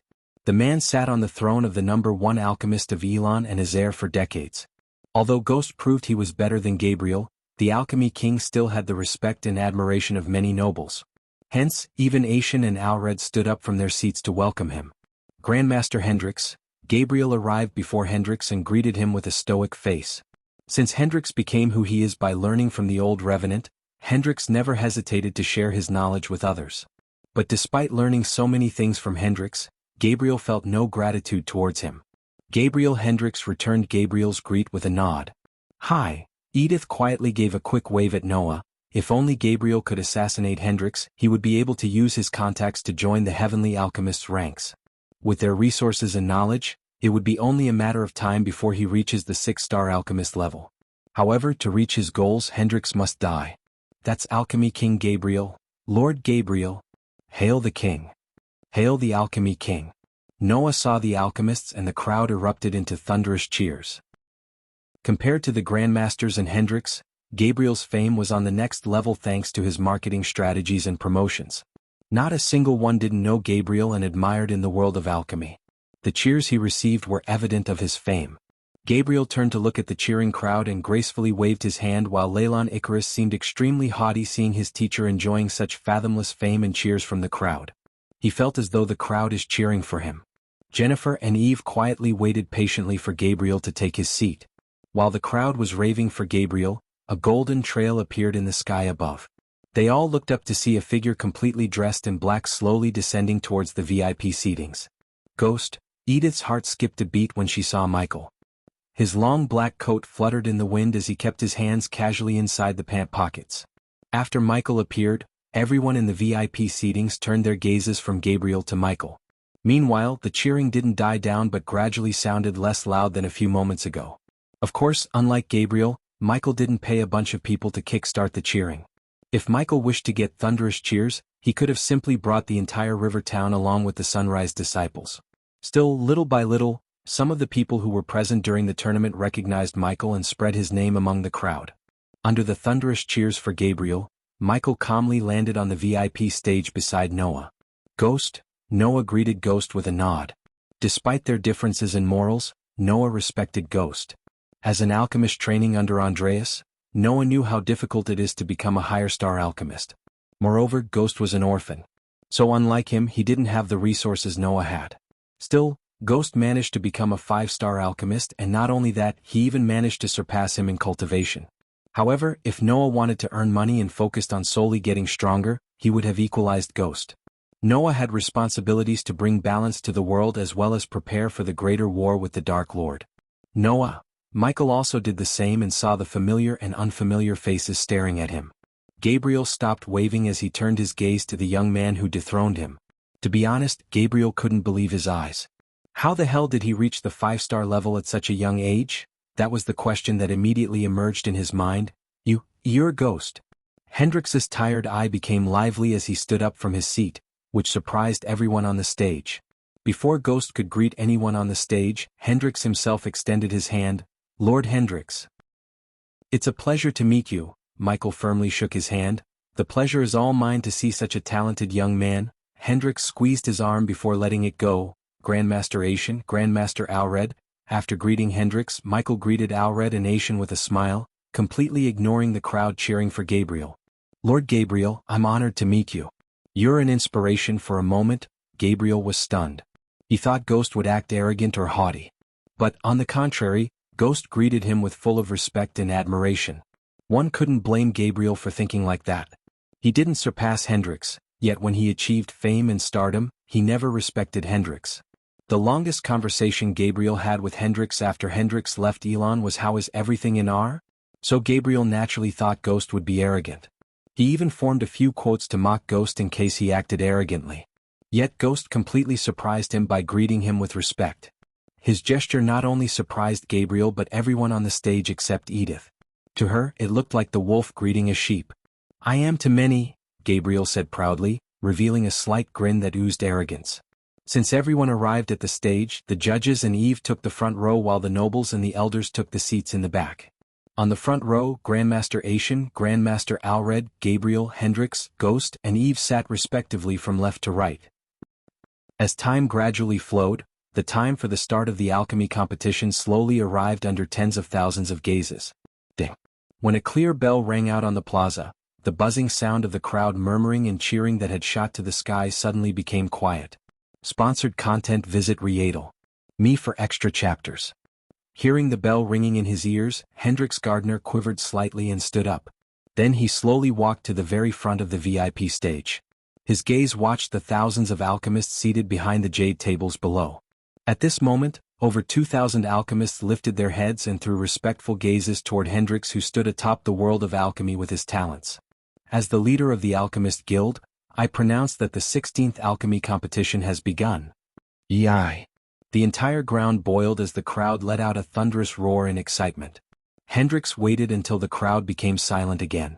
Only then did he softly say, Now, I would like competitors to settle before a jade table. Although the arena was currently bustling about to the point that the ring of the bell could hardly be heard, Hendrix's voice managed to still sound in everyone's ears, thanks to Hendrix's fusion stage cultivation level. Hearing Hendrix's words, those alchemists who haven't settled before a table quickly found one. Some alchemists in the VIP seats immediately stood up. The alchemists mainly were groomed by or roped into some of the more powerful groups. Due to having a powerhouse to support them, the tier of these alchemists was slightly higher as a whole compared to those free alchemists. Leylon, Jennifer, Noah, you three should also get down and join them. Since we're very much excited to see you three compete against each other, the tables over there belong to the three of you. Asian pointed at the 3 jade tables in the very center of the arena. Those 3 seats will make you the focus of the crowd's attention. Following Asian, Alred spoke, snapping his fingers.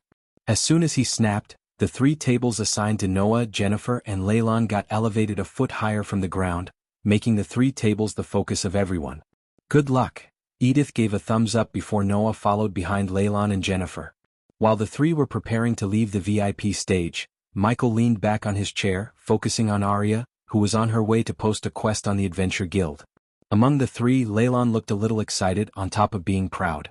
Jennifer was curious and eager, while Noah had a calm look on his face as usual.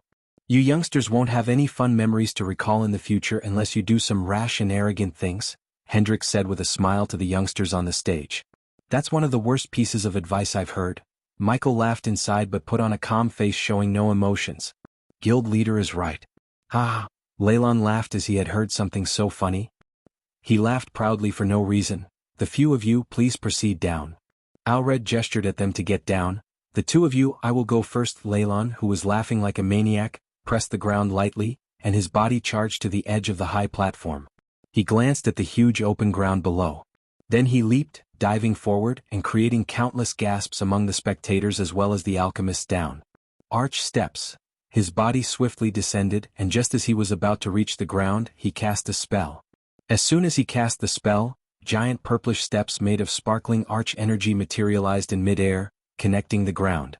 Using the steps, he landed on the ground without any injury. After which, he swiftly walked up to the arena's middle spot under the spectators' stunned gazes with a smug smile. He really likes to show off, huh? But does he think only he knows how to jump? Eyeing Leylon, who had received attention from everyone by directly leaping down, Jennifer rolled her eyes, smacking her lips together. Her lovely body leaped forward and also shot off of the high platform. Like a falling leaf, her body gently and elegantly descended. Her beautiful posture was like that of a goddess. Whoa! This beautiful action of Jennifer had undoubtedly stirred more hearts than Leylon's earlier performance. But her beauty and grace caused shocking gasps from the VIP seats and loud roars from the audience seats. Look at that. You taught her something other than alchemy. Good for you, Grandmaster Alred. Aishin playfully punched Alred on the shoulder and joked, beauty comes with great opportunities and dangers. Therefore, one should always be prepared to fend off the predators, Hendrix calmly spoke. His words contained wisdom which Michael agreed with completely. Young man, why don't you leap down as well? After seeing Jennifer and Leylon making such a grand entrance, Aishin probed Noah to do the same as the previous two. I think I will walk down, Noah smiled, shaking his head. But, instead of jumping down, Noah chose to walk down the stairs. Chapter 499. The first round. Noah quietly stood behind the jade table and looked at ingredients neatly placed on the table alongside a golden paper. A square glass of emerald stone was also embedded at the front of the table with a weak green-red light flickering. As Noah picked up the thin paper and looked at it, he realized it was actually a formula for a pill. However, the formula was written with so many complex, unnecessary steps. It would be near impossible to concoct the pill following the formula within the given time. Failure would be inevitable if an alchemist failed to decode the formula and simplify the steps. Failure would be inevitable. Another hurdle for the participants was the number of ingredients on the table. Just like Olivia informed Michael, the guild gave the participants 2 batches of ingredients, which meant each participant only had 2 chances. If the medicinal ingredients were completely exhausted and the participant concocted no pill, then the participant would be eliminated from the competition. How long will it take for you to concoct the pill? Eve asked Michael sitting beside him. Quickly, all the nobles focused on Michael to hear his answer. 45 seconds. Everyone, including Hendrix, was surprised by Michael's answer. Hendrix was a 6-star alchemist who could achieve 95% purity, but even for him, it would take at least a minute to concoct the pill. So naturally the others would take longer. That's a bit unrealistic, don't you think? Alred leaned forward a bit and asked Michael. It's not actually Grandmaster Alred. The reason why I can concoct the pill quicker is my method of directly refining ingredients in the fire instead of using the cauldron. It cuts the time approximately by half, so it's dangerous and one should not use that method. There is a reason that method went extinct. Gabriel expressed his discontent, but Michael responded with a smile. Of course I wouldn't teach this method to someone else. It's dangerous. Then why do you do it? Eve curiously asked Michael as he turned to look at her stoic angelic face. What can I say? I like thrills. His answer surprisingly made Eve gently smile. The nobles who saw her smile were stunned beyond words. The reason, however, is that Eve felt no creepy vibes from Michael and Noah as she felt from the others. They were sitting side by side, but he never even touched her finger. Michael always maintained eye contact while talking to her and kept his distance as a gentleman should. Moreover, he didn't even try to make conversation with her. Everything made Eve see him in a slightly good light. No wonder teacher said the competition won't be easy. Noah held the thin piece of paper and smiled bitterly, shaking his head.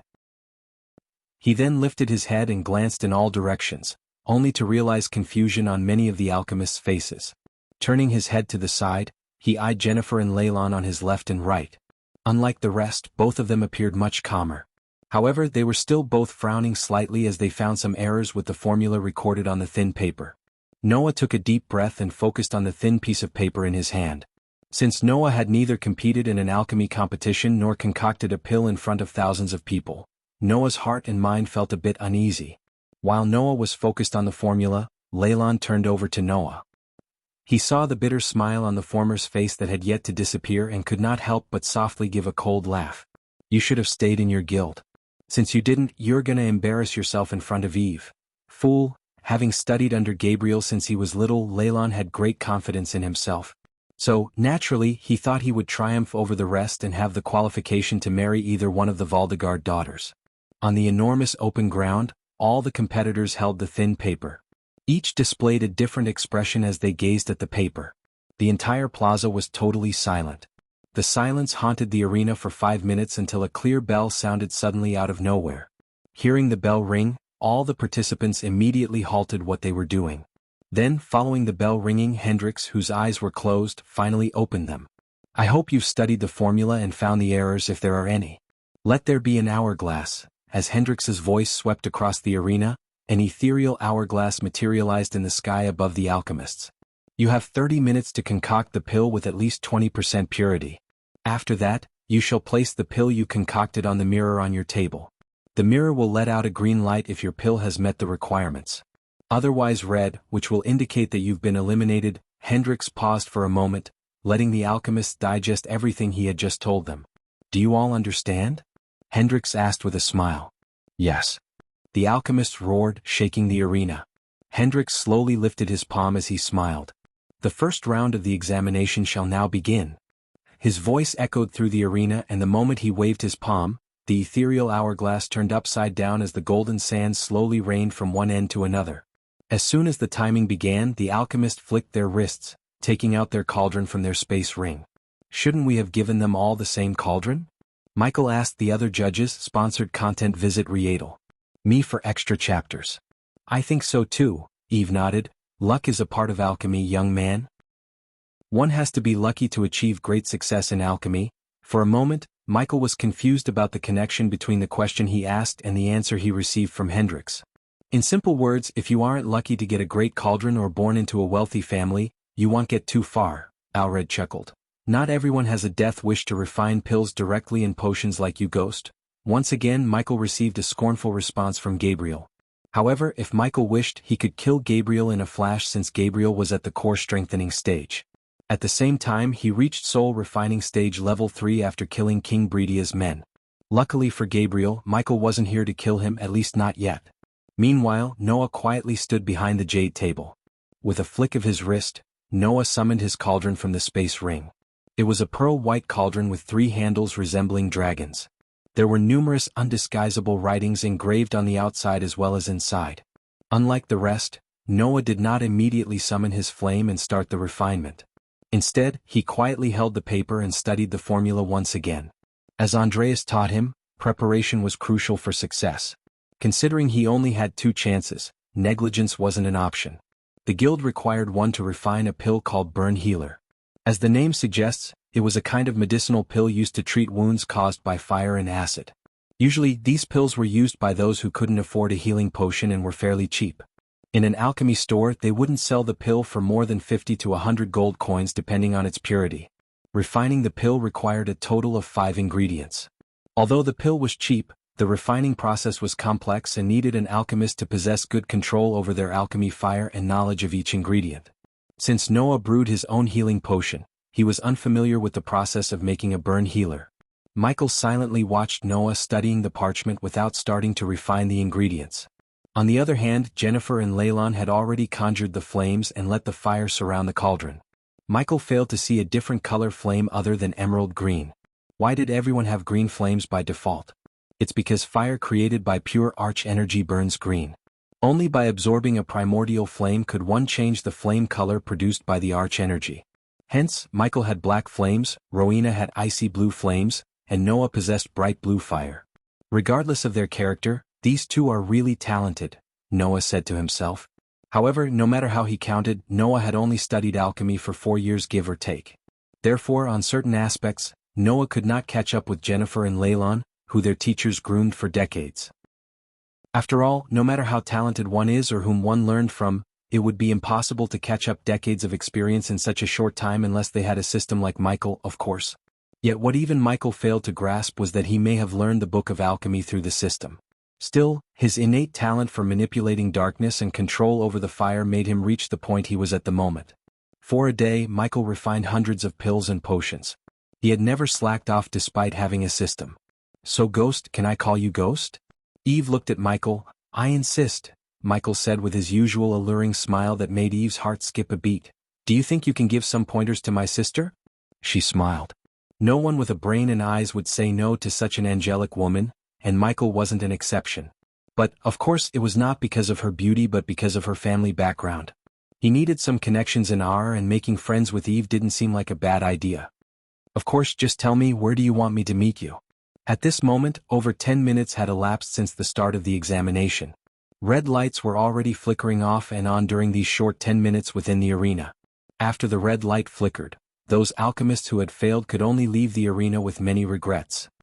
"They should have rushed like that," Alred commented about the alchemists leaving the arena after their pills failed to meet the requirements. Noah indifferently glanced at an alchemist before him who kept his head down as he walked out of the arena with a face on the verge of crying. Once again, Noah ignored the commotion to focus on refining. "Let's begin." Noah cracked his knuckles as he finally decided to conjure his flames. Under thousands of gazes, Noah flicked his wrist as a bright blue flame materialized above his hand, dancing like a lady. A primordial flame. Michael immediately felt the familiar energy waves radiating from the fire above Noah's hands. It was weaker than the dark flames but still had off-the-chart energy radiations like the dark flames. You're tuning in to the Han Li's Wuxia Adventures YouTube channel. We're so grateful for your support, and don't forget to subscribe to join us on this incredible journey through captivating stories. Your generosity through donations truly makes a world of difference, as it's the primary source of revenue that allows me to expand and enhance this channel for you. Thank you from the bottom of my heart for being a part of this adventure.